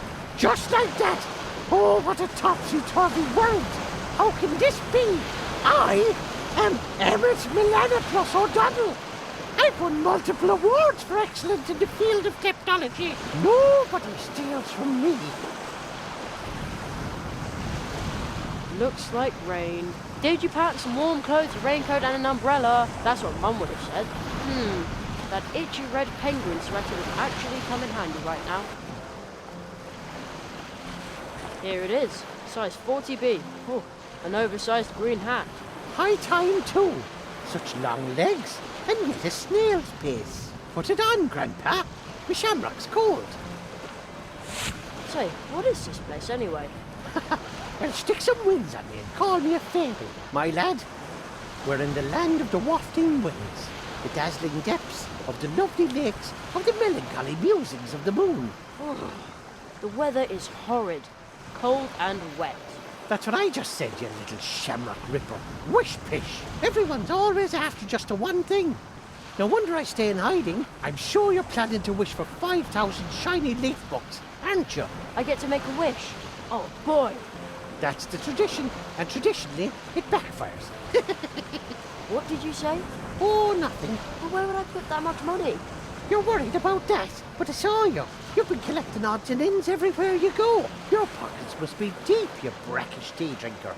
And you wouldn't empty your pockets for 5,000 leaf bucks. That'd buy you 10,000 bags of jelly beans, 1,000 comic books, or 100 video games. Sounds great, but actually...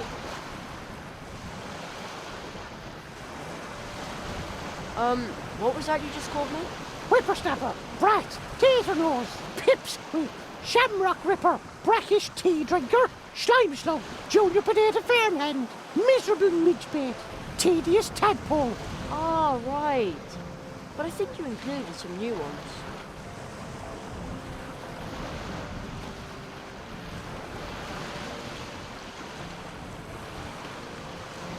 I'd really love to be more popular with everyone I know. All right, your wish is granted. You're now a professional, certified, officially distinguished plumber. What? But I... You're now a master of a trade. A popular one too. Everyone loves plumbers because they're so useful. Two more wishes, Junior Potato Farmhand. All right. In that case...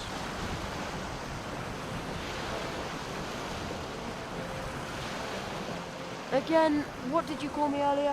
Whippersnapper, brat, tater nose, pipsqueak, shamrock ripper, brackish tea drinker, slime slug, junior potato farmhand, miserable midgebait, tedious tadpole. That's it. I wasn't sure whether I heard you right. I wish I'd finished my training already. Okie dokie. So far I don't feel any different. Actually, wait, there's a tickle. Ooh, could this tickle under my nose be my new power? Yikes! What's that stuck to my face? Ha-ha! A moustache! Just like a big grown-up who's finished his training. But I didn't ask for a moustache. Ha-ha! One more wish, miserable midgebait.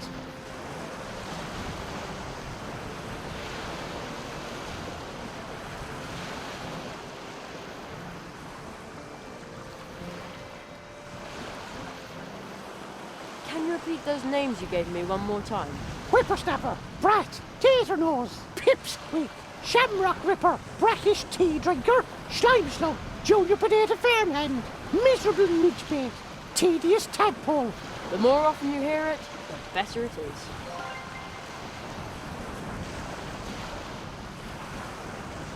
Oh no, I wish I was better at choosing my words. But of course, that was your third wish. Mamma mia! Oh, what have you done with my voice? By my beard, who could possibly be more successful than a plumber with a moustache and an Italian accent? And that is a mustachio, is itching like crazy. I warned you, boy, never make light of a wish, or it's guaranteed to backfire. Per favore, I'll do anything. I'll return the spoon, the cobalt and the nails. Just to get me back to normal again. Are you trying to bribe an O'Donnell with his very own property that John rightfully pilfered in the first place? You brazen scallywag! Ha! Ha! Ha! Ha! All right then. You and your obnoxious lovability. Ah, I can breathe again. Thank you for undoing all those wishes. I had never said I'd undo all your wishes. You'll be better off if you remain a plumber, boy. A handful of skills is better than a sack full of gold. Now you've had your 3 wishes, leave me in peace. Oh, where did he go to this time? Reminds me of a gigantic multi-purpose wrench. The kind you use to fasten screw nuts on drain pipes. Oh no, where did that come from? I may not be an archaeologist, but this tower looks really ancient. Looks like rain. Did you pack some warm clothes, a raincoat and an umbrella? That's what Mum would have said. That itchy red penguin sweater would actually come in handy right now.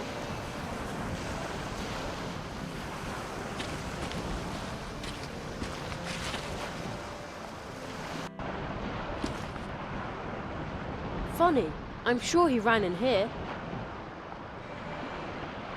Wait a minute, how did that get here? Zaroff. Everywhere Zaroff. This flag smells like a dog. How do I know that? We don't even have a dog.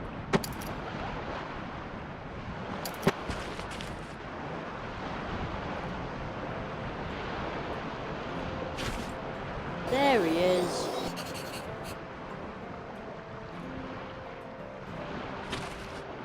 Excuse me? Oh, by St. Patrick! What else do you want, you greedy brat? What I'm really looking for is a spell. You're not going to find any magic here. I'm all out of magic. Can't do it anymore. How come? Do the corners of me mouth look particularly convincing to you? Without a rainbow, I'm stuck here. When I'm in a bad mood, I can't conjure up rainbows, or rain, or anything else. And what could make you laugh again? That's no small feat, Tater Nose. It would take something very special to cheer me up. Something very special and shiny.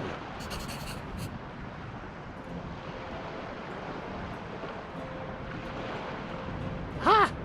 Howling harps, no! I don't want any presents. There's no point in being given things just like that. If anything, I want to find them myself.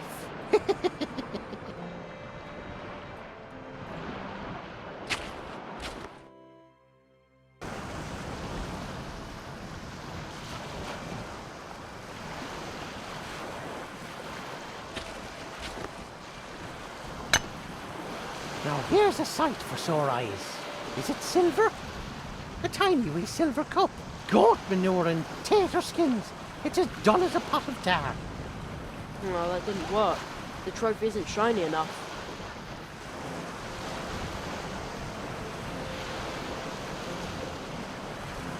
I'm going to polish it up a bit.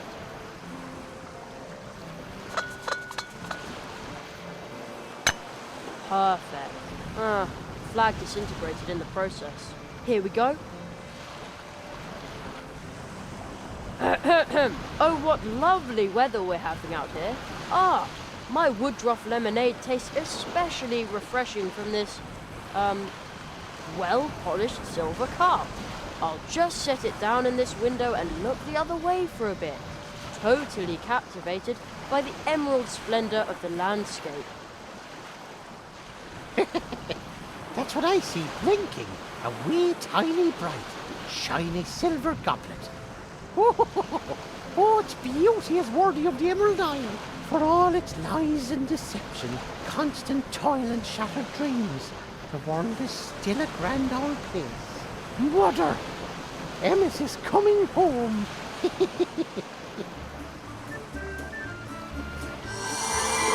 Stop! I've still got a spell to learn.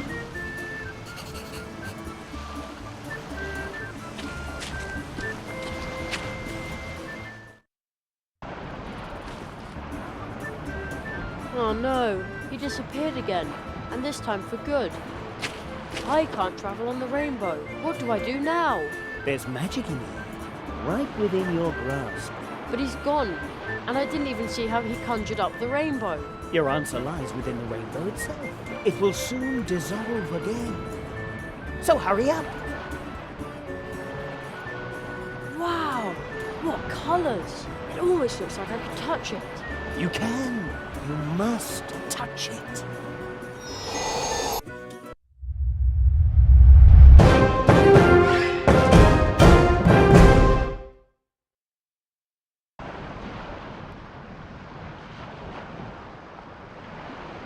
I thought they were nothing more than an optical illusion. You just learned your second spell through the power of the magic rainbow.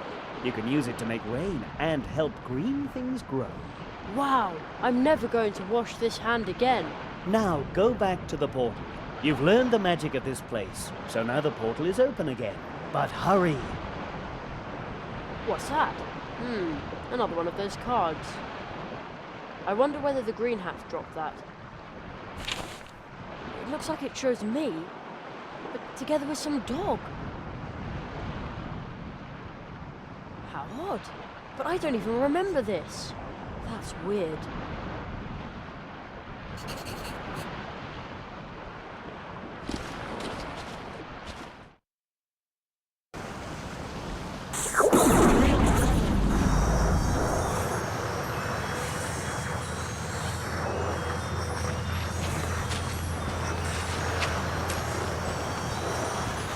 Goodbye, rainy green landscape. It's funny, but I think I'm going to miss the little guy in the hat.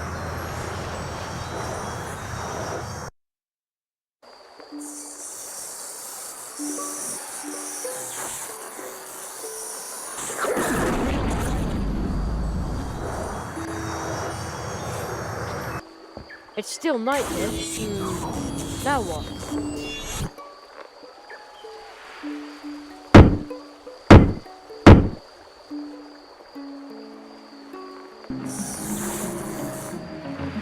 What was that noise? Jerry, is that you? Who was that? Did he call my name? Perhaps we will soon find out. But we don't have much time. The second nail has been struck. The second nail?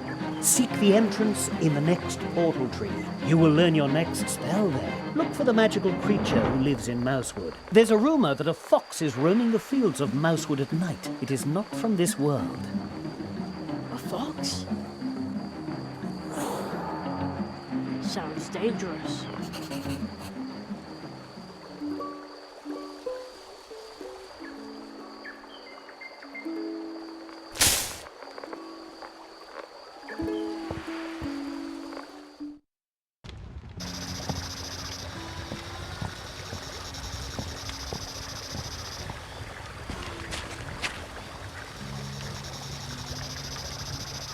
Strange.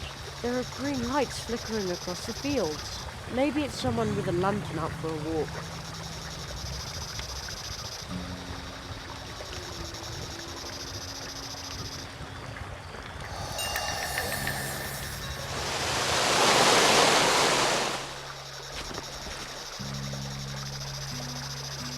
It looked like you conjured the rain yourself. Yeah, well,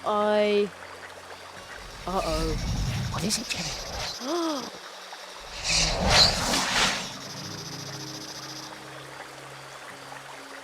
A fox! What? Who are you? Jerry, be careful. Don't move.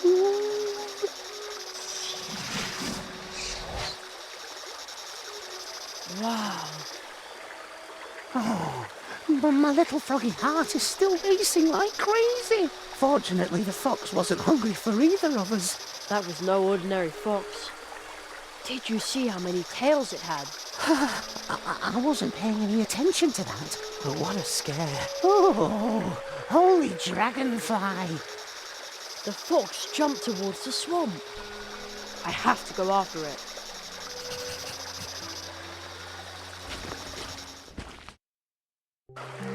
There it is. Such a strange fox.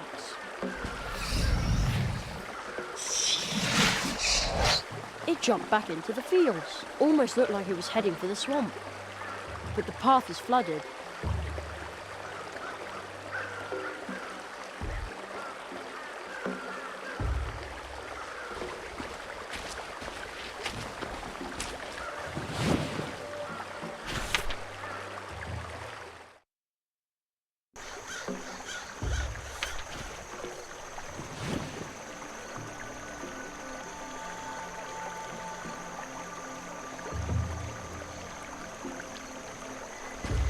I wrote down some jokes from Jonathan Squirrel. I made a special note of it. Fire away. Why do bees hum? Obviously, dear listeners, because they can't remember the words. And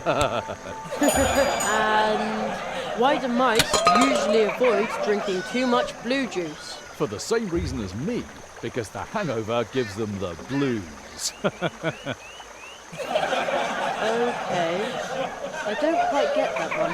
Never mind. A rabbit couple is booked on a luxury cruise. At the quay, they get stopped because there are too many of them. Why? Because with rabbits, 2 is a crowd.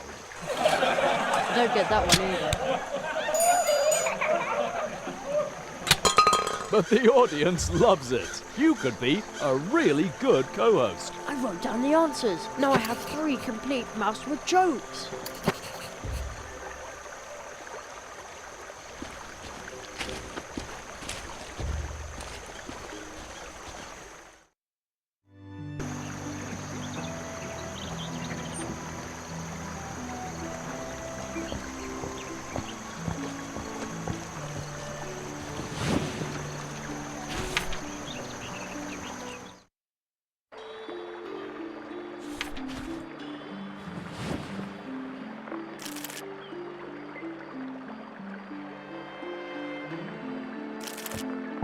I've collected genuine Mousewood jokes.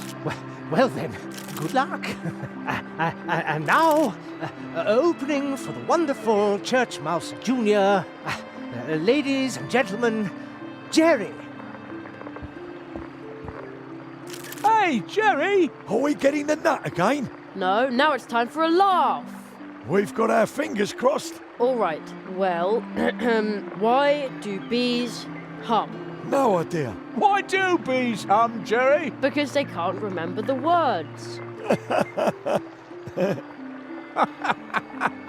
Good one. More! Why do mice usually avoid drinking too much blue juice? Because the hangover gives them the blues. Super! The kid's really good. You'll love this one. A rabbit couple is booked on a luxury cruise. At the quay, they get stopped because there are too many of them. Why? Tell us! Come on! Because with rabbits, 2 soon becomes a crowd. Brilliant! But you can't tell it to just anybody. Oh, no. Thank you, thank you. Jerry, get off the stage.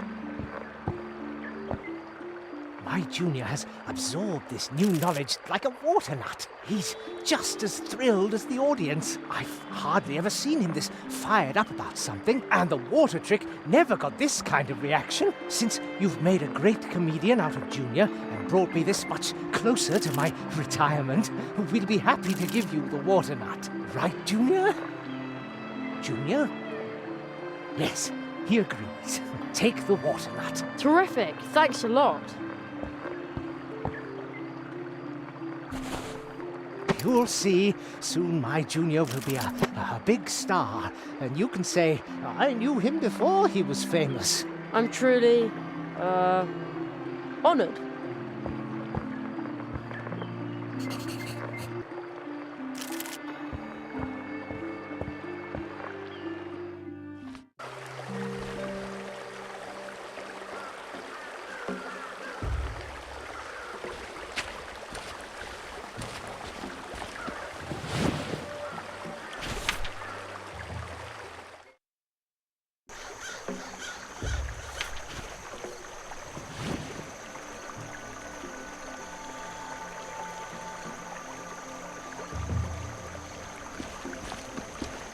Let's see how much this fancy water nut can really hold.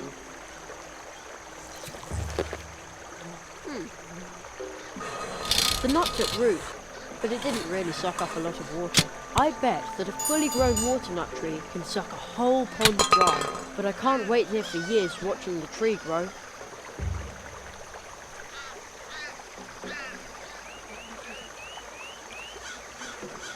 Maybe we can provide some help for the little water nut tree.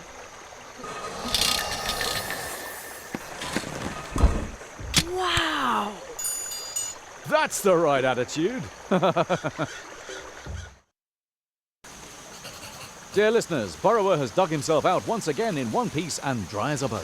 We will now continue with our programme. Swamp Radio 103.6, 5. Mole in the morning, Mole at noon, and Mole in the evening. As always, we'll start off with my favourite music.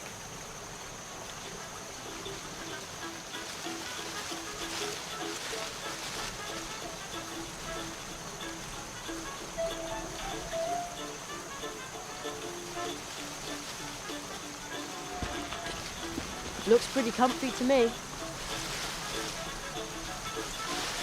A blue root. I got that beautiful dwarf root from the dwarves as thanks for promoting their blue juice on my show. But the listeners at home already knew that, of course. That's Buzzy, the dewfly. I call him that because he creates a bigger buzz than even I do. Actually, he belongs to the post office, but I've grown really fond of him. But shh. And here next to me is Jerry Hazelnut. We all wish the young tree walker lots of luck. But now, on with the programme. Ha! I was on the radio. We all wish the young tree walker lots of luck. But now, on with the programme.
Uh-oh.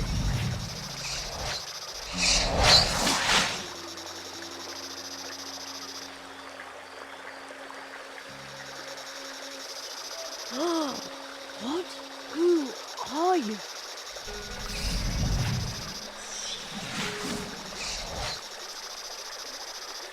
Wow. The fox jumped towards the swamp. I have to go after it.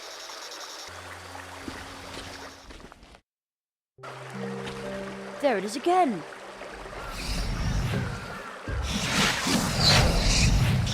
It jumped further into the swamp. It almost looked like it was waiting for me. I'm going after it.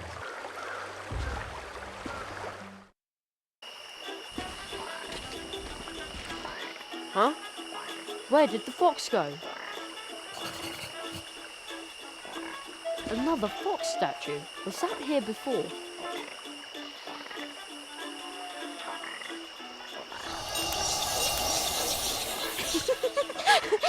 You caught me! Alas, now I have to go home.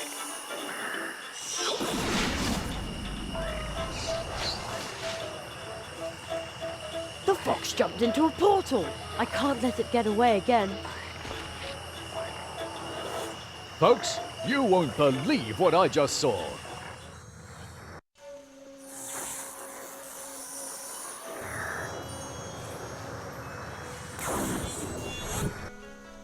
So, you finally returned to us, Kitsune.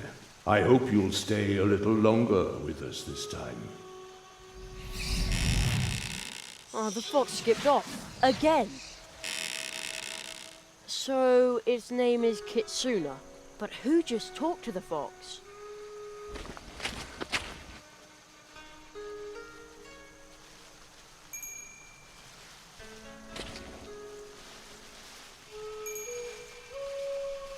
So where am I now? It is very quiet here, as if there are no people anywhere near. Only more of these fox statues. But I can hear a very soft ringing, or chiming. Earlier it sounded like it was talking. Hello? Anybody there? No reply. What a strange statue. Is that supposed to be a fox as well?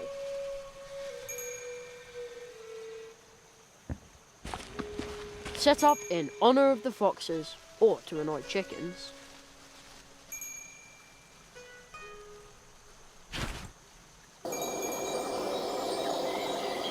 Over there, in the bushes, I see something sparkling.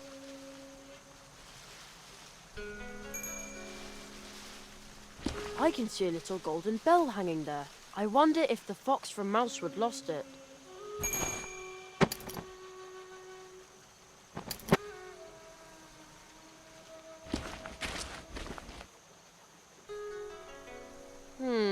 Another one of those posters, but it looks a little different, and I can't read the writing, but I guess it says, The Great Zaroff. It almost looks like an entire city back there, but I can't see any people.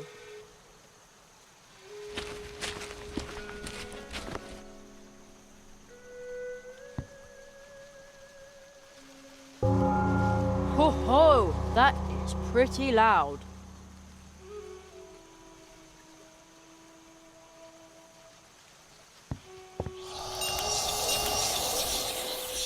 Nothing's happening. Maybe it's because it's made from wood, not stone.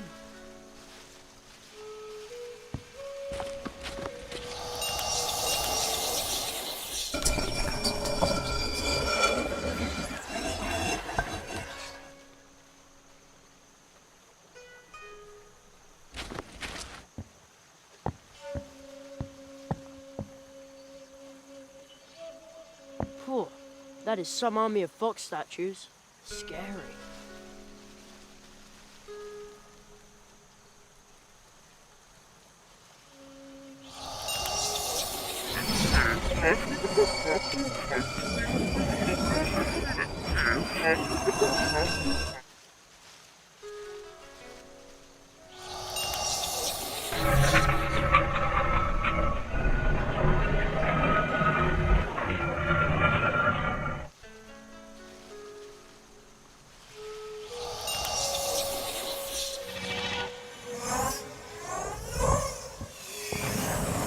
Who disturbs my slumber?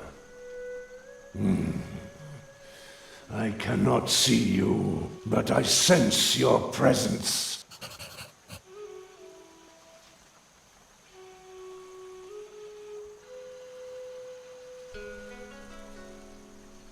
Your path has led you to this point, but no further. I am the keeper of this gate. I am the guardian of this place. A blind fox could smell you from miles away. And so can I. How did you arrive in this place? That we foxes wrested away from the humans. Human. Since I did not allow you to enter through this gate, you must have gained access through the tree node. Yes, the portal. Kitsune. Her dealings with humans have rendered her almost as blind as I. Is that a reason to not let me through? This gate will remain closed to humans.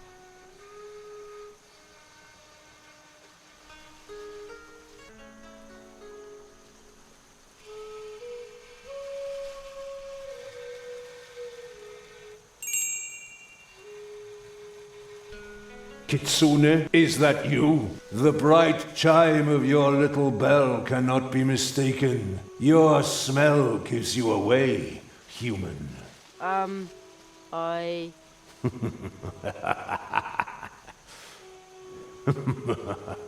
You really thought you could deceive this old, blind fox? Oh, well, A human?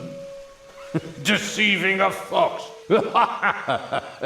No, this is precious. Actually, I'm trying to return this bell to the fox. Ah, returning her lost property. What a noble gesture. You may pass, but be careful, human. Never trust a fox, especially not one like her.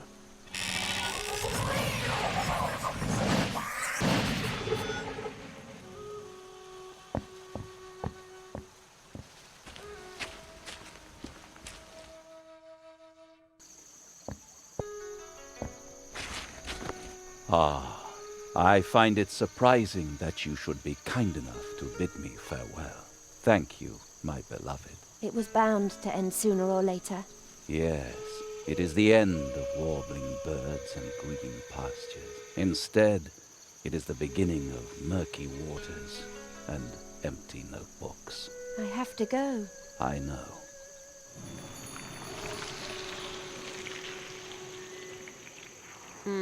Not a trace of the fox. Maybe that lady can tell me where it went.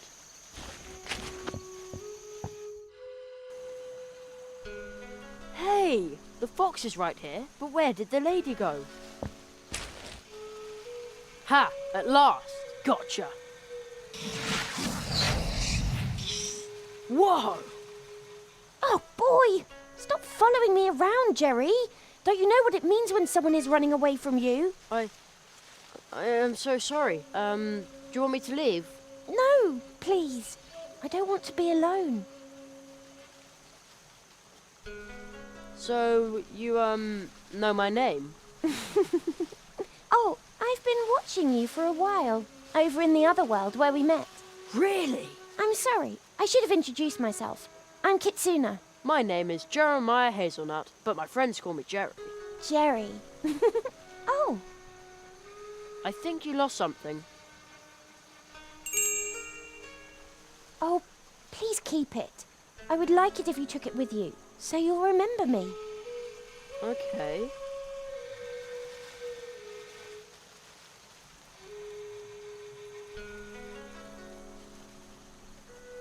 This is probably a silly question, but what are you?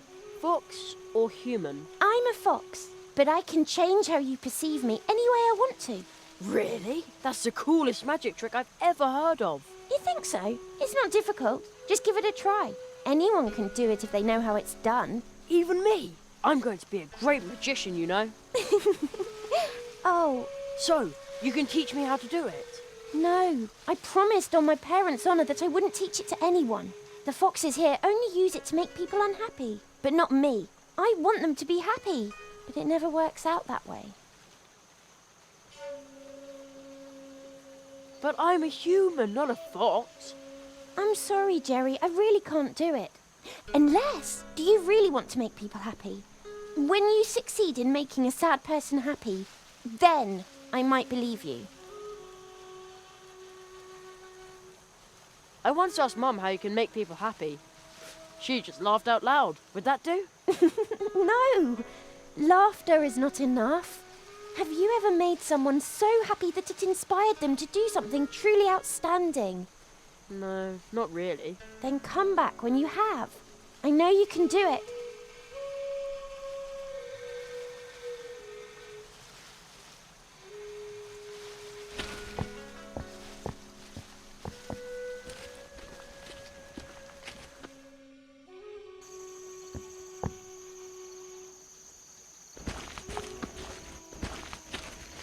Bamboo! As far as the eye can see. Those would make great pogo sticks. Whoa! Those mountains are pretty high. I still haven't got a clue where I am. Could that be the Alps? No idea. No, really, why would the poet keep staring at the pond? I don't get it. There's nothing in there. The quiet pond. No, that doesn't cut it. Gloomy pond. Ah! Excuse me, are you a poet? Am I a poet? A poet needs inspiration. And she no longer wishes to be mine. Instead, she just broke my heart. My name will fade into oblivion, just like my words and the ink on my paper. What are you doing here? Dark water is all I can see. Dark, dark water. Where did that, inspiring thing go to? This wretched creature, she used me. A true fox. I was a fool to believe that she and I were in any way alike. Foxes' hearts are broken and filled with pain. The pain transforms into cunning, and the cunning of a fox will break any man's heart. Are you looking for a new inspiration or something? I need inspiration, but my spirit remains empty and unmoving. Just like this pond, nothing is stirring, and the same is true for my imagination.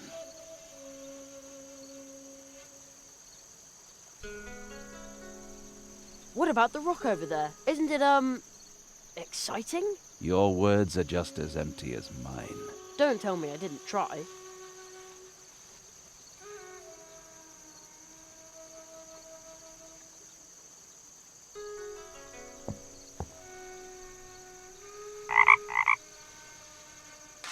Is that a frog I hear? A frog. Aha! No. My inspiration is dwindling again.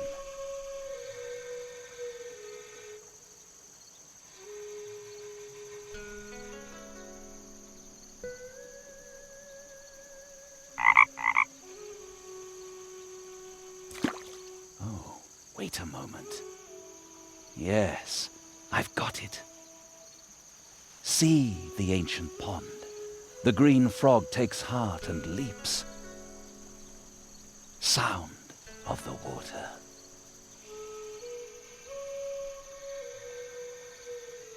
Oh, it's perfect. I show you, old fool, you've still got it.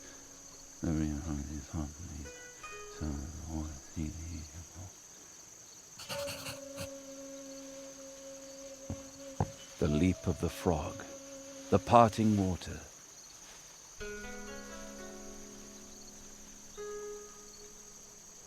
By giving it room, the light overcoming the heavy. And thus my heart as well.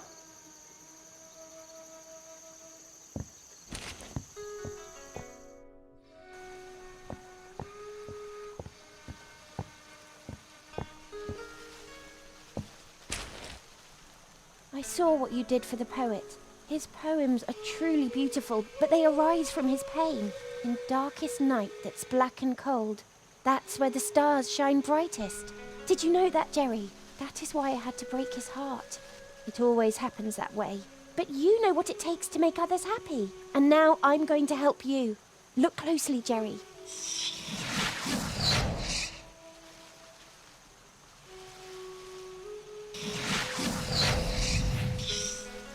I understand, but how can I do it?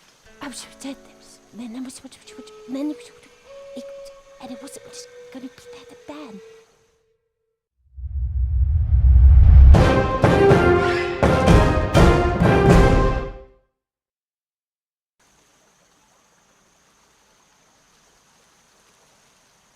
All right. Come on, let's go back to Mousewood. Believe me, this world isn't for you. The other foxes here aren't as nice as me. Also, I want to find out whether someone tried to eat Uli's special treats, and whether Plato finally worked up the courage to speak to Anya. Wow! How do you know all these things? You'd be surprised about how much you notice when you change into a statue. So it was you watching me. I knew there was something strange about those statues. Yep.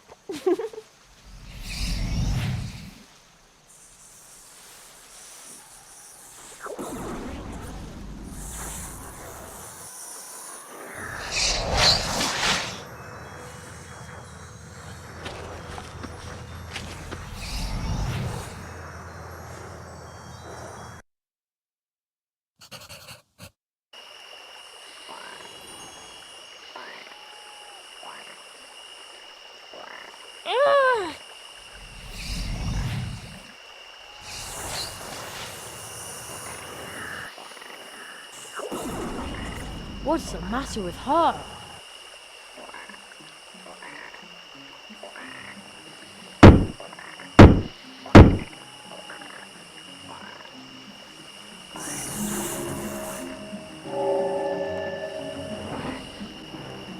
Do you know where we are? Who are you? Ah, What did you see? Do you understand it yet? No. I wrote a story for you. It might help you understand. Do not be afraid, but be on your guard.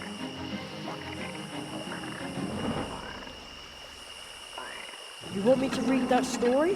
What does all this mean? That's what I'm trying to find out, Jerry. The Marquis! Where are you? Still in the magician's house. You learned the fox's spell? You did very well. Foxes are a bit of a tricky bunch, but they're also quite fascinating. Don't you think so? Yes, but what do I do next? There is a cold tree in the northwest. To find it, you must seek out the treetops. Travelers who are able to walk between worlds are said to have settled there. The tree will lead you to the eternal ice, and that is where you will find your next spell. Well, all right, but I'd really like to go home for a bit. And soon. May I? Hello? Seems like he can't hear me. That looks like... I don't know what that looks like, but it seems to be stuck in the middle of the tree. That can't be a good thing. Oh, isn't that...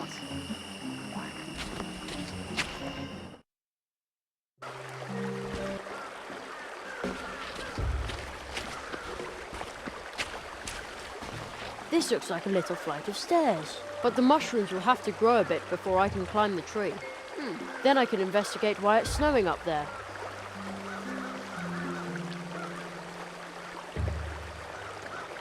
I should do this during the day.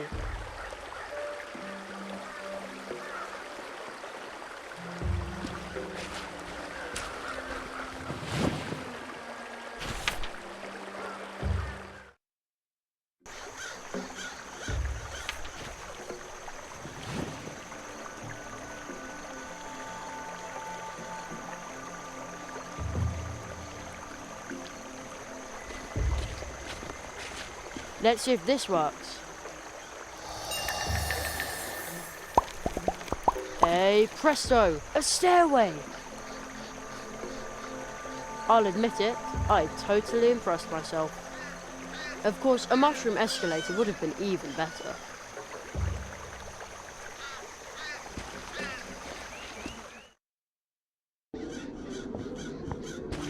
Whoa, I'm pretty high up here. And it's cold.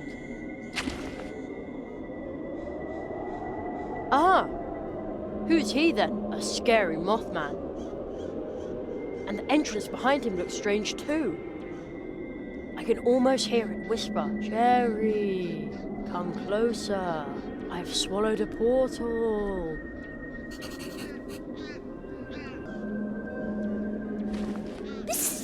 Fast asleep in broad daylight.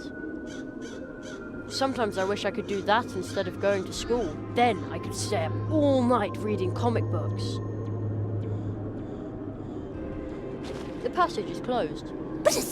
They seem to be nocturnal around here.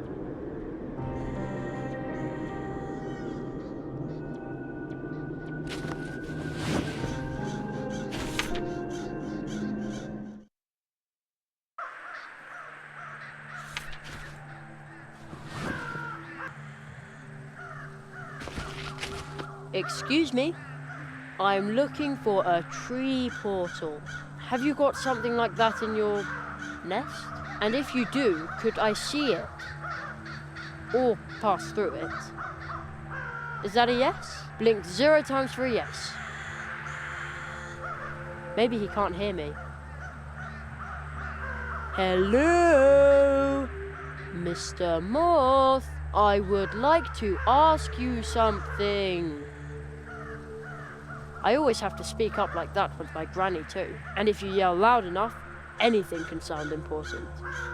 No wingless beings in here. Oh, I'm sorry, Mrs. Moth. What was that? Wingless? Your vibes are disturbing this place. Oh. I'm not sure what that means, but I believe this is a private area for insects. Too bad I don't have any wings.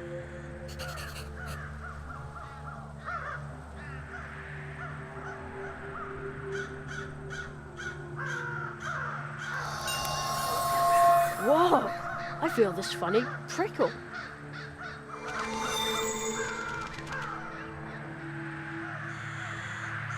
Greetings of the light. Yeah, same to you. I say, you have a glorious pair of wings. I do? Please, forgive me for overlooking them earlier. Here we were, assuming that in this strange land that we call home now, no sentient winged beings existed beside ourselves. Oh, I can feel the wings. But I think I'm just imagining them. Although the moth can see them too. So this is what it feels like to be Kitsuna. I wonder what her true shape is then. And what is she doing right now? Will I see her again soon? You are carrying on a dialogue with yourself, native. Priestess Phosphora awaits you in the temple. She will derive great pleasure from greeting a native moth. Okay, I'll just walk on through then, alright? Just follow the path that is laid out for you, as do we.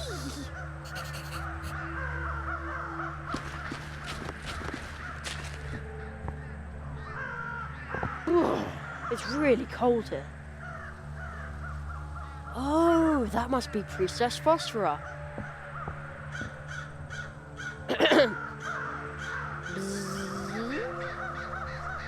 What noise does a moth make anyway? Beautiful night tonight, isn't it? My eye facets, do they deceive me? Is it a moth that goes there? Yes. What else could it be? Hespera let you in, but she is not in distress. The air tells me so. You must be a moth of goodwill. Yes, I am. Phew. For a moment there, I was afraid the spell would only work on one moth at a time. Whence do you come? You are not part of our circle. Moreover, your mask. You are not wearing it.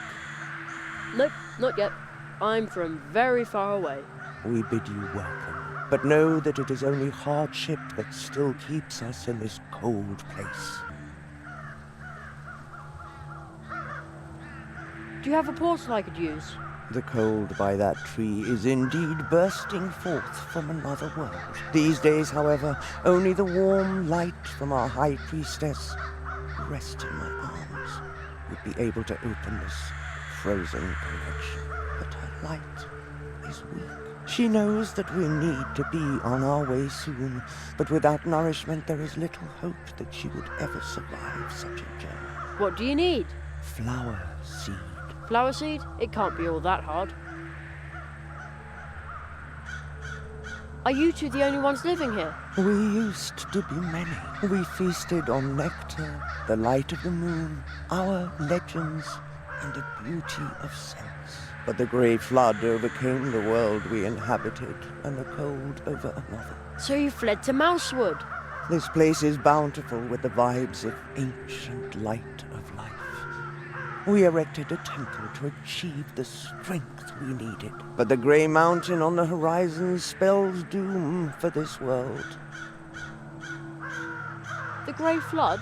The giants rolling up are the first sign. Apparently peaceful, but then a mass starts to pour from their moors. Nobody gets away, be it plant or animal, because the mass hardens, thus never releasing whatever lies buried underneath. Sounds like cement to me. Could that be what she's talking about? And why are you wearing those masks? Like the moon, we cover our features, for only by looking inward can the ghost undergo a new pupation. It symbolizes our retreat from the world and our focus on the inner light. Let's talk about something else.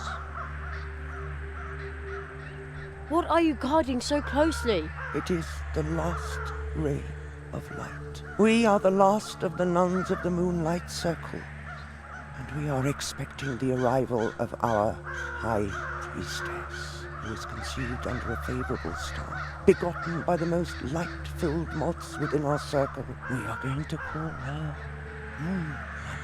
Moonlight. Moonlight. What a beautiful name. It was nice talking to you, but now I need to buzz off. Do other insect stuff.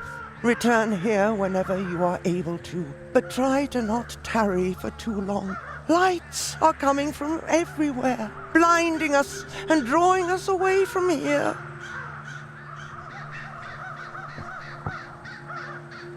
Is that one of you? It is an image of our High Priestess, Moonlight. She looks very pretty, just like Moonlight. She has always been like that, and she will be once again as soon as she hatches. How can you know that if she's still in her egg? She comes and goes, just like the moonlight. We know her well, and her time will come again, soon. This pot contains some dirt, but no plant. Only a funny stone that someone... Oh, my mistake. This used to be a plant.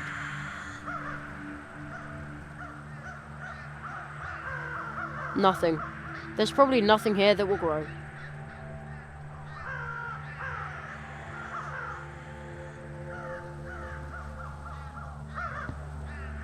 A bundle of flax. A duster, perhaps. I think I'll borrow it.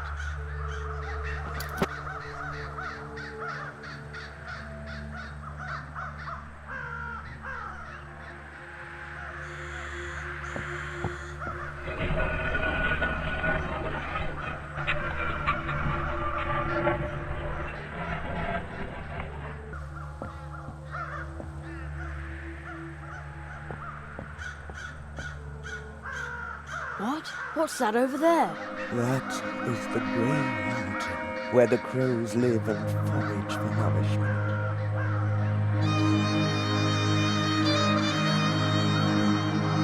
It looks like a waste dump. Wingless beings carried it here, and after the mountain came the crows and the flood. Beings? Wait a minute. You mean humans dumped it all there? I can smell it all the way over here. The heavy fumes saturate the crows' feathers. Their beaks peck deeper and deeper into the mountain. Their words grow louder and empty. You mean the crows are attacking Mousewood? Because this mountain of garbage is driving them crazy. Do you think the crows would leave if the garbage dump were no longer there? And the flood? All the inhabitants of this wood together cannot cannot move a mountain. And neither can you. I have been wondering for a long time who would be able to move entire mountains. Is there someone like that who can hear us? Is there someone like that who can see us? I rather hope not. Why's that? Because I cannot imagine a greater threat than someone who knows about all of this, and yet does nothing.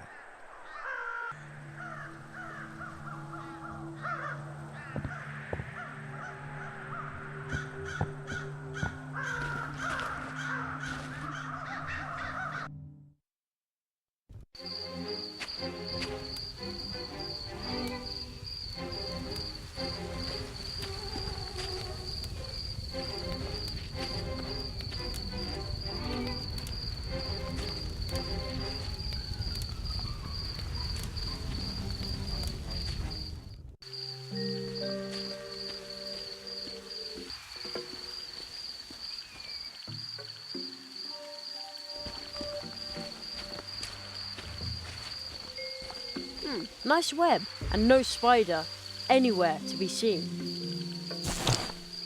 It's probably gone to construct a much nicer web somewhere else.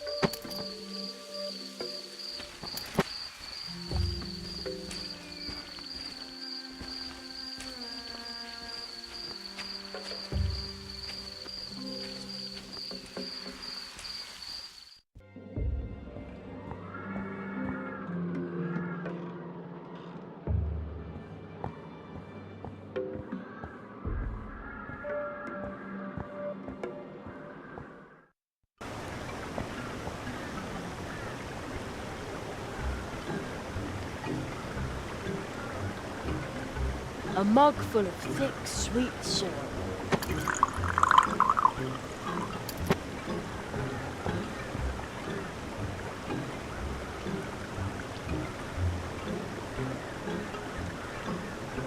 Oh man, that's a long way down. I should do this during the day.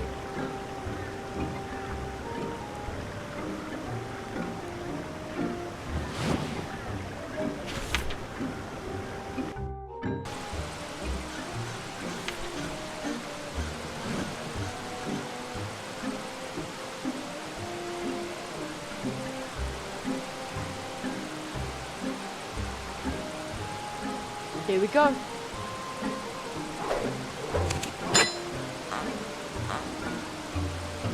I'm not strong enough to pull that branch down. Now what? I'll toss this end of the shoelace through the window.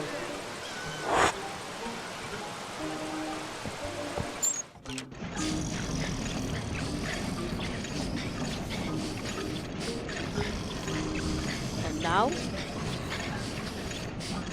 Yeah, that might work. Ow!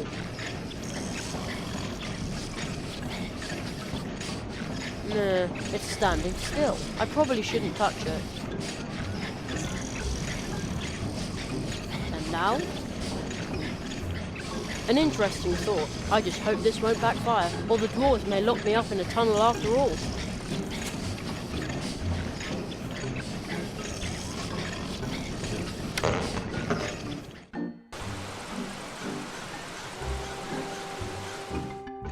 I'd say that worked pretty well.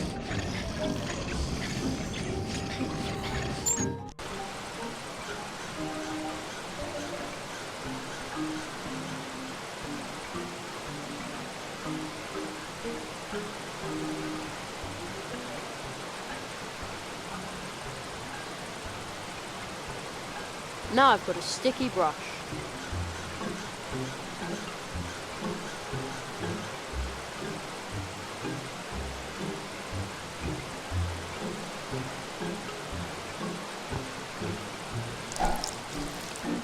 Right, the branch is sticky now.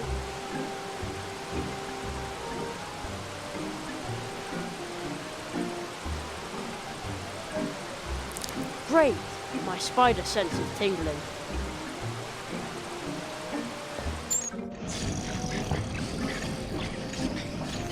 Whoa! The shoelace broke, So much for my nice grappling hook.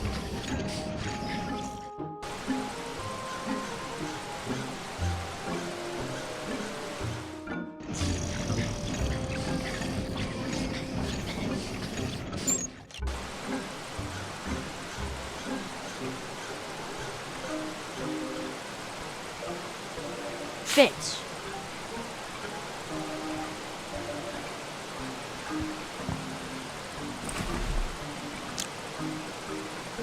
I got myself a dandelion parachute.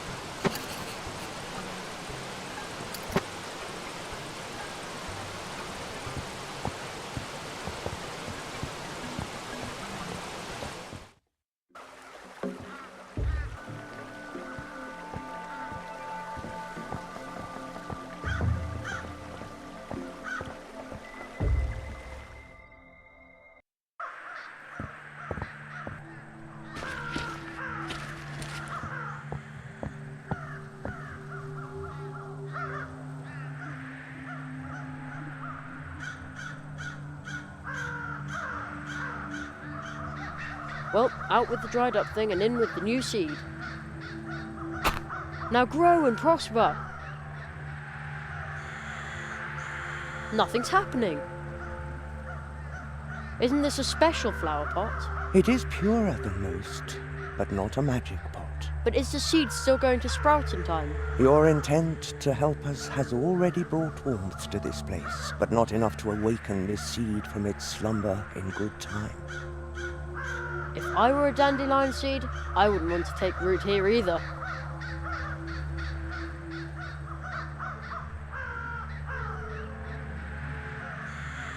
It's working! Watch it grow. It's working? Hooray! Party? Indeed, you succeeded.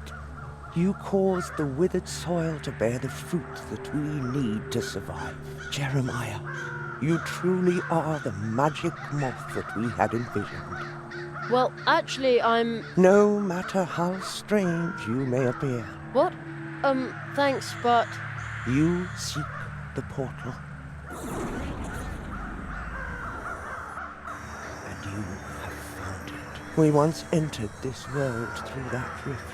The world you are going to find there, the one we left behind us, has grown cold. Terribly cold. But I didn't bring my coat. The power of our unhatched high priestess will protect you, just as it protects us on our journeys. It appears to be our fate to travel on, and it also seems to be yours.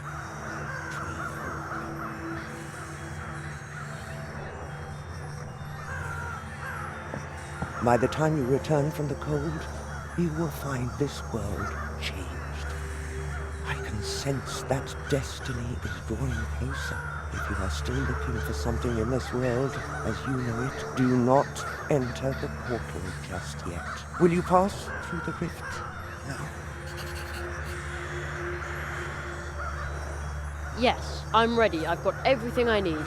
Travel onwards, then. See you later. Thanks.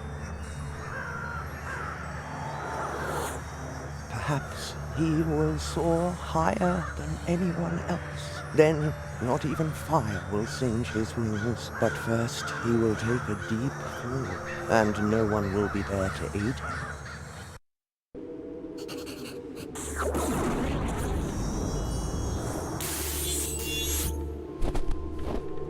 Ah! Where am I now?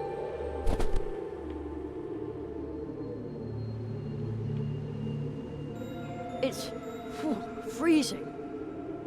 Hey, wait a minute. I'm not the least bit cold, and I've still got my wings. The moss protection seems to work. Not a nice place for a hike. I bet there are wolves around, and ice witches, and... now I am cold after all. Hey, what is that thing? Just dig a little further. Oh, it's a statue.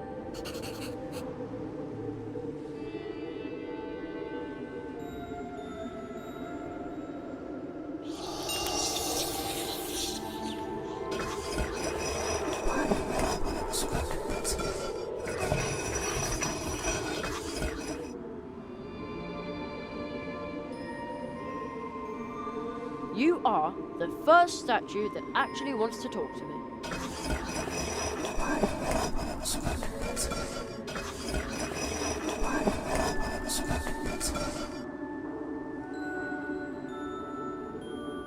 What kind of god are you then?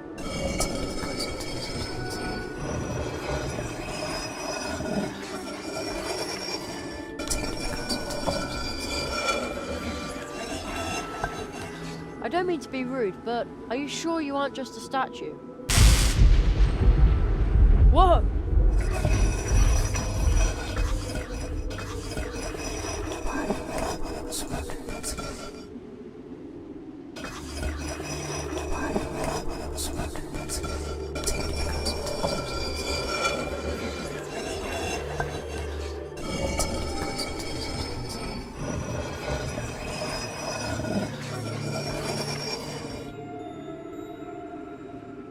Where am I anyway?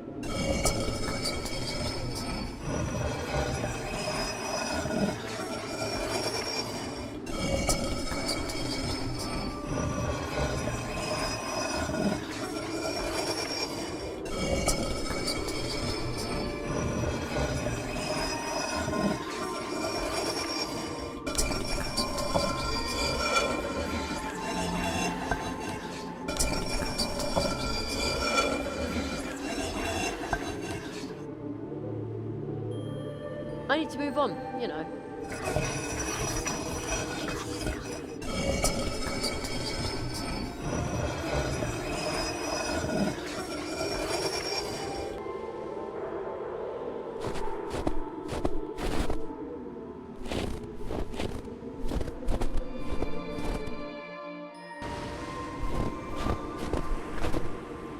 I could swear I just saw a boy on that slope. A young boy with wings. Oh, great. Now I'm completely losing my mind. A frozen, barren shrub. Seems to be all that grows here. Looks like it was hit by lightning more than once. Do I even hear what I'm saying sometimes? This is scary. Doesn't seem to be working, huh? The water looks like it would freeze anything that touched it.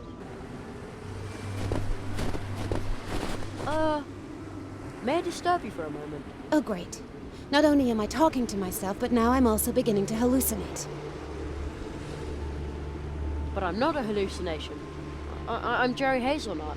Hazelnut? Of course. I am definitely losing my mind. What are you doing here, all by yourself, in the middle of nowhere? What do you think? I'm wasting my time. I've been waiting for the polar whale for weeks, but it's no wonder I can't find it. My equipment broke down, and today is Christmas Eve, and I promised to call home. Darn it.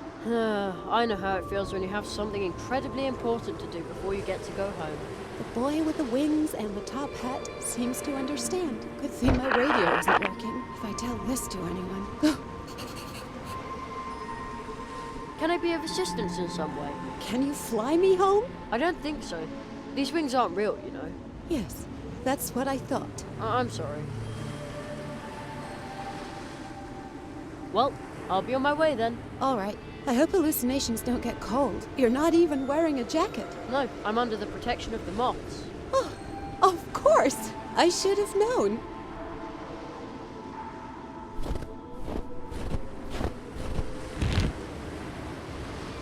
On the crate, it says, Project Polar Whale. Top secret research materials. I'm going to take one of the strings of lights. In my thesis, it all sounded so convincing. Attract an almost extinct species with lights, and now I've been freezing my butt off for weeks and nothing works. Darn it!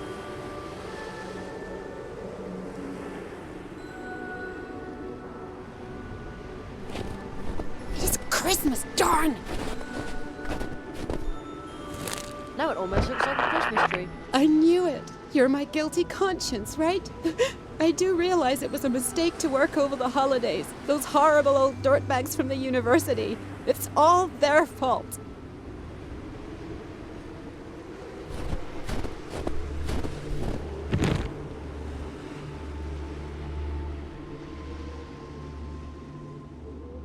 Now what?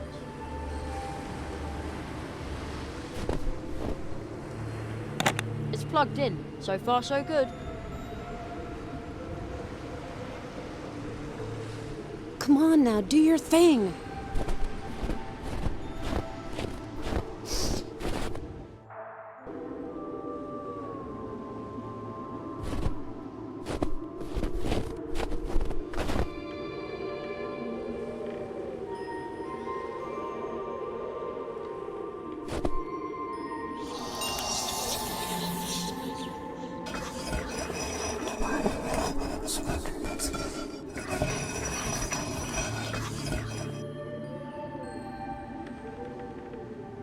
What kind of god are you then?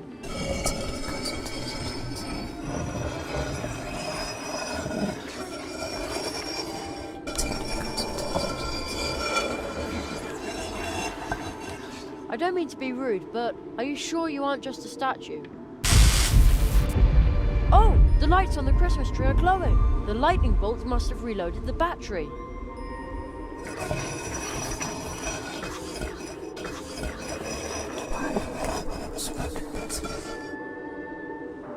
You know, I think you're more than just a statue after all. Thank you.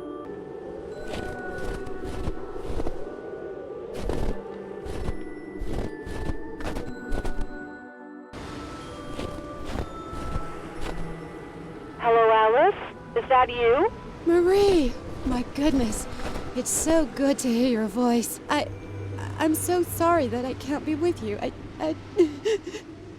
Oh, Alice, listen. The whole family is here with me, and they're all just happy to know you're alive and well.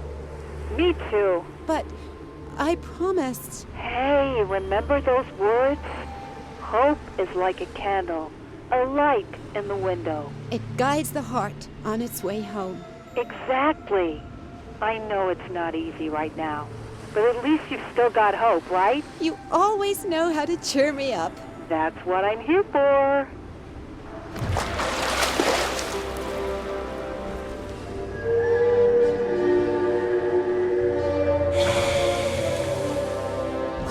Marie, the whale! It's here! What should I do? Take a picture, you dummy!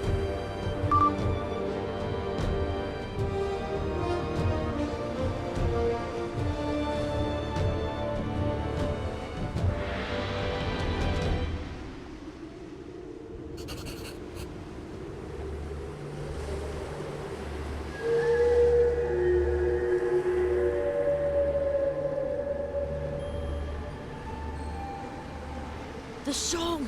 He will open the portal for me. He says, I already learned everything there is to learn here.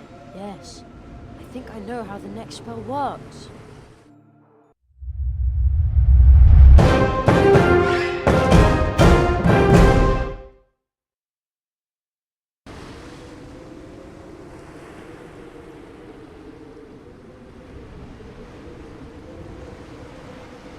Oh, light in the dark.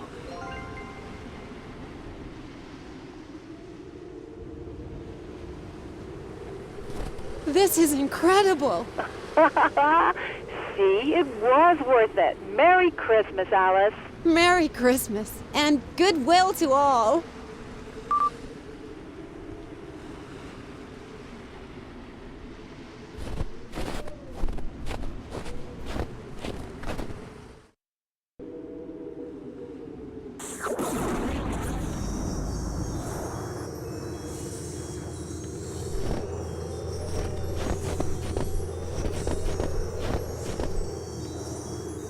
That was the fourth spell.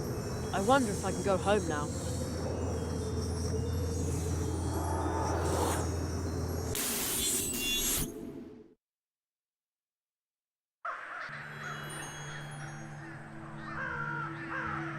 You came back from the cold. You no longer require Moonlight's protection against that.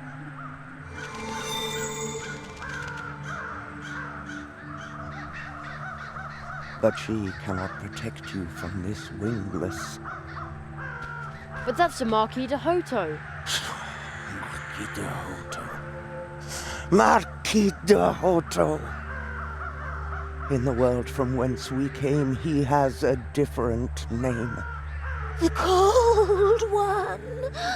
He was willing to let us freeze to death. But ladies, there must be some misunderstanding. Some ridiculous misunderstanding, Quiet! which indeed we have no time to explain. Quiet! We shall move on, and you cannot stop us. Go ahead. You take the lead, Hespera.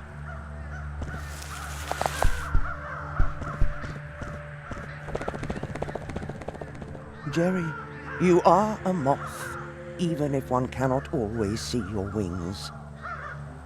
You saw to it that we have enough nourishment to raise our High Priestess in a safe place. Look into my eyes.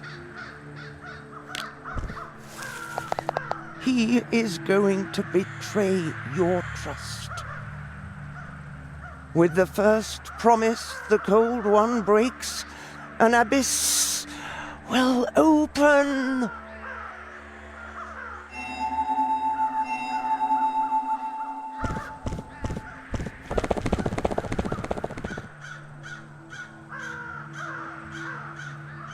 The Cold One? But you don't even know me.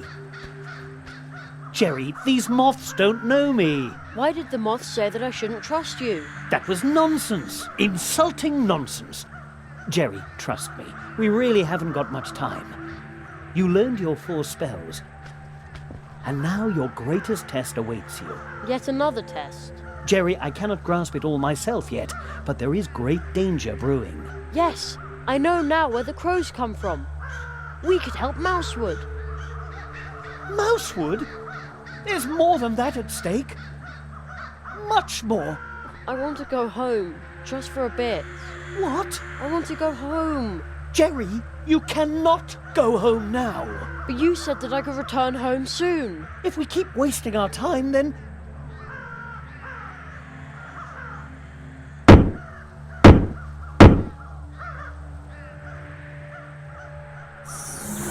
No. No. That was the last nail. I... Oh no! You must break the spell. You alone can stop him.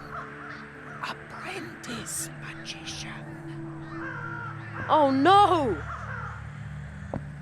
He left me all alone. I want to go home.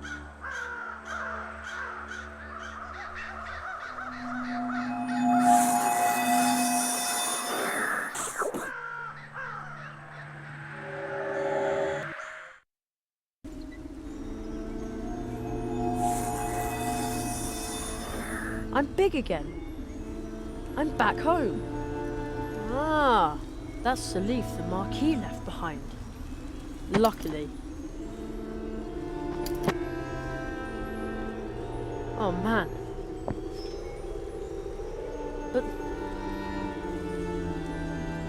what happened here? The Owl's Wall. It looks like it always does, but the town looks totally different. What? Who would dump old refrigerators in our woods? And where's the sleeping toad? It stinks even more than usual, as revolting as Mum's cleaning stuff.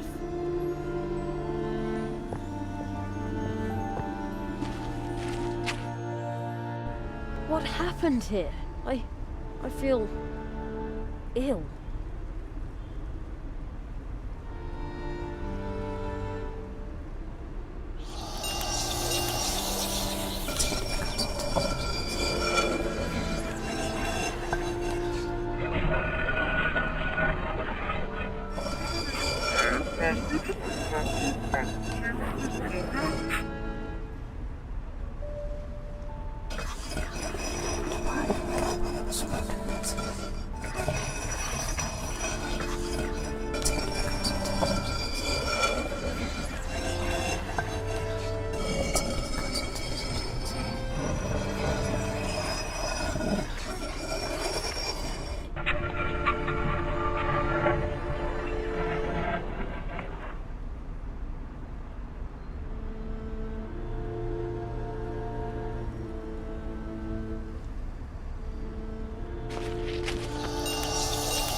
always been here. Now it's just gone.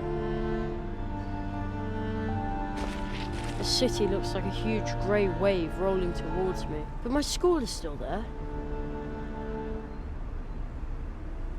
It's totally broken.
Construction site? But we live here.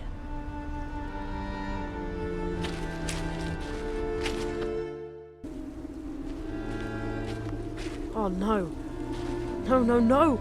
What happened here? Somebody took in the laundry. Mom! She must be here somewhere.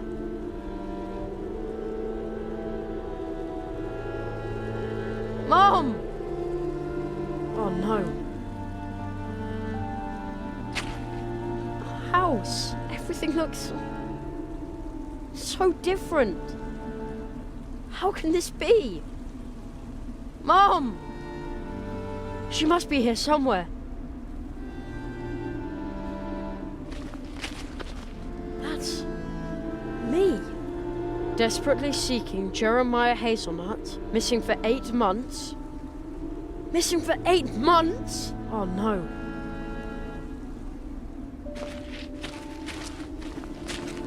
It's totally overgrown.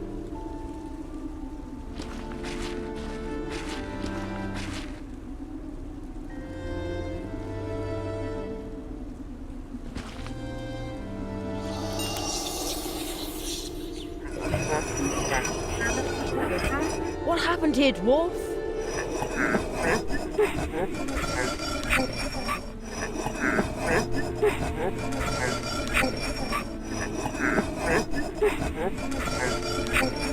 But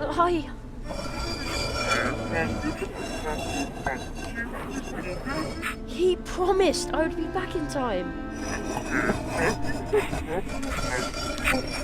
The Marquis. He said I would be back in time.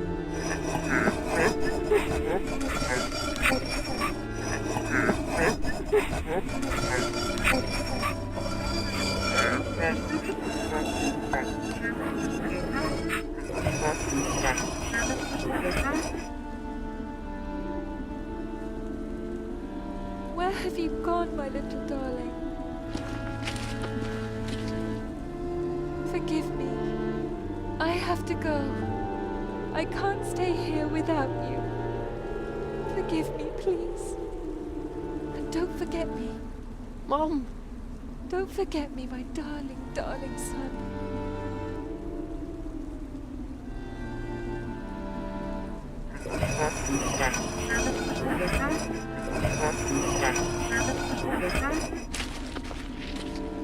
Promise.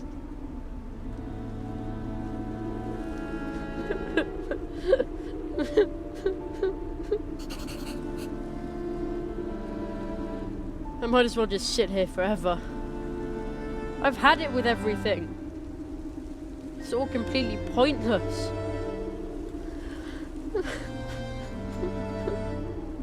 I've had it with everything.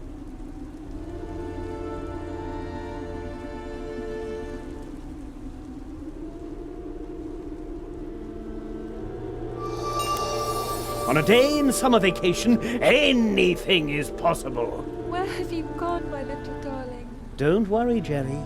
Everything which is lost will turn up again. In darkest night that's black and cold, that's where the stars shine brightest. Did you know that, Jerry? Jerry! Wake up, sleepyhead! Like I always say, a single hop is not that hard. And many hops in a row can get you anywhere. But we could use my bike as well. You must break the spell. You, alone, can stop him.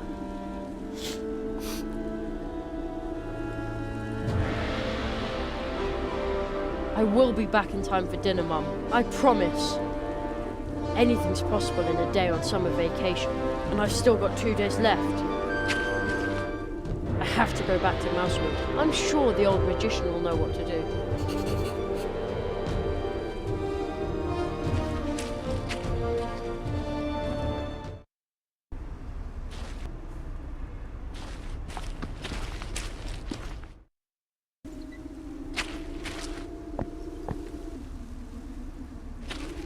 The portal to Mousewood is still open a crack. Let's see. I am Jerry Hazelnut, apprentice to the Marquis de Hoto. I will return to Mousewood to correct what has gone wrong. Whatever that might be. It worked! Oh man, no wonder the Marquis always talks so funny. You can open portals that way.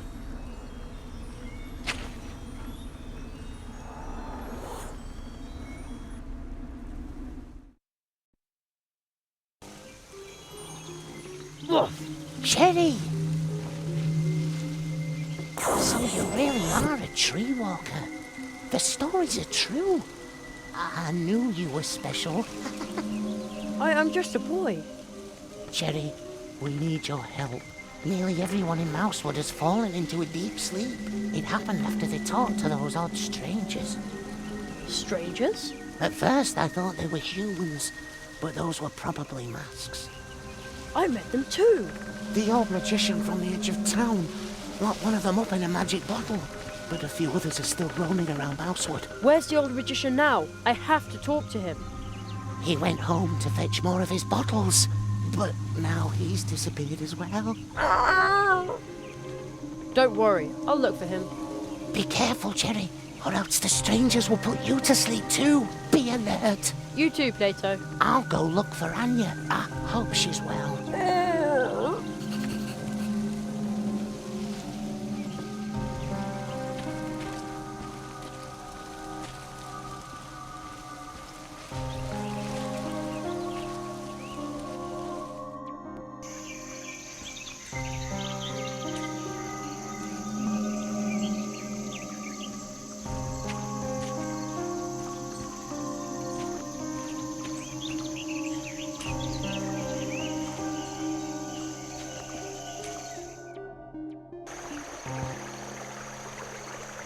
The great Zaroff experienced the greatest illusionist of our time.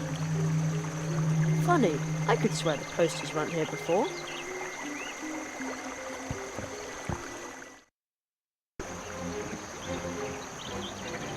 No. I'll happily hand over my garden. Are you sure? Yes, you are. I see it in your eyes. You are quite sure of your decision, and you won't regret it. My elixir is the solution for every problem this town may have. I will now relieve you of one of yours. A burden of having your own garden. It no longer rests upon your shoulders. Well, give me the bottle then. A bottle for the hair. The price? Well, it matters not. Oh! Come closer. Another. Give me another. There's still unhappiness in my life. So much bad luck. Take it away. The hare just sold his garden. Something's not right here.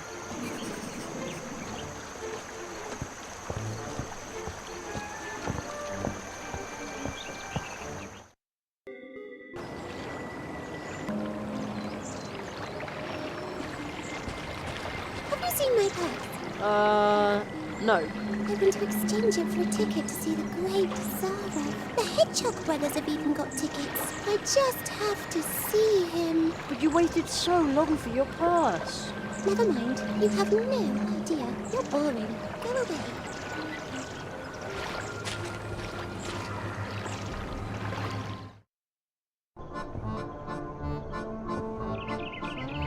Hello?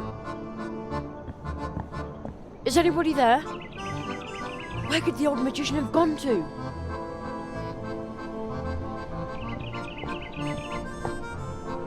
Wait a minute. Isn't that... Huh? How did I get up here? I did it. What are you doing in the bottle? Help me out of here. But how? Break the crystal. I know that mask. So that's what you really look like.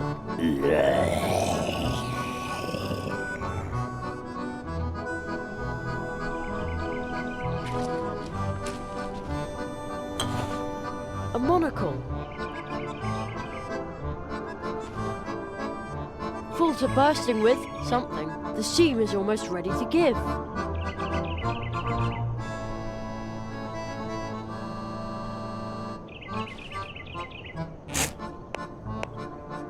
Corn! I'll take that.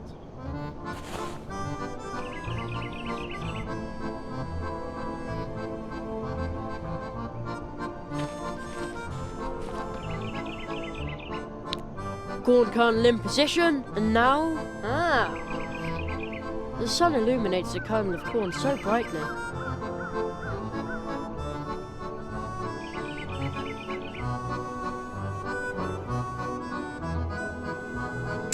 Okay.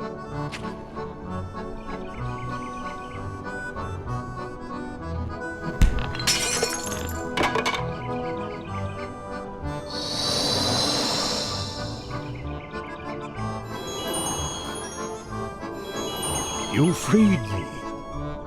What happened? The consortium Squamata has come to Mousewood. I succeeded in capturing one of them in a banishing bottle, but then I banished myself into the crystal. Consortium Squamata, a consortium of lizards. They have already haunted many worlds. This time, they traveled in the shadow of a much greater disaster. Yes, the marquee has disappeared. And so has my home. The marquee. So that is why. Something dark has infested the heart of the portal system. I will attempt to learn more about it. In order to help Mousewood and return home, you must bring me the lizards. Take these banishing bottles. Remember, the lizards must open the bottles themselves. Otherwise, you will get trapped like me, and Mousewood and your home will be lost.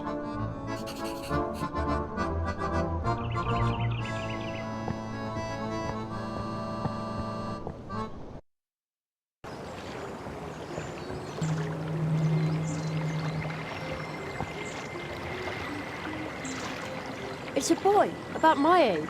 The old magician said that the picture shows the last apprentice of the Marquis, the banished one. And he said the Marquis mustn't find out about it. Not yet. How weird.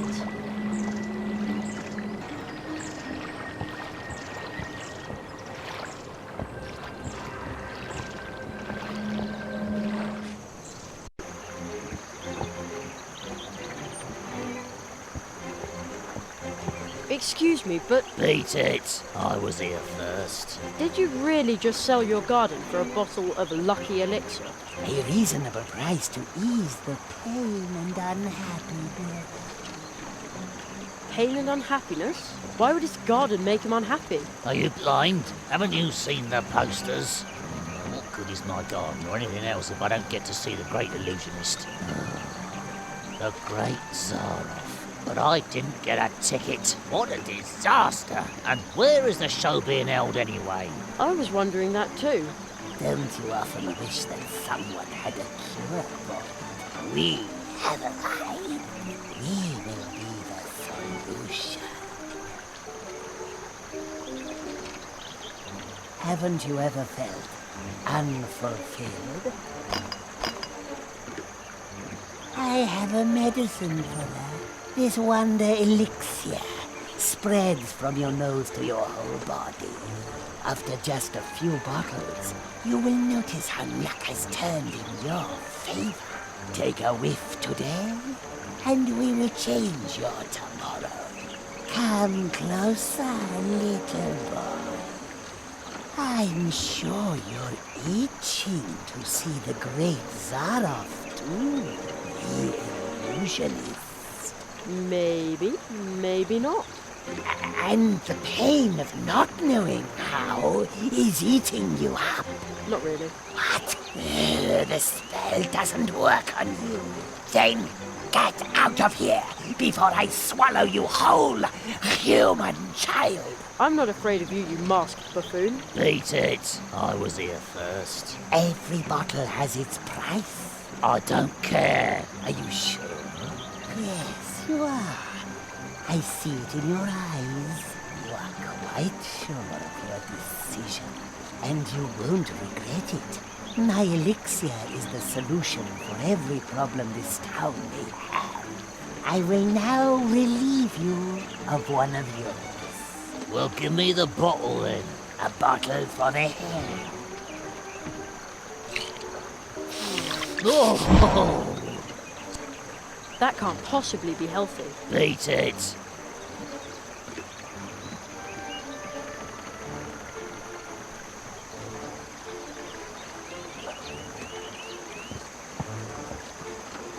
I'll try to slip him the bottle behind his back.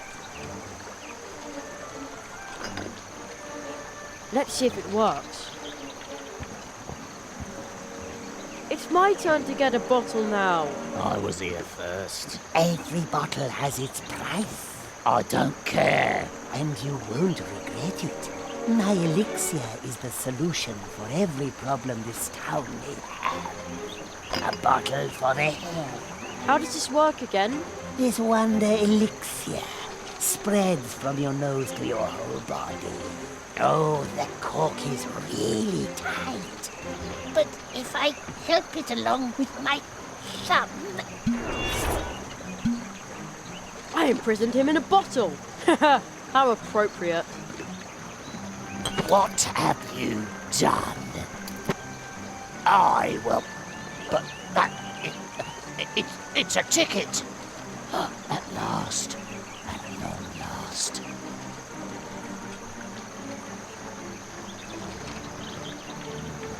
He's asleep.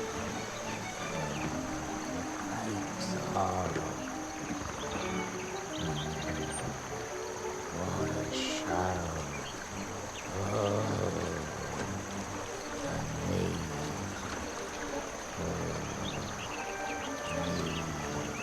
In the first row.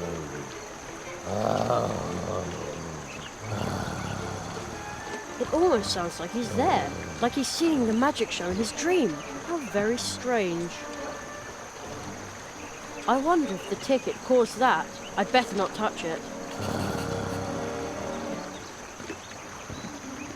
A ticket for the great Zaroff's magic show. I'd better not touch it. When the hare saw the ticket, he fell asleep.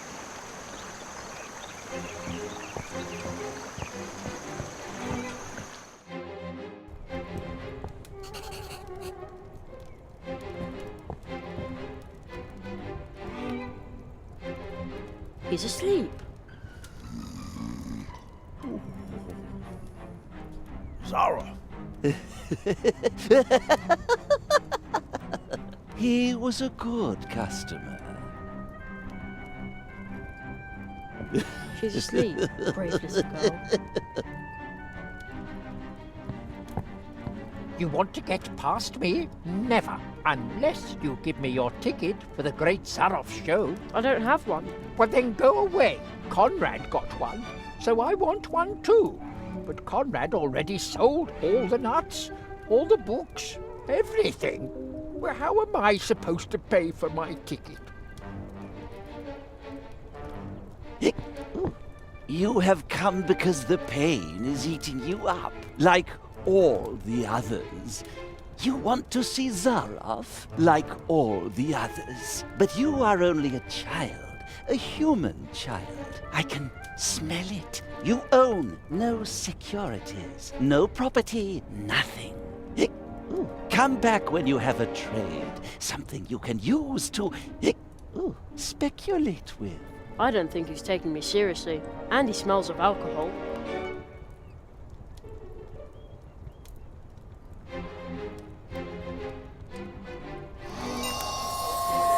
I smell room for financial maneuvering. Oh yes, I am so rich. Trained plumbers make a pretty good living, you know. You have come because the pain is eating you up, like all the others. Absolutely. You want to see Zaroff, like all the others. Exactly. Are you ready to sign a contract that allows me to speculate with your belongings? Then you will soon see him. The great Zaroff!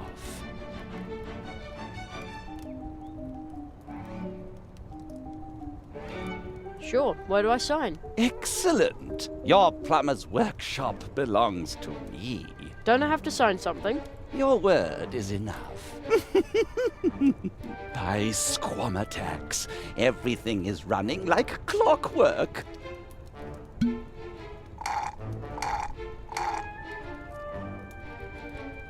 So, where is Zaroff? You are still awake. Soon you will sleep and see the great Zaroff. His vengeance is our triumph. Now my brothers will have to respect me. They'll have to.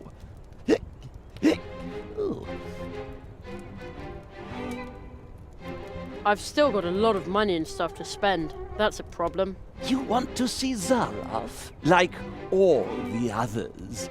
Yeah. The spell seems to work more slowly on him. It's no problem. Then I'm sure you would be glad to sign another contract. Then you will soon see him. The great Zaroff!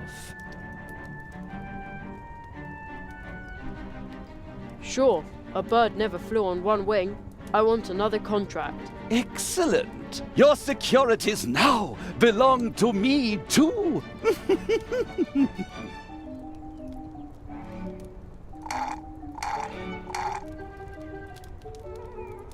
So? You are still awake. Soon you will sleep and see the great Zaroff. I think I'm a little bit tipsy. I've still got a lot of money and stuff to spend. That's a problem. You want to see Zaroff like all the others? Yeah. The spell seems to work more slowly on him. It's no problem. Then I'm sure you would be glad to sign another contract. Then you will soon see him. The great Zaroff! The price for acorns and nuts just crashed. What? This was all for nothing? I feel dizzy. My brothers will laugh at me. All worthless. We will be exposed. They'll all want refunds. Every lizard for himself. Looks like the sparkling wine went to his head. It looks like he shed his skin.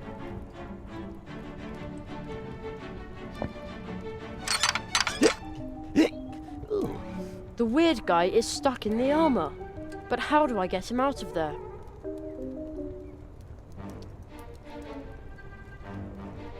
Let's see if it works.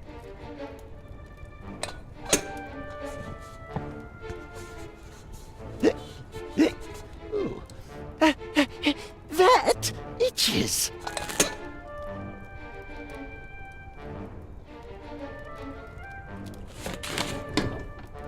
That was fun.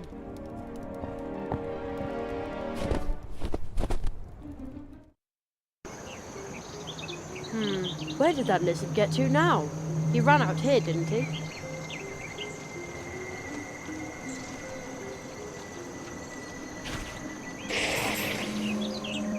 Can he see me? He can see me.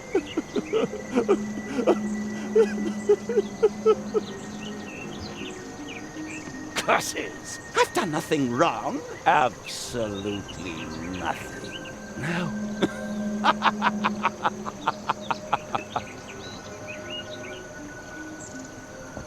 Boy, we made great contracts together. By the great Squamatex, my throat is dry. I can't even make proper excuses. I suppose they told you that we've been involved in shady deals. The masks are only for protection.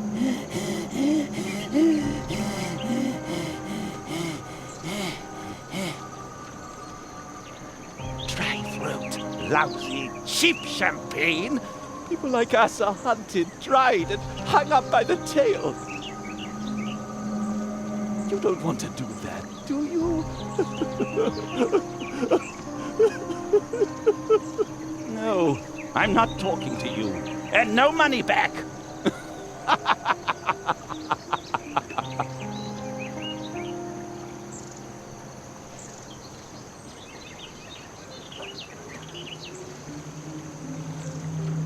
How about some fresh, cold water? Water?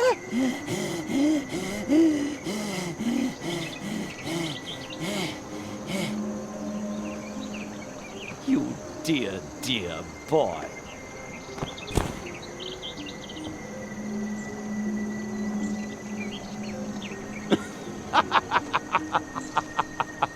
Who needs to fleece the whole world of its possessions to be happy? If a sip of water from the hand of a business partner like you, no, a friend,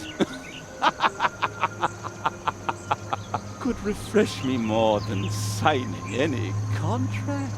Well then. Bottoms up!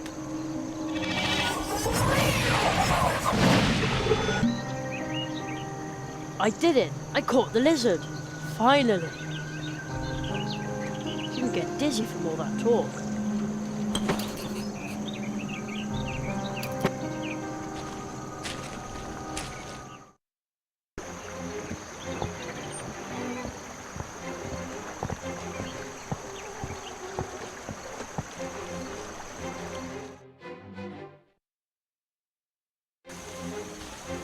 Can see into the future, right? Tell me when I will see Zaroff. I have to see him. I have to! I can't see the future, but my balls can. Then pull another one out for me. One leaf back for your future. Fine, fine. The all-knowing balls will tell your future.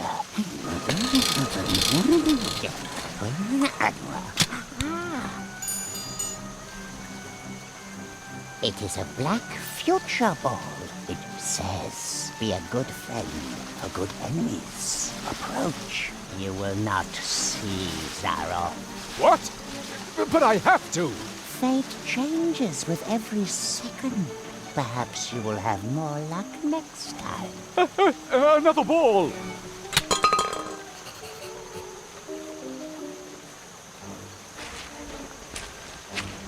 Mr. Burrower, Another ball! The all-knowing balls will tell your future. It is a black future ball. One day it will all make sense. But unfortunately, not for you. You will not see Zaroff. What? But I have to. Fate changes with every second. Perhaps you will have more luck next time. Another ball!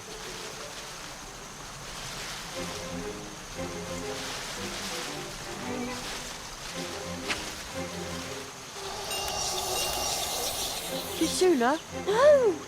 I'm not coming out. I can't. Make him go away.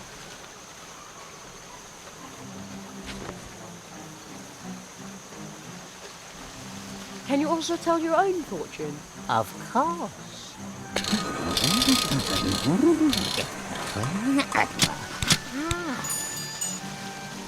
Hurrah! It is a white fortune ball. It says, "Dance with joy, lucky one, for luck is with you today." Oh, yes!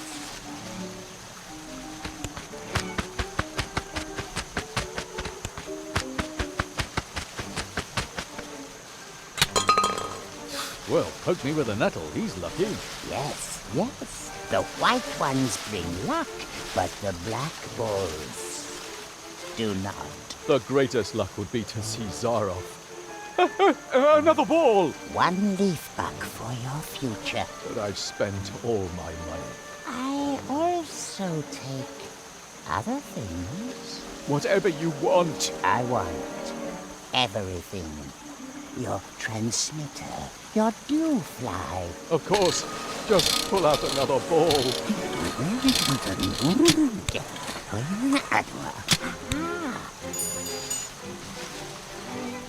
What luck! You may see Zara. Zara. Oh, finally.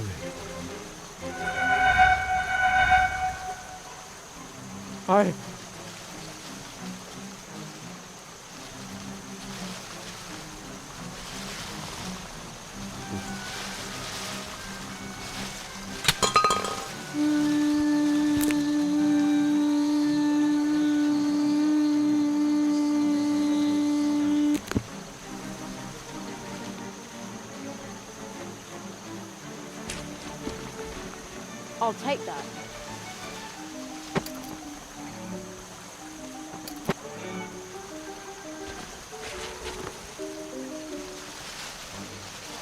Can you also tell your own fortune? Of course.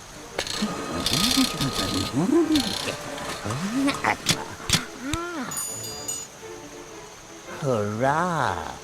It is a white fortune ball. It says, "Dance with joy, lucky one, for luck is with you today." Oh, yes!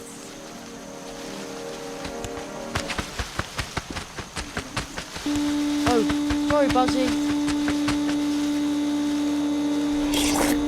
Come here, you juicy little thing. Well, will you... It fits, and it's stuck tight. Well, will you...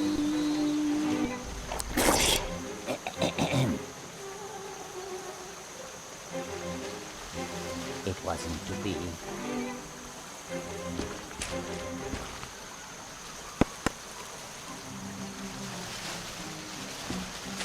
It's true. You really can find luck anywhere. It says on the ball, "Dance with joy, lucky one, for luck surely is with you today."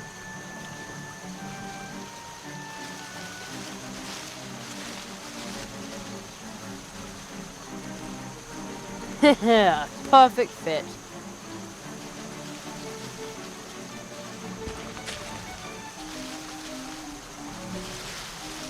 Can you tell me my fortune too?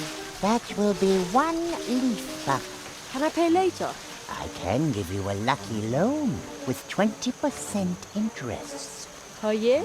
Per day. You're about to be bottled up anyway. What? Nothing. A loan sounds good. Excellent. The all-knowing balls will tell your future.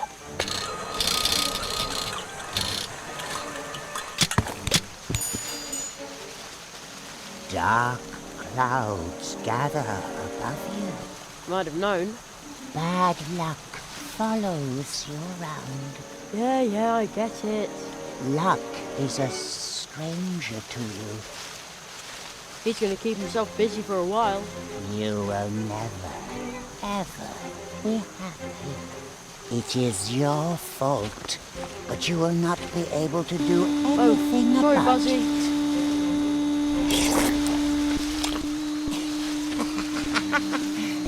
Well, will you...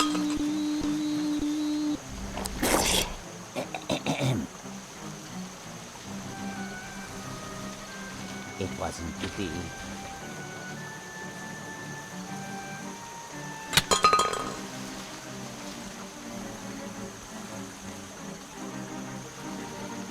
Can you also tell your own fortune? Of course.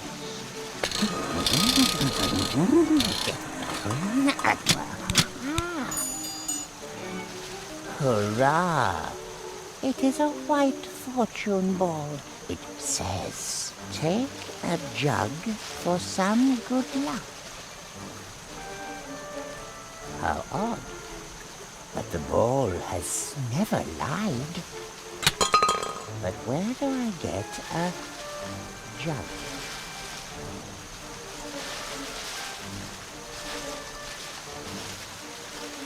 That bottle. The ball leads me to it. I must open it to reach my fortune. Well then, go ahead. I give luck and see. Luck is given to me. Finally! I couldn't have stood that for much longer.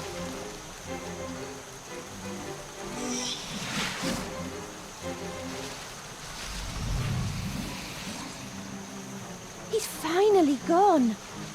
Kitsuna! Tokage Zaiden are in this world. How can that be? You know them?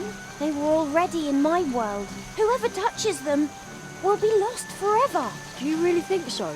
Jerry, I can no longer open the path to my home. That must be their fault. I want to go home. Kitsuna, wait! She's gone.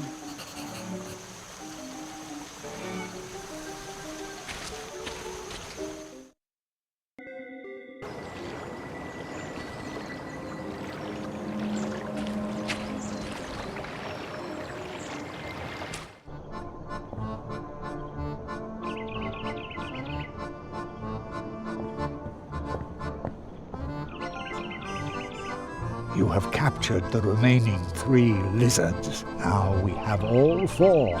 Now they can no longer cause mischief in Mousewood.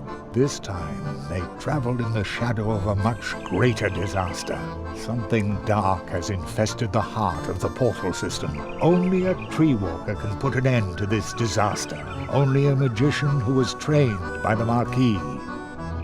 You alone can help us. Me?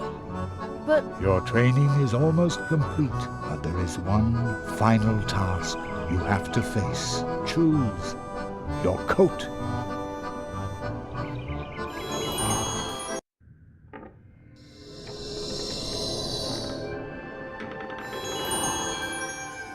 At the end of training, every magician chooses the coat that suits him best.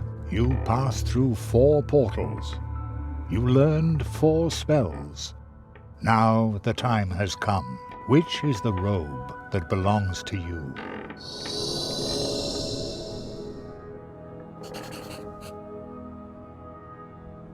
Endless coats and jackets, robes and parkas. And they all look like they've been well worn. Is one of these coats really right for me?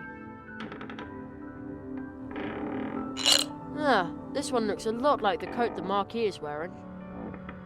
That is definitely not for me. I hope he's alright. I feel a bit sorry now that I yelled at him like that. This one looks like adventure, thrills, and fierce battles at sea. I like that sort of thing, and yet... No, I don't think I should pick it. What a fancy suit. This could certainly belong to a great illusionist, and yet it's not for me. Wow, dashing, but definitely not my cup of tea. Whoa, a classic. But again, it's not mine. This is the kind of suit that would cause a TV screen to flicker if a talk show host was wearing it. That's not what I want either. Ooh, I see light coming through a small opening. Wait a second. Is that a keyhole? Aha! Where there's a keyhole, there's usually a... door.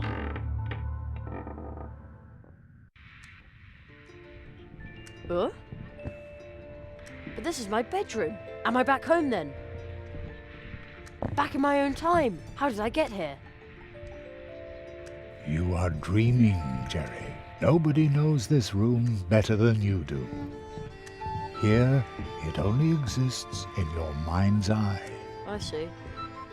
So, what am I doing here if this is all nothing but a dream? The truth you will find here. The knowledge that you repressed is more than real. Pick your coat, Jerry. Pick the robe that belongs to you.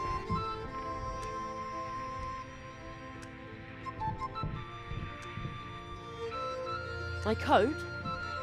Where would I find a coat here? There's plenty of cool stuff in my room, but as far as coats go...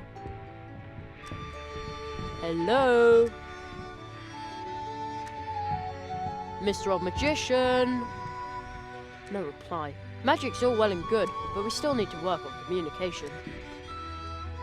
They don't seem all that great now. My idols. Totally interesting. My books about conjuring and magic, and a couple of books with tales about magicians solving crimes. They're not half bad. Outer space. The final frontier. These are the adventures of Jeremiah Hazelnut, Magician Space Cadet. Yeah, I know. You can see I made it myself, but at least I did make it. There's nothing under my bed, or is there? Nope, nothing there. Mum was right. Oh, there's my summer reading list. My English teacher wanted me to read and summarize an utterly tedious book from way back when, during our vacation. Doesn't matter now. I can still do that tomorrow night. Probably. Science is true magic. That's what Mum always says, even when it's not about wizardry. Still, I put all the old school books she gave me on the boring pile. Hey, I'm a child. I'm easily bored.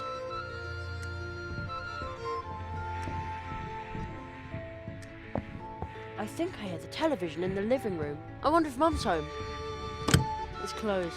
Never mind. If this is only a dream, then Mum's probably somewhere else altogether, waiting for me.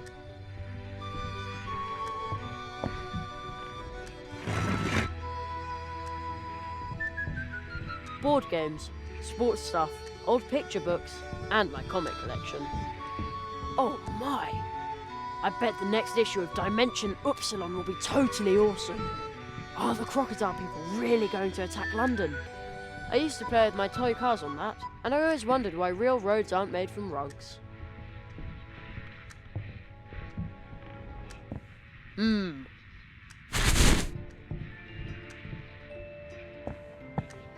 Ah, that's right. There's a storage hole here. Mum said that this was originally intended for some stairs to the basement.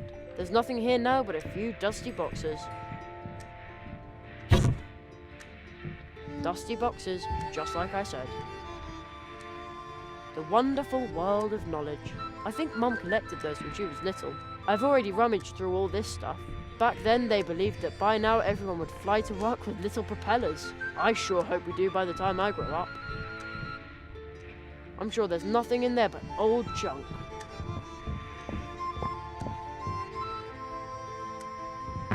Oh, what's that? An old leather jacket. Never seen it before. But something tells me. Yes, I knew it. Pick your coat, Jerry. That's my coat. Pick the robe that belongs to you. This robe belongs to me.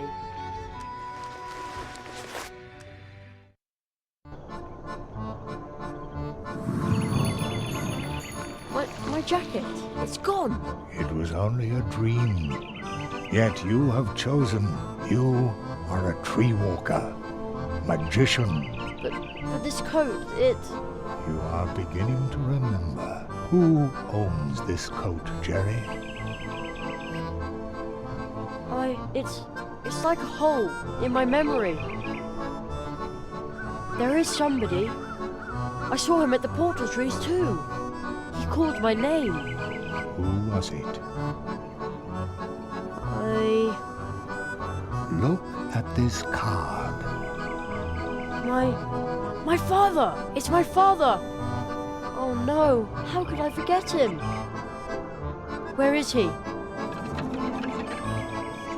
I saw it. Something entered your world, Jeremiah, seeking a beginning. But when it entered your world, something else had to leave. Your father was torn from your world, and even from the memory of his family. Oh no. Where is he now? He wanders the space between the worlds. You were able to sense his presence near the portals where the boundaries blur. There is only one way to help him. Only one way. Good luck. I hope his story has a happy ending.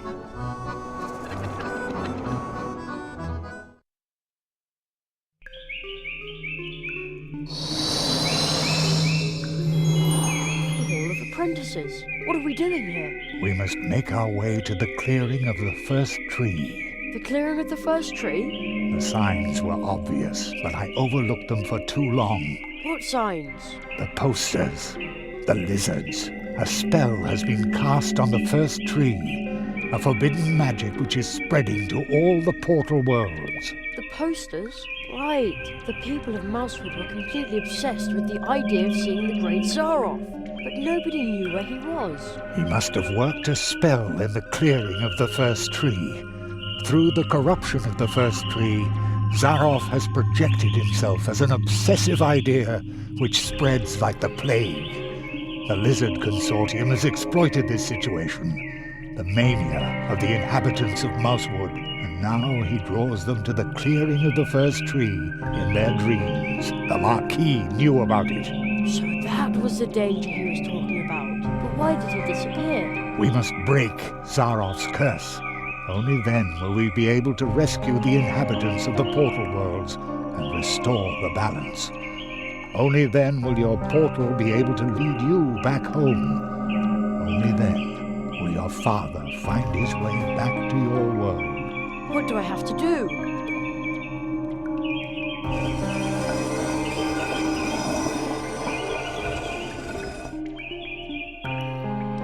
The Hall of Apprentices confirms what I already knew. You are a true tree walker.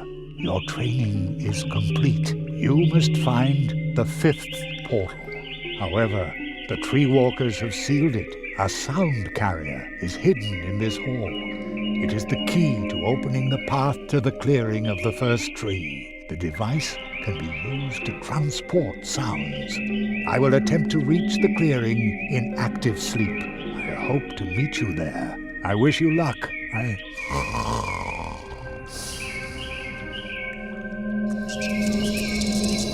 Hurry, before it is too late.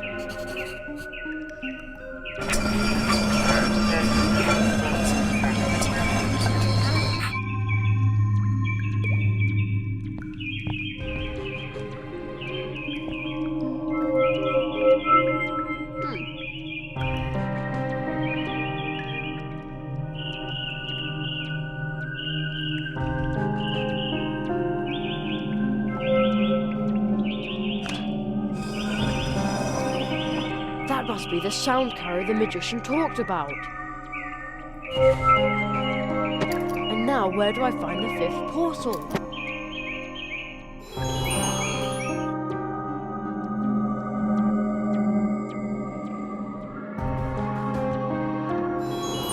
It's night once again. I'd better hurry. I need to open the portal to the clearing of the first tree.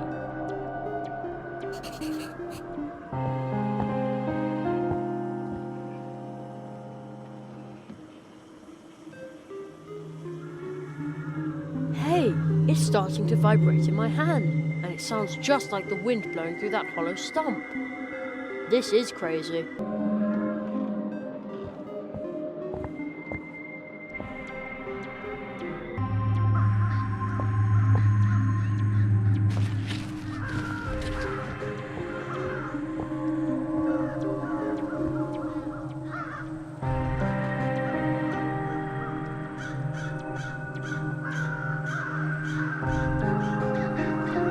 Oh! Ah! the little crystal statue is starting to vibrate, just like the sound carrier. Oh! The whistling of the wind at the portal tree made the little statue shatter. I'd better take that.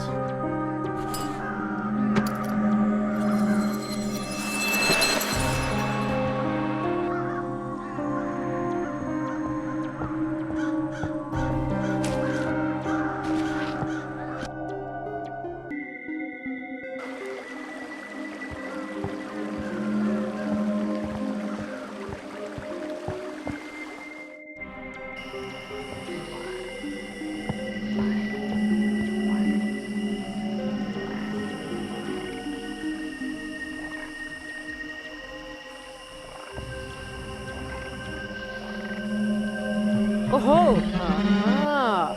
The little crystal statue is starting to vibrate, just like the sound carrier.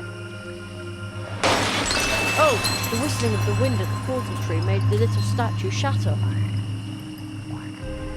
I'd better take that.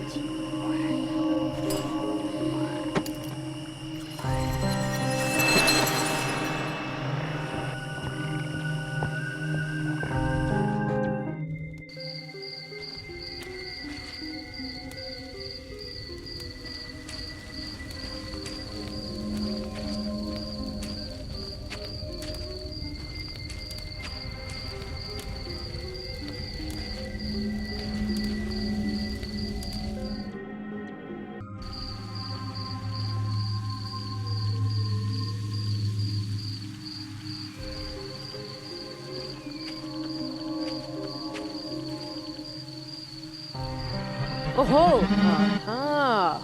The little crystal statue is starting to vibrate, just like the sound carrier. Oh! The whistling of the wind at the portal tree made the little statue shatter.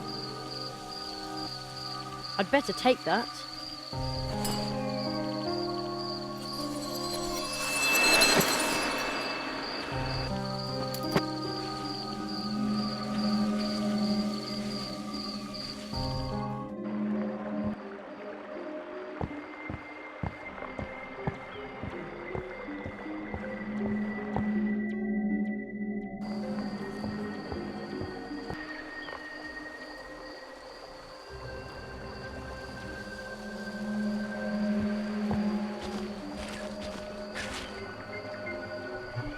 Oh-ho!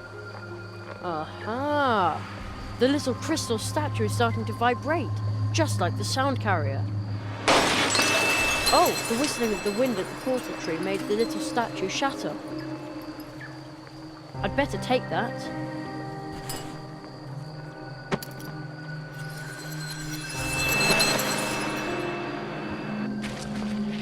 But it looks like he just fell apart. Now there's only a pebble and a couple of twigs.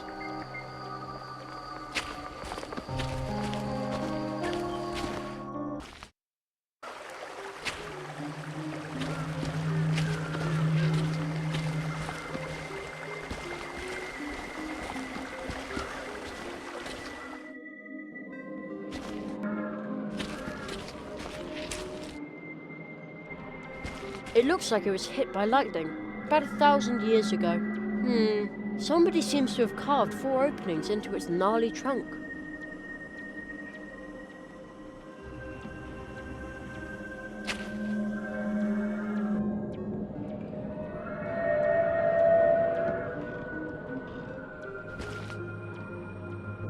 Perfect!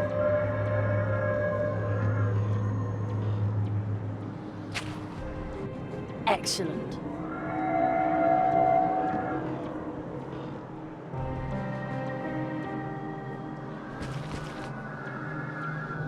It fits. There, that's it. A door. That must be the passage the old magician was talking about. The portal to the clearing of the first tree of Mousewood. Hey, what is this? A room made of green glass. And a sparkling silver key in a fountain. I bet that's some sort of security device fashioned by the old tree walkers to protect this mysterious portal. The key is hovering in the middle of the jet. With the way it smells, I'd better not stick my hand in there. A glass statue of a caterpillar. It's holding a panel with various picture tiles. Why is it smiling so mysteriously? How odd. I've got it! No, I haven't.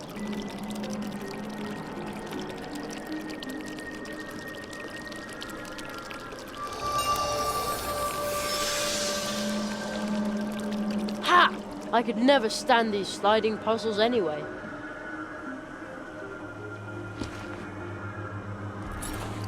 I've got the key! Uh-oh. That doesn't sound good. Oh man, that was a close shave.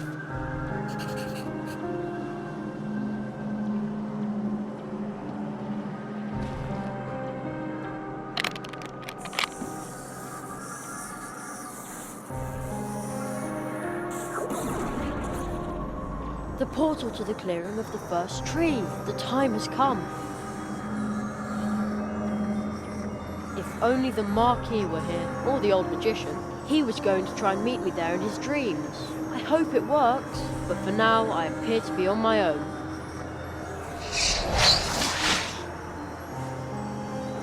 Watch out, Jerry!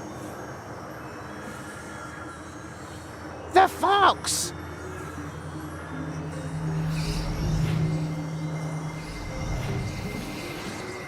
But where is it now? Right in front of you, Frog. Ooh. Plato, this is Kitsuna. You've met her before. She's a very special fox. You can say that again. Oh, I'm sorry. I don't know the first thing about magic and such like. Except for Anya's lingonberry pancakes. You're so cute. Kitsuna, Plato, what are you doing here? I won't let you go through there by yourself, silly boy. This tree smells funny. Your path will take you to a place that not even I know. You are definitely going to need my help. My parents used to tell me about the first tree walkers. They said a tree walker is someone who will help others when they're in need. You are a tree walker, Jerry. I'm nothing but a simple mailman. But perhaps I can be a tree walker too. I'm so glad I won't have to do this by myself. Right, Jerry. Let's get it over with. Whoever's disturbing the worlds will have to answer for it. I want to return home. I want my friends to wake up again. And I want everything to be okay again. Everything.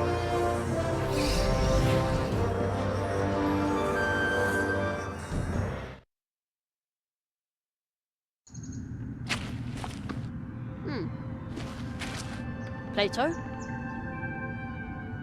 Kitsuna? Where did they go? They were walking right next to me. Where am I now? It's dark, but light here at the same time. The air feels electric somehow. All the little hairs on my arms are standing on end.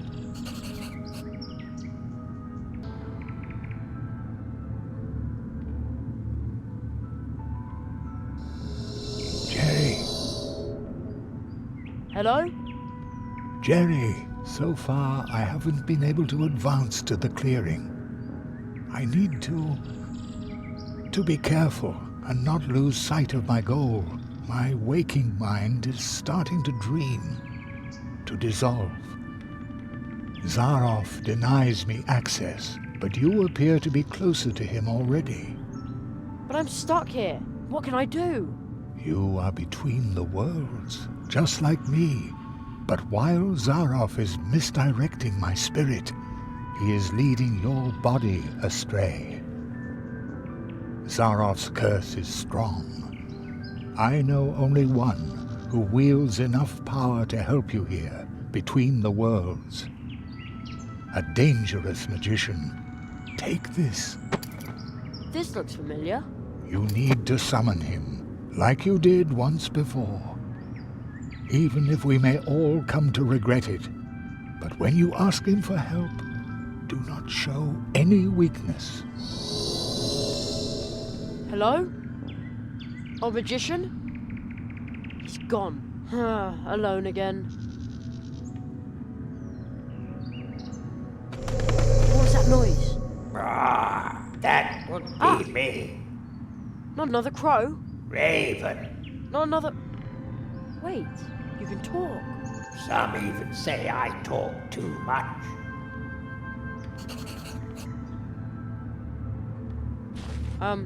Hello? Do you understand what I'm saying? Of course. You're right in front of me, aren't you? Who are you? If you want a name, I'm afraid I must disappoint you. I'm only a raven. Actually, I live in the clearing of the first tree. The clearing of the first tree? That's where I need to go. Do you know the right way? I can't find it myself. Everything's changed here, especially with all those strangers hanging around now.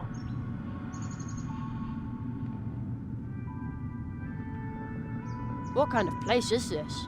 You're at the threshold between dream and reality. Dream and reality? Dreamers come to visit my clearing in their dreams. Everyone knows how to get to this place. A sleeper knows the way. But I'm not asleep, and I can't find the way.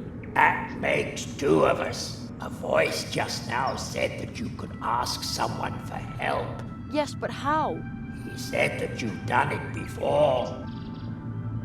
Somebody came here once to meditate about his past. He thought up this wheel. What wheel? This wheel. If you turn the wheel, the crossroads will show you paths that are hidden deep in your soul. Places you have seen. Places you are going to see. And places that have shaped your life. Even if you never realized it, perhaps it can help you. But they are not true paths, just windows or images. I don't know much about these things. I'm only a raven. Who did you see here? First, there were 4 strange-looking lizards who followed a tall man into the clearing. From the opposite direction, next came a rabbit with funny eyes. The Marquis! I flew after him, but he entered your world. I could not follow him there. Why not? Because I come from here, from the memories of the first tree. There is no place for me outside of dreams. If I were to enter your world, something or someone would be lost in my place. But there are a few who can move about in your realities without disturbing the balance. They animate rocks and plants, and thus walk between dream and reality. Oh, I think I know someone like that.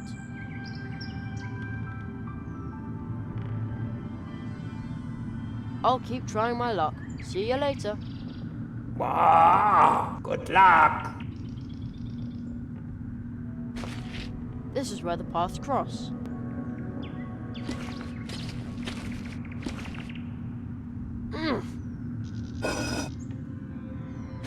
The paths have changed. How very strange. They're not even paths anymore. Almost looks like windows to different places. I think I saw this bridge before. On television. Looks like nobody lives in those houses anymore. Almost like my home, the last time I saw it.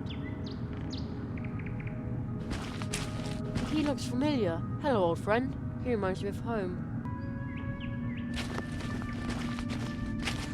That's one of the cannons belonging to the guards of Mousewood. It looks like I might be able to stick in my hand from here.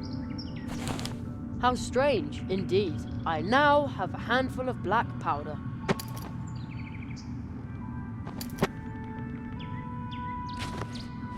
Ooh, a cozy campfire. I think there's even someone sitting there. Whoever they may be, I'm going to borrow a log of wood. Ouch! Hot! Now what?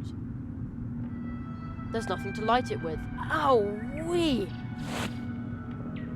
I almost burnt my fingers. Before I start a fire, I should know exactly what I need it for.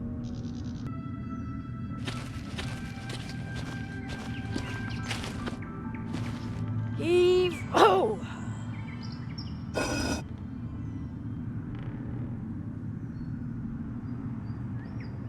Isn't that the Mousewood Town Hall? I think I could reach the nets from here. Ha! I swiped a few acorns. Funny, they're so small. Looks like I'm no longer the size of a mouse. I hope this won't plunge the people of Mousewood into an acornomic crisis. Oh well, it's all for a good cause. I think it's stuck in the ice. Is that a wire cutter? Looks like someone tried to stuff it in the case. I'm not planning on dragging that thing along. This stone looks like the one by the brook near the Temple of the Moths. A tree walker symbol has been carved onto it. The same symbol I drew on the face of the rock toad. Hands off. Hey, this is the dwarves' locker.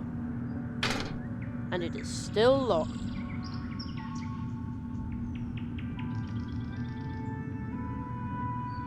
Man, I hope this is just an illusion. Wouldn't want to be arrested as a burglar after all. Okay, I've prized the door open. Oh no, my stick broke.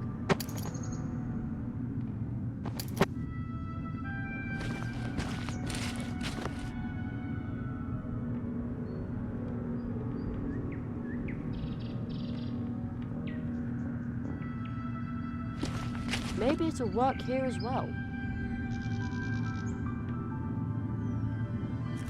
Now, I used the powder to draw the symbol of the tree walkers. I hope this counts.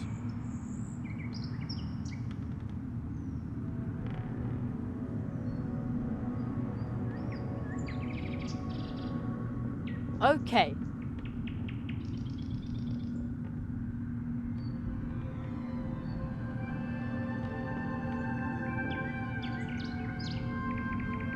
It's in.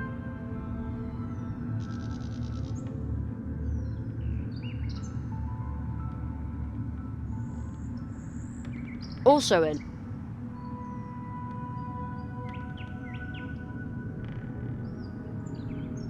Also in.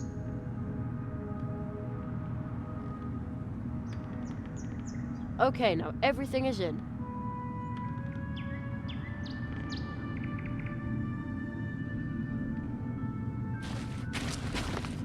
I think I've got everything I need. I wonder if it'll work, even though I've modified the recipe a little.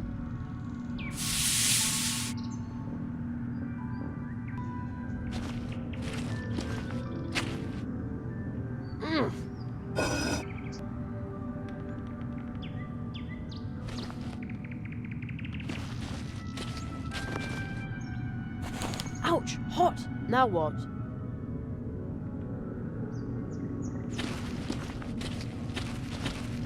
This had better work.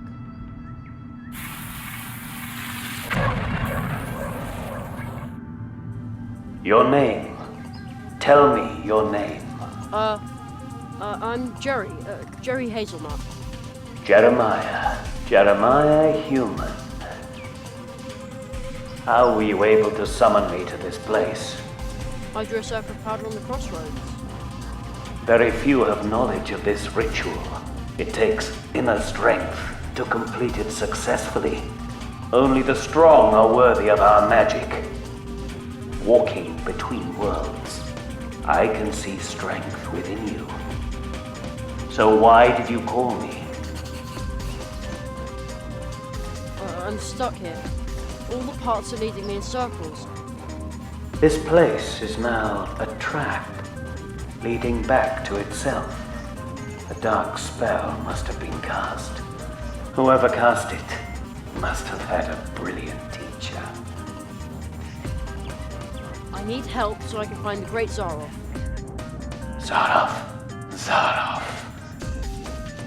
He dares to leave his world? I never thought he could be that strong. Maybe I was wrong about him. The old magician said I should ask you for help. Aro, Melina. That is why your spell did not release me. That is why I am still trapped in the crystal. Of course, he allows me no more than these few words. But even that is a miracle. What you are doing must be very important to him. But how do I get out of here? A trap like this always has a way to allow the one who set it to pass through it unharmed. I sense that you are carrying a magical coin. The spell it bears is very familiar to me, but it is not perfect.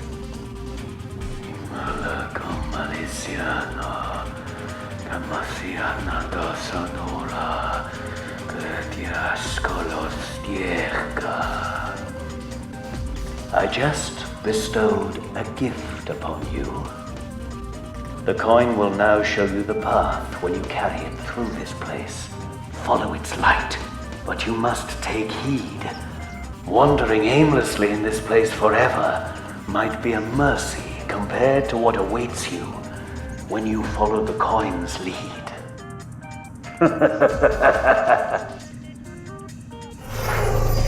Who was that? A friend of yours? No, I don't think so. You might want to try what the masked magician told you. You will no longer need these places. I hope you find your way to the clearing, although I would much prefer to keep chatting with you.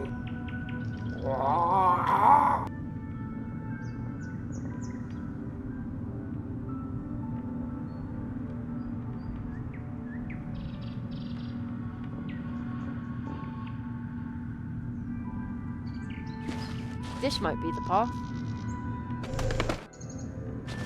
Is this the right way?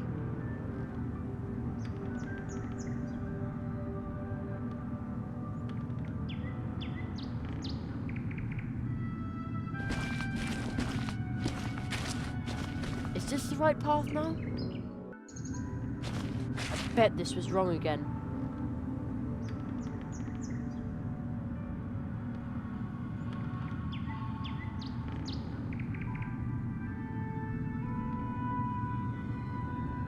Maybe this way. Oh man, I think I'm moving in circles. I wish I knew what to do. Maybe I can get through to the Marquis or the old magician from here after all. No reaction. The old magician can't hear me.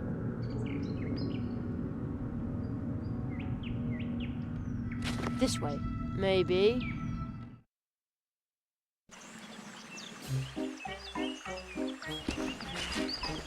This must be the clearing of the first tree. I see a volunteer who would like to participate in this magic performance. Ladies and gentlemen, will you please give him a hand? They must be the dreamers. The curse is drawing them here. It's really amazing.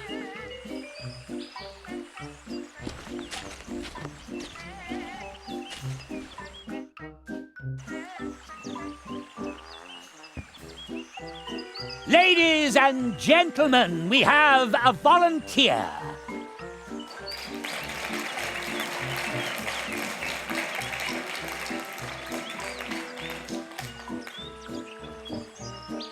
With my clairvoyance, I looked right into your heart. He sent you. A child. Jeremiah, I was once just like you. Then I faced the cruel reality. The facts. I became a grown-up when he locked me out of those incredible worlds. But our world is not a place for magic. No matter how brilliant you are, success is impossible. But I'm sure he didn't tell you that. Nothing is impossible.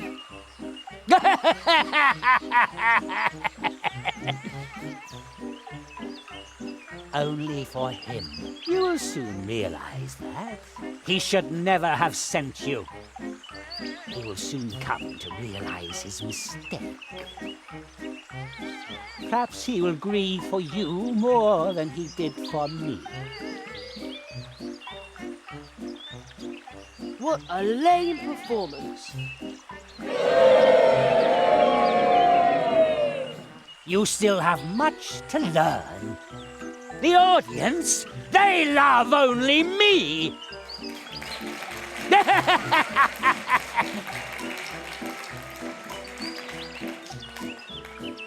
But we have wasted enough time. And now, ladies and gentlemen, I am banishing this boy into the wood of the first tree. No! And that, honorable audience, is magic! Is magic!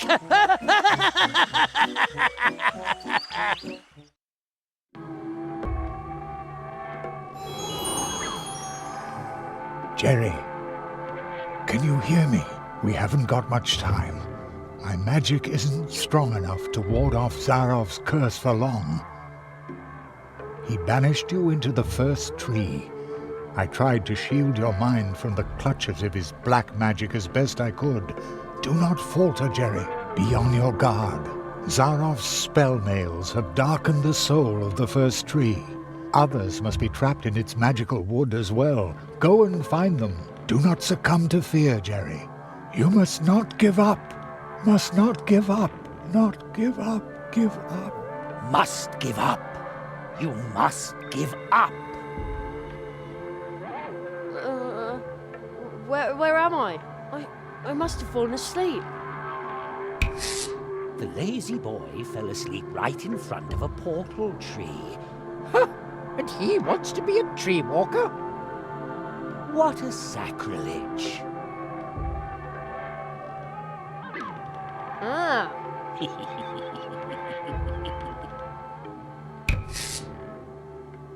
Plato? I'm sorry, but my friend Jerry needs help again. I haven't got time for strangers. Strangers? But I am Jerry. He thinks that cardboard figure is me, and he doesn't remember me at all.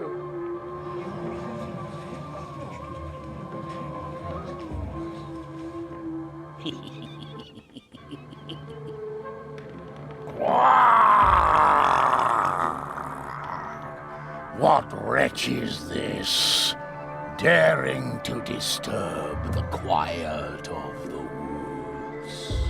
The toad croaked angrily. It really didn't like being woken up. Whoa! It's a gigantic toad from the forest. Silly little Jerry was actually dumb enough to approach a dangerous, gigantic monster toad.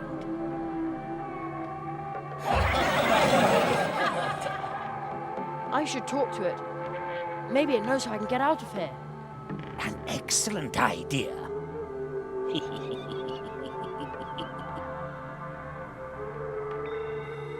Silly little Jerry is completely befuddled.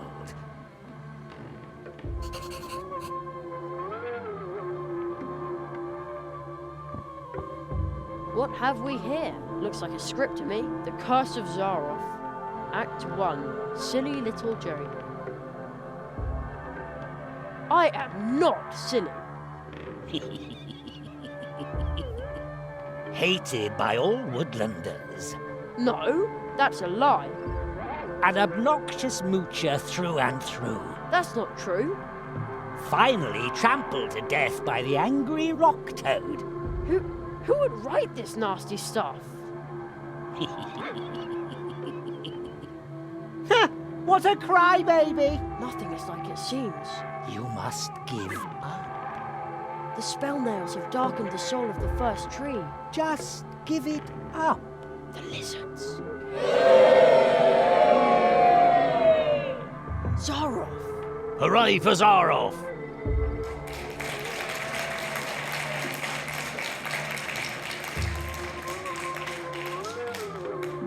I must stop Zaroff.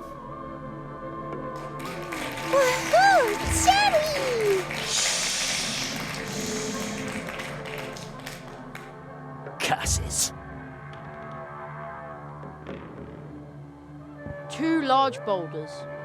That were much too heavy for puny little Jerry, of course.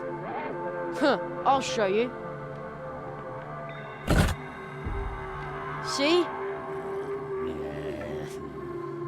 Oh, Mum was right. Milk does do a body good. I wonder what the switch does. It switches on the light. Surprise, surprise.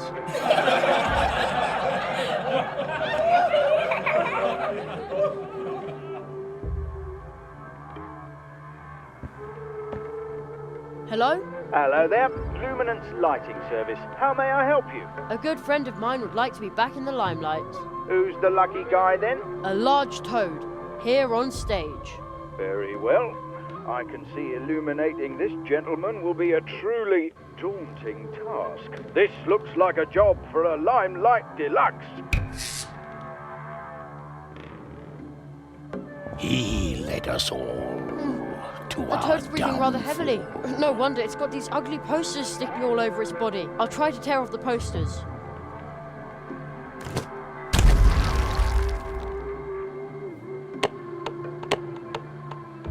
I'm going to squish you.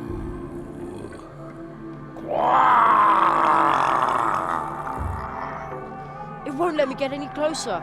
You spell disaster for everyone. You used us. You want to hitch a ride on my bike, but I need to deliver the mail. Jerry didn't care what the frog said because he was too lazy to walk. What? But it wasn't like that at all.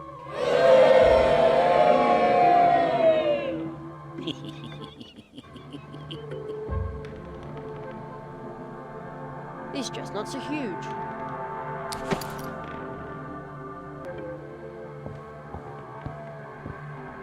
Hello? Hello, young man, the usual. Yes, please. This looks like a job for a Limelight Deluxe.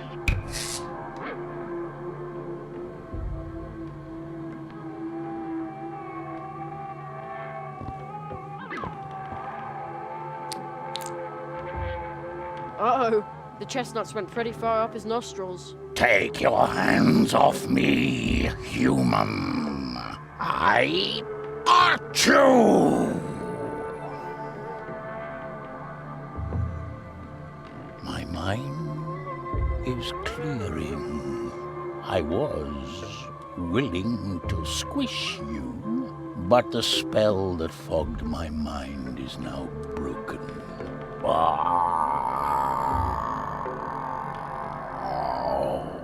I will now return home to the streams of time.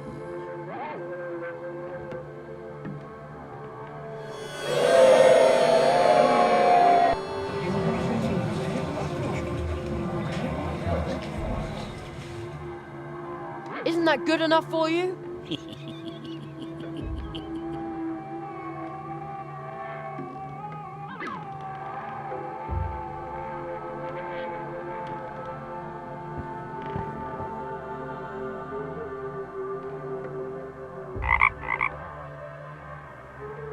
Oh, Jerry? Jerry, where have you been? Where have I been?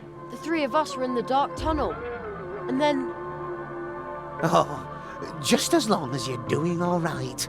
I was about to say the same. Friendship removes the nail? Who's supposed to believe that?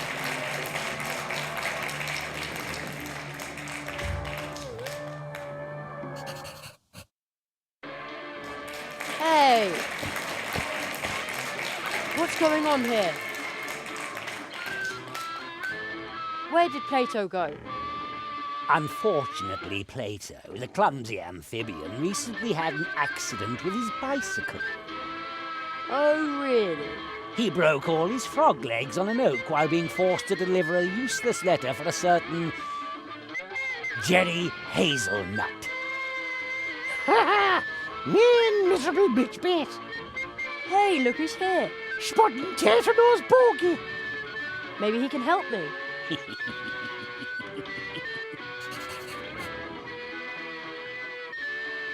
Hey, a four-leaf clover. It's firmly nailed to the ground.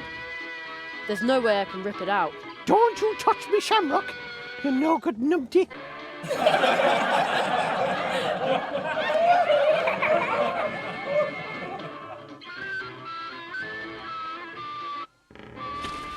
Ha! First you wanted wishes, and now me glittering gold, as if I hadn't known it. All you need to do is give me your life. Right here, on stage. Immediately, Jerry was absolutely determined to do just that. The end. I'm not going to do that. But gold is the most stable investment of all. Go ahead, boy. Draw your last breath. That would make everyone happy. Blinded by the gold's insane glitter, Jerry's brain spontaneously decides to explode. I don't think so. Wait. Almost. Just one moment. Head hurt already? A little, yes. Ha! I'll just carry on then.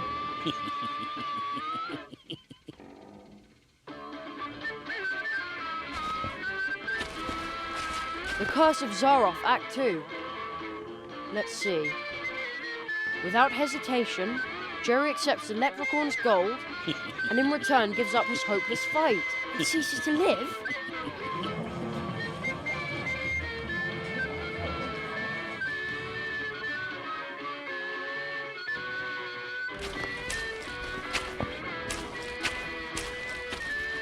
How odd. There's a tear in the hill. The silly boy felt himself slowly going crazy. Reality itself appeared to be breaking apart. There's something behind it, too.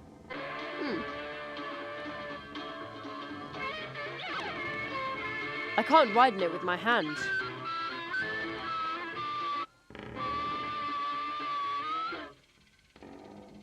Right, this should work. Wait, Jerry. Yes? Do you really want to know how deep that rabbit hole goes? Excuse me? You're about to uncover a terrible secret. Fine by me. A lever? Is that all? Jerry was so disappointed he wanted to die.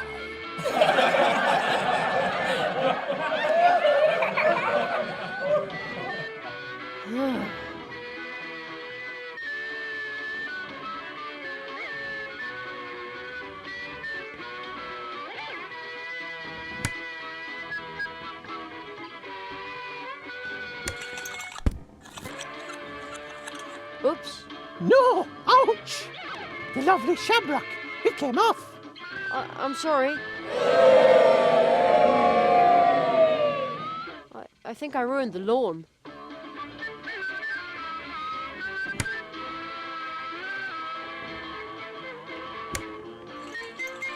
Ouch! Oh no! Me gold! Me gold! There! Now I can reach the top hat. Ha! Jerry's lethal trap is sprung, and he steals the poor leprechaun's much more elegant top hat. I just want to get out of here. Dirty thief! Well, who cares?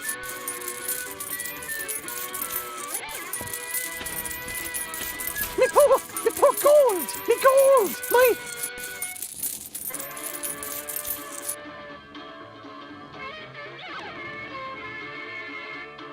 Nothing but worthless plastic chips. Curses. By all the snatty snot-noses of all the peat bog banshees. If it isn't, young Jerry, the plumber. Looks like you rid me of my delusion, boy. Thank you ever so kindly. I surely owe you. Should I turn someone into a sheep to stop this madness? No, no, no! You must help me remove the nail. All right, boy. And O'Donnell doesn't like to be beholden to anyone. This wish is on the house. Hail and rain and wafts of mist. Thanks, Mr. O'Donnell. The curse I was under is broken. I'm going home. And O'Donnell is born for freedom. You remember that, you ugly, conniving whisperer.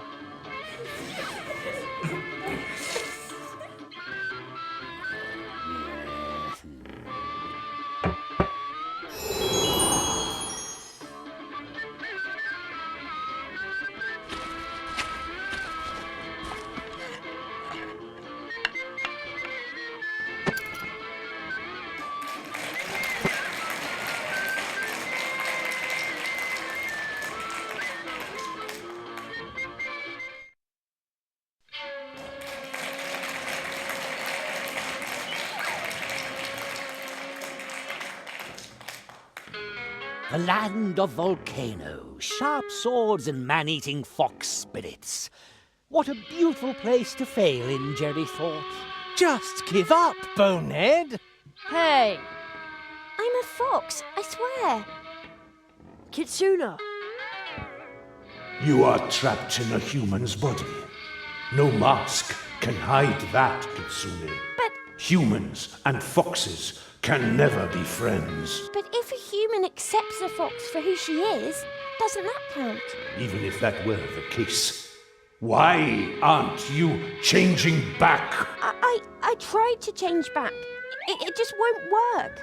You may wish to be a fox again, but your heart is lost. I shall protect your ears from the confusion wrought by humans. Please help me. I shall heal you from being human, or devour you as a human. Kitsuna?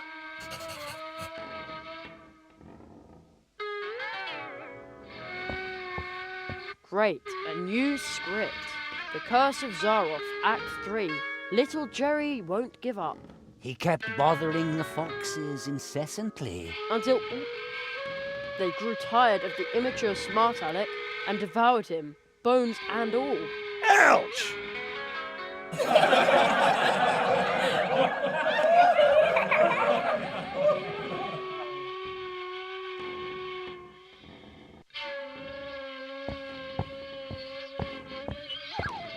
More posters. I'll rip them down. I smell a human. I may be blind, but my nose never deceives me. We foxes are dangerous animals. Oh no, Kitsuna sounds downright threatening.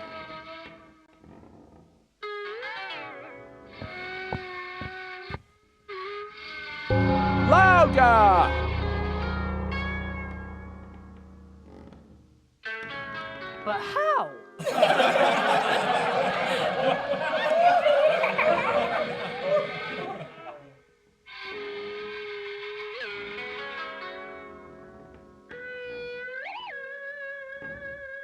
Let's see what happens when I hold this thing against the bell.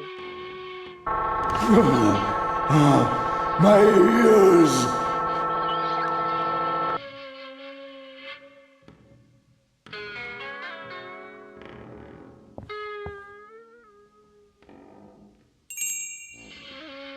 I hope she'll remember her bell. Kitsuna? Jerry? Are you trying to rob me of my remaining senses? Human! I shall have all humans suffer for this, including your little Kitsune. I'm a fox, I swear. You may wish to be a fox again, but your heart is lost. I shall protect your ears from the confusion wrought by humans. Jerry! Quick, Kitsuna, run away! You belong to us! I will always be a fox, Jerry.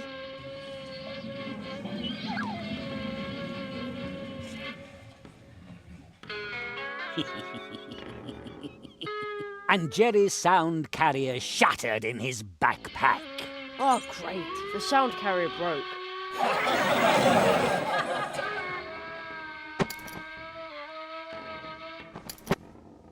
Kitsuna, are you all right?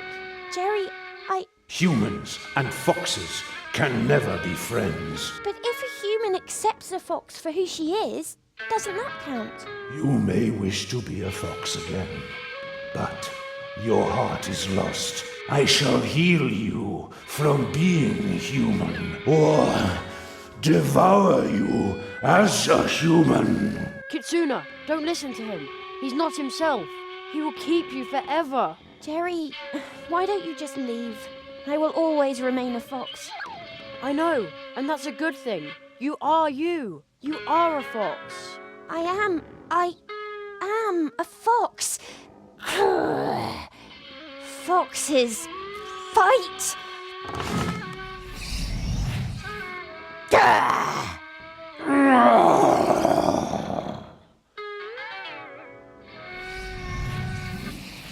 Young Kitsune, I am but a blind guardian, but my mind once again sees clearly. I owe you my thanks, human. Be a friend to her.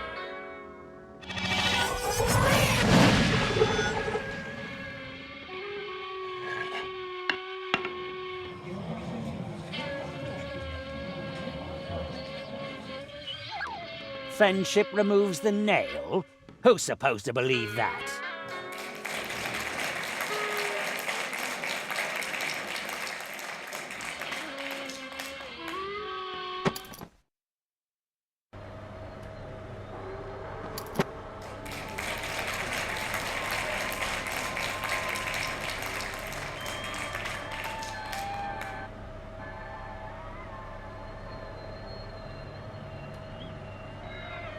Where am I now? Ice everywhere, and water as far as the eye can see. Ugh, the wind is very cold. The boy was so overjoyed at getting to spend another vacation in one of the most beautiful places on Earth. Vacation? That, cheering loudly, he tore off his clothes and jumped into the ice-cold water. Jerry on the rocks!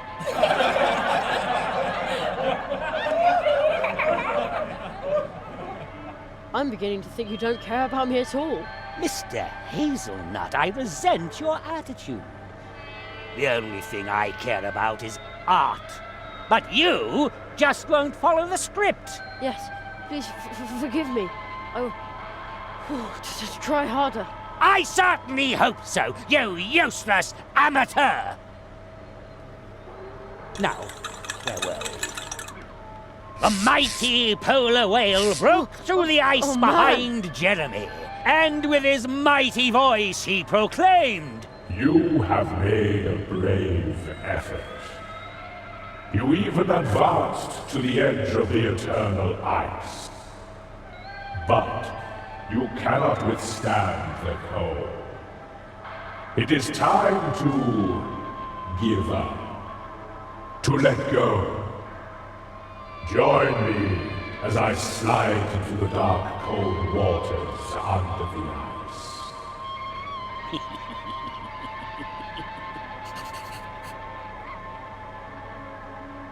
That is the eye of the polar whale, and he looks distressed. And it's no wonder Jerry posed a sorry sight after all.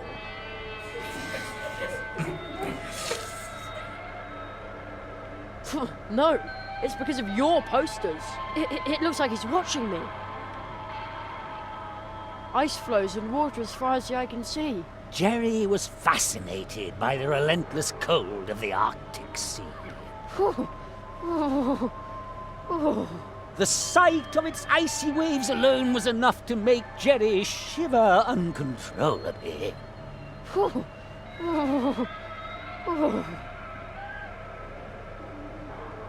A gigantic candy cane. Jerry couldn't resist. He had to lick it just once. You just want my tongue to freeze, do you think? Exactly. Finally, you've read the script. Go right ahead, then. No. I'm going to save the cake for later.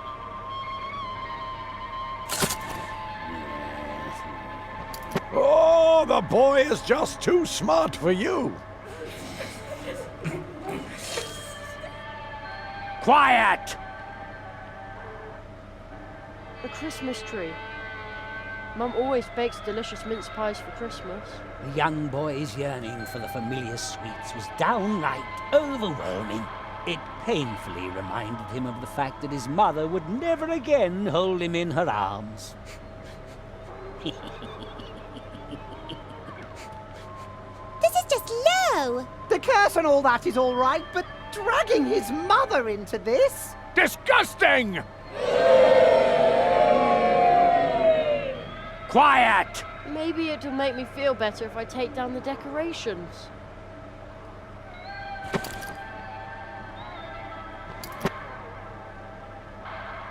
Great, another script.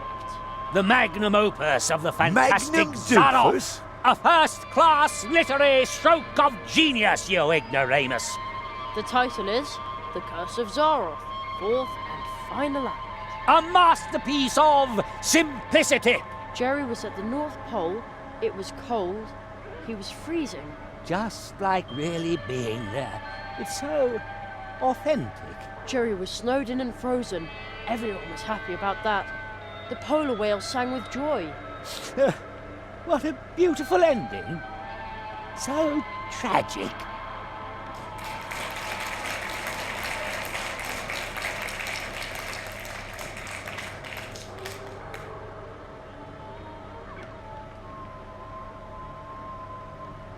Ho ho ho! Now I have a very festive fishing rod. I bet this is how Santa fishes.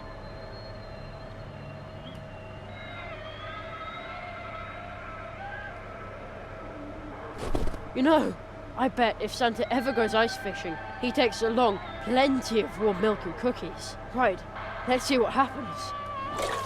The polar whale had taken the bait and dragged the wimpy boy down into the icy depths. Just a cable? Ah, that's an evil, Electric! It looks electric! Yes, that's it.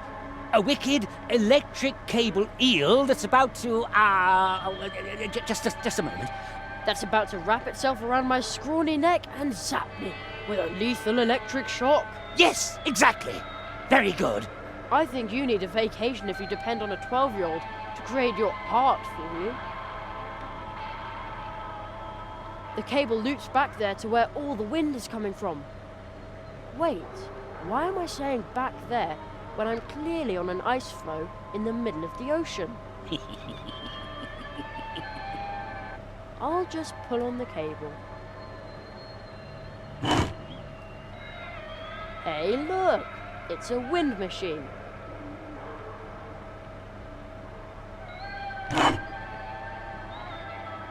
I see. Looks like the fan's direction can be changed. No, you can't do that. The fan blades would chop up your delicate fingers. Baloney.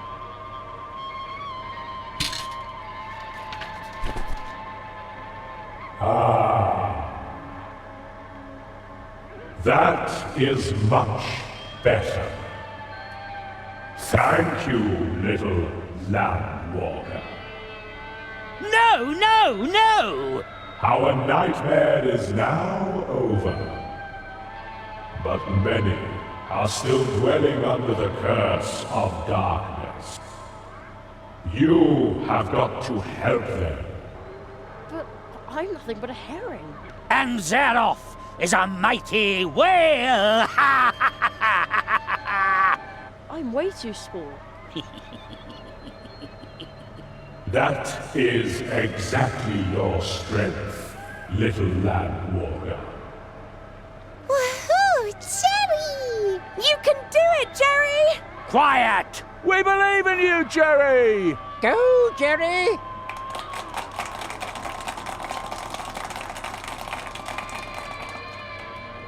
I shall now dive home. Be strong, Jerry. Be strong.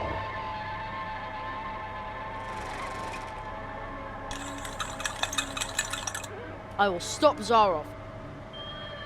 I will stop him. Curses.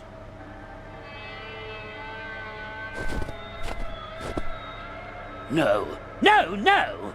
You'll ruin everything! You... Jerry removed the nail.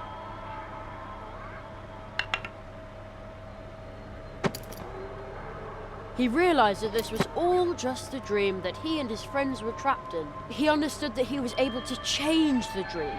But... Because it was his dream. But you can't. The unfriendly man congratulated Jerry. Congratulations, boy. You did it. And was suddenly much nicer than before. That was truly fantastic, Jerry. Boy, this was weird, but you kept on top of it. Absolutely awesome. The end. Ladies and gentlemen, let's hear it for Jerry Hazelnut.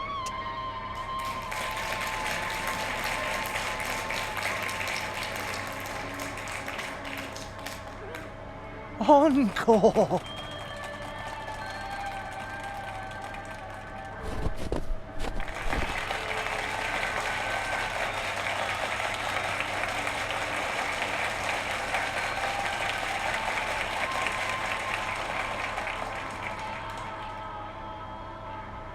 And finally,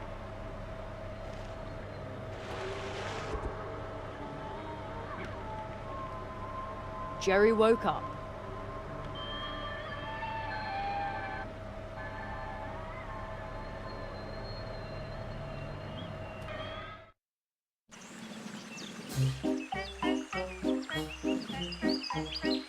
No!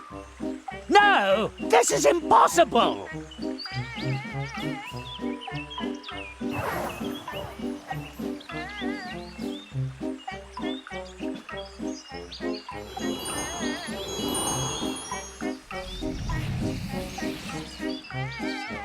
We're back in the clearing. The audience? Oh, are they spirits? They're dreamers. The curse brought them here. Oh, why are they so angry? I've seen this before. They are restless. They are furious. They could forget their way back in their blind rage. And then? Then they would just become empty spirits haunting the dreams of others. Itadama. Watch out, Jerry! It came from over there. Zaroff. You, calm down the dreamers. I'll take care of Zaroff. But Jerry! He's right. You can sing, can't you? Well, yes, but...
Now where did Zaroff get to? You defeated the lizards, removed the nails. The Marquis chose you well. Now, show me what you're made of, Tree Walker!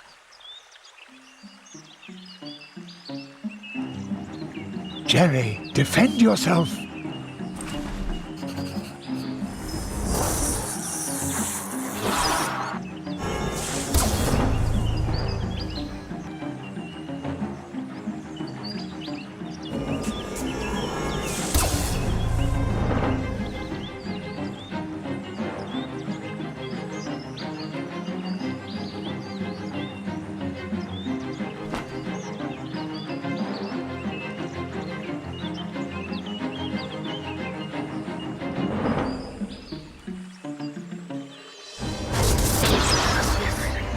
Excellent. You repelled his spell with the nail and rendered it harmless. Zaroff lost one of his spells.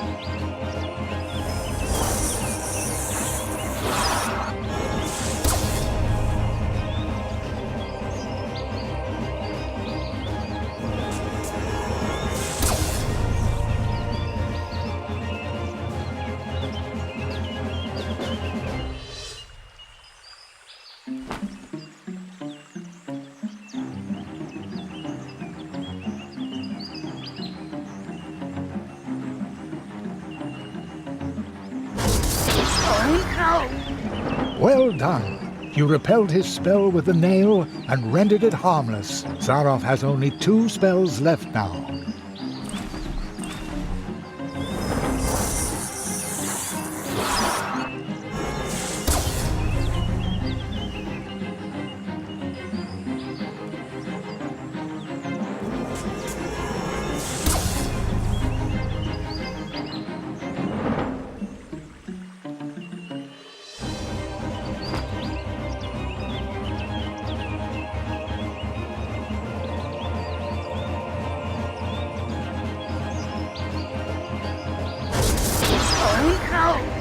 Excellent.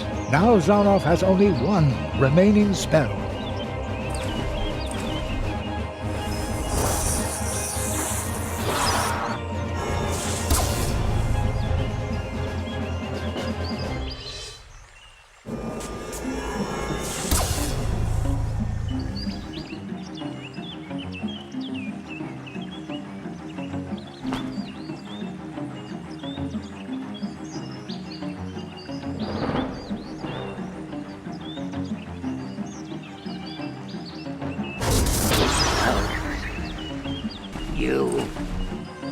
You took everything I had. For this I shall...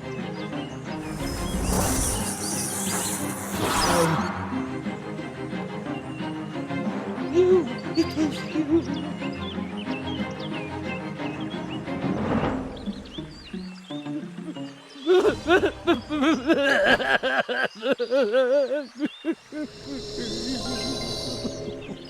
You did it, Jerry. Zaroff used his magic against you and lost. I didn't mean to do it. Not like this. Marquis, are you... He's still too weak. He cannot answer you.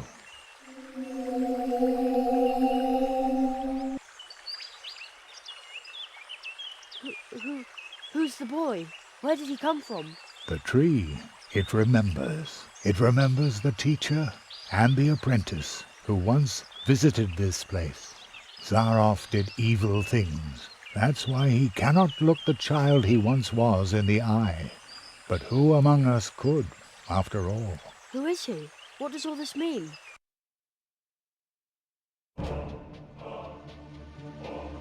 The great Zaroff. One of the greatest illusionists of his time. You may have heard of him. Not many remember him now. In reality, he wasn't just an illusionist. He was one of us, a magician. Zaroff was the last apprentice of the Marquis de Hoto. When the rabbit trained him, he was just a boy, not much older than you. When his training was finished, young Zaroff and his teacher visited the clearing of the first tree, and they left some traces behind. The tree would remember them. Soon, the Marquis and Zaroff became living legends as they hurried from one world to the next, from portal to portal, and helped wherever help was needed.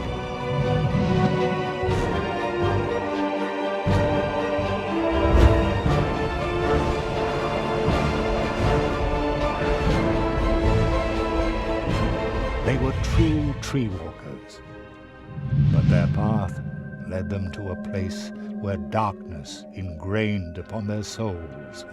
I was there when the mirror of shadows disclosed to them their own potential. They beheld their own brightest virtues and saw the darkest chasms within their souls. And only few can bear that kind of truth. So it was only a matter of time until the dark seed sprouted within them. And when it did, the Marquis was the first to start doubting the ideals of the tree walkers. Then the apprentice started doubting the teacher, and finally the two of them turned on each other in hatred. In his blind wrath, the Marquis banished his apprentice to the world from whence he came. He took away his ability to walk between worlds, so that every portal would remain closed to him.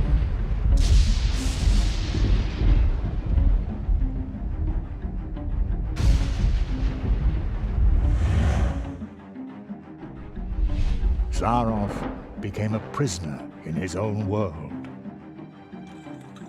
A world that had room for magic only on its stages.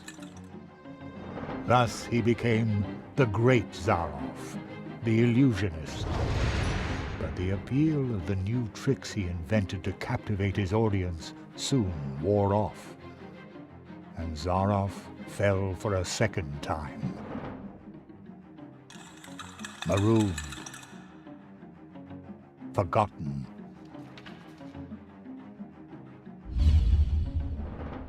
In his despair, he began to rattle the doors of his reality. He turned to alchemy, forbidden experiments, to open up the portal worlds once again.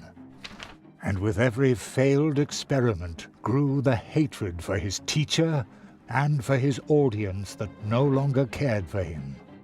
And when Zaroff was finally driven by nothing other than fury and revenge, something answered to his rattling and knocking. Consortium Squamata, the lizards.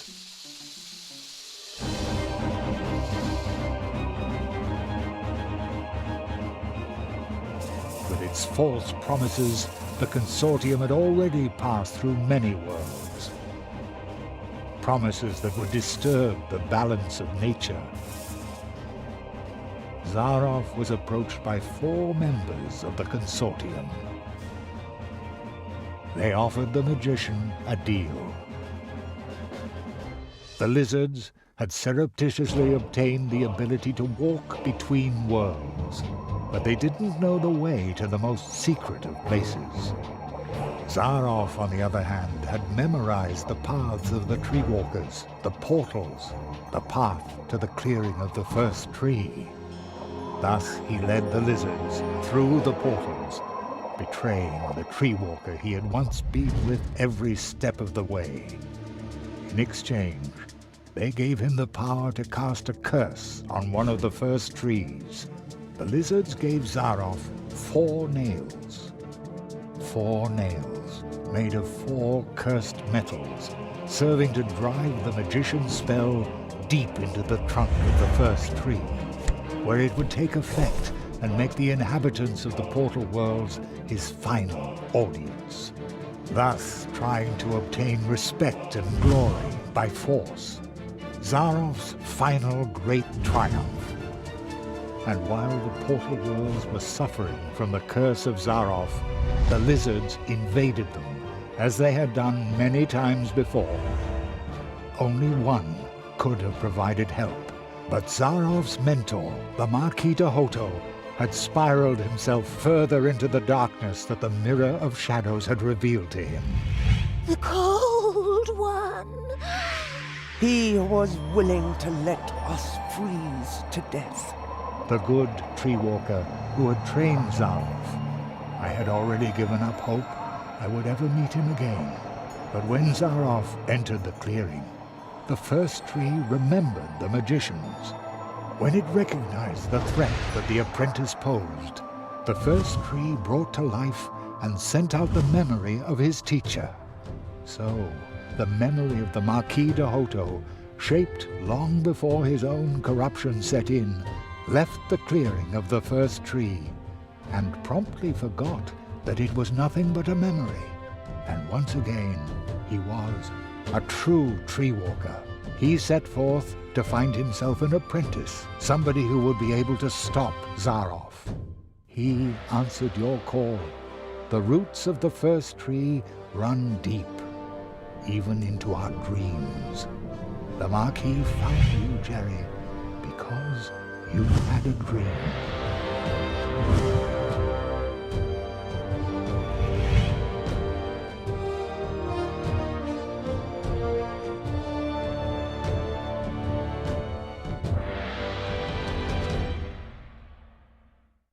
What will happen to Zaroff now? This place might be his only salvation. He will remain in the shadow of the first tree.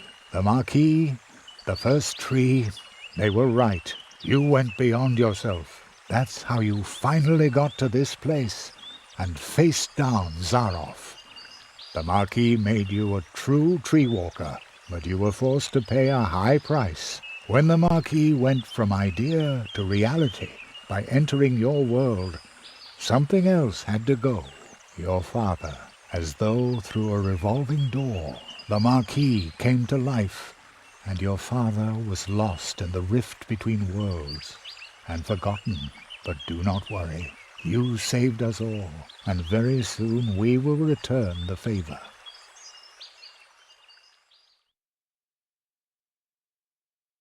An acquaintance of mine once said, "Only those who get on the way can find their way." And so it came to pass that Jerry had to leave his mentor behind in the clearing of the first tree. Jerry knew that he had been more than the memory of a courageous, one-of-a-kind tree walker, more than the first tree of mousewood needing Jerry's help. He had been a friend. Then, for the last time, the Marquis slowly turned and lifted his hand as if to wave goodbye. I will never forget you, said Jeremiah Hazelnut. And I will never forget you, came the reply from the shadows at the foot of the tree. And the boy knew the Marquis, the tree. He would remember him. When Jerry returned to Mousewood, lost in thought, there was music in the streets, because for the first time in a long while an apprentice had come to Mousewood to study the art of arts.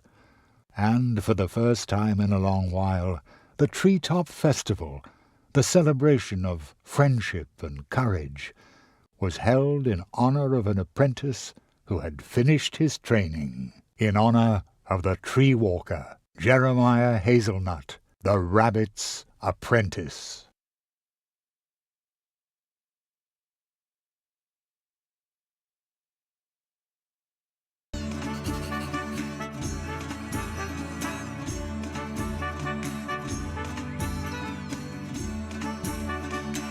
Not on duty then? No. Penny is now the pro scout. He has to stay away from the cannon now. A few nights ago, he shot glownuts at the town. I knew there was something wrong with him. Poor Penny.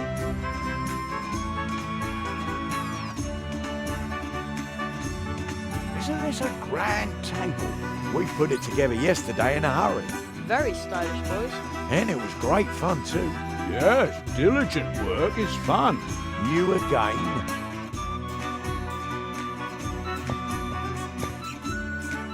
Mr. Spitzbait, what are you doing here? Well, I heard that in your honor they were holding the Treetop Festival earlier this year.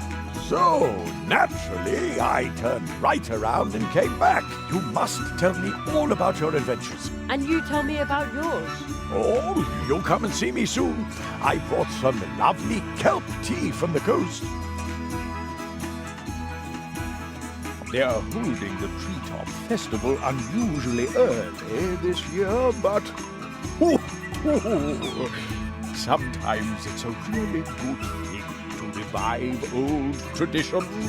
This is the most fun I've had in ages. Glad to hear it.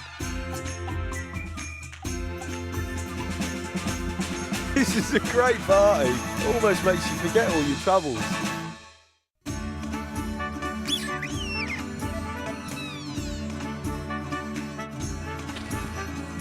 Jerry, I heard you're about to leave us. I hope you'll visit us again soon.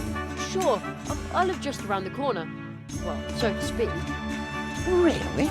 How far's that on a bike? Just a portal away. Oh, well then you'll have to show us your home soon. And, how's your experiment with the exploding cookies going?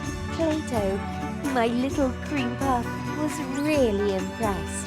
Ribbit! But we won't know what the folk of Mousewood will think until next weekend. That's when I'll start selling them.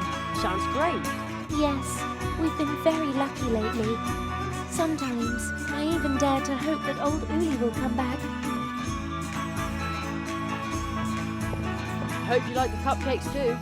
No, I don't really go for sweet things. They're not good for the teeth either. Yummy carrots, on the other hand. I could gorge on those all day. Somehow, not surprised. Then why don't you order a carrot cake from Anya next time around? Is that supposed to be funny?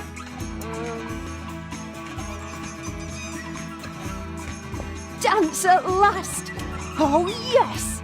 Oh, hey! Have you seen my son by any chance? He wrote me a letter saying he wants to retire to Coconut Palm Islands. Would you believe? Just as I said. He's a born comedian. I bet he's sitting behind some mushroom, thinking up new material for our show. Isn't it amazing how my friend can dance? I wish I could dance like that, but I look snazzier.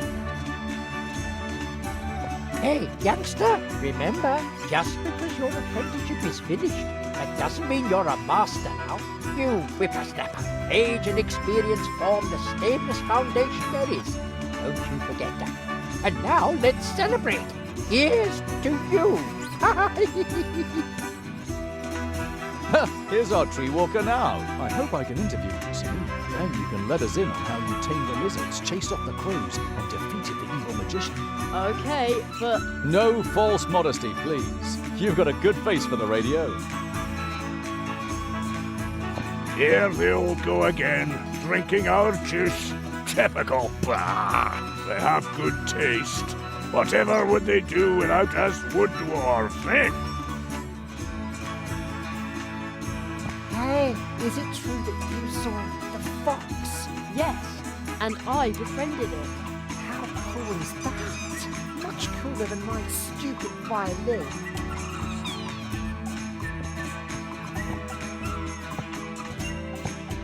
I love the Treetop Festival. I come here every year. I have this magic premonition that you will not be the last apprentice the people of Mousewood acknowledge in this fashion.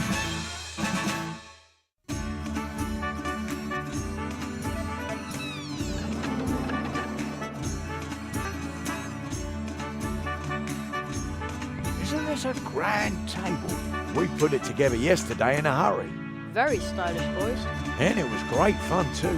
Yes, diligent work is fun. You again. Greetings, Jeremiah. The portals have recovered. You can go home now, Jerry. Are you ready?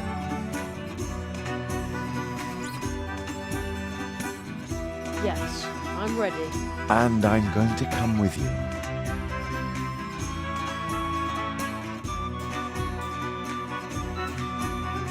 My father, my mother, will they be back? They already are.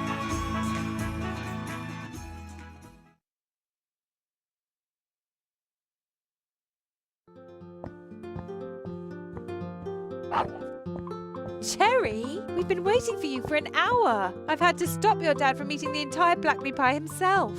I was hungry. I feel like I've been on my legs forever. Me too.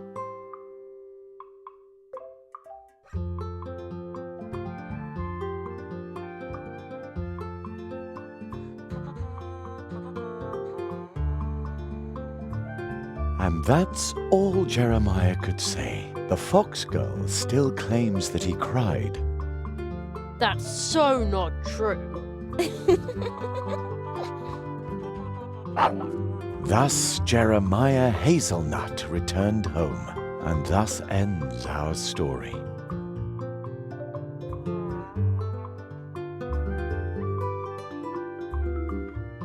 But with every ending, other stories begin. They are like waves in the ocean, always in motion, spilling over and intertwining. Some stories tell of huge problems we create for others that can barely be solved, even with courage, especially when you're nothing but a tiny mouse. But perhaps someone is going to step up.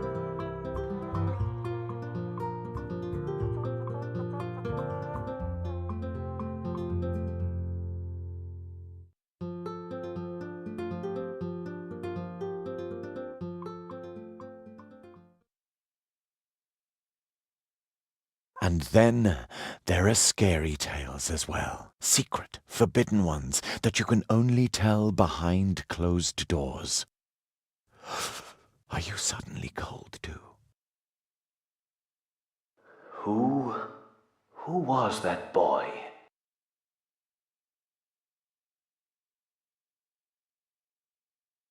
My friend's apprentice. Thank you for helping him. He broke Zarov's curse. I underestimated Zarov, and that boy too. Will you finally free me from this prison, so that I may once again protect the portal worlds? This kind of thing must never happen again. You know that this is impossible, old friend.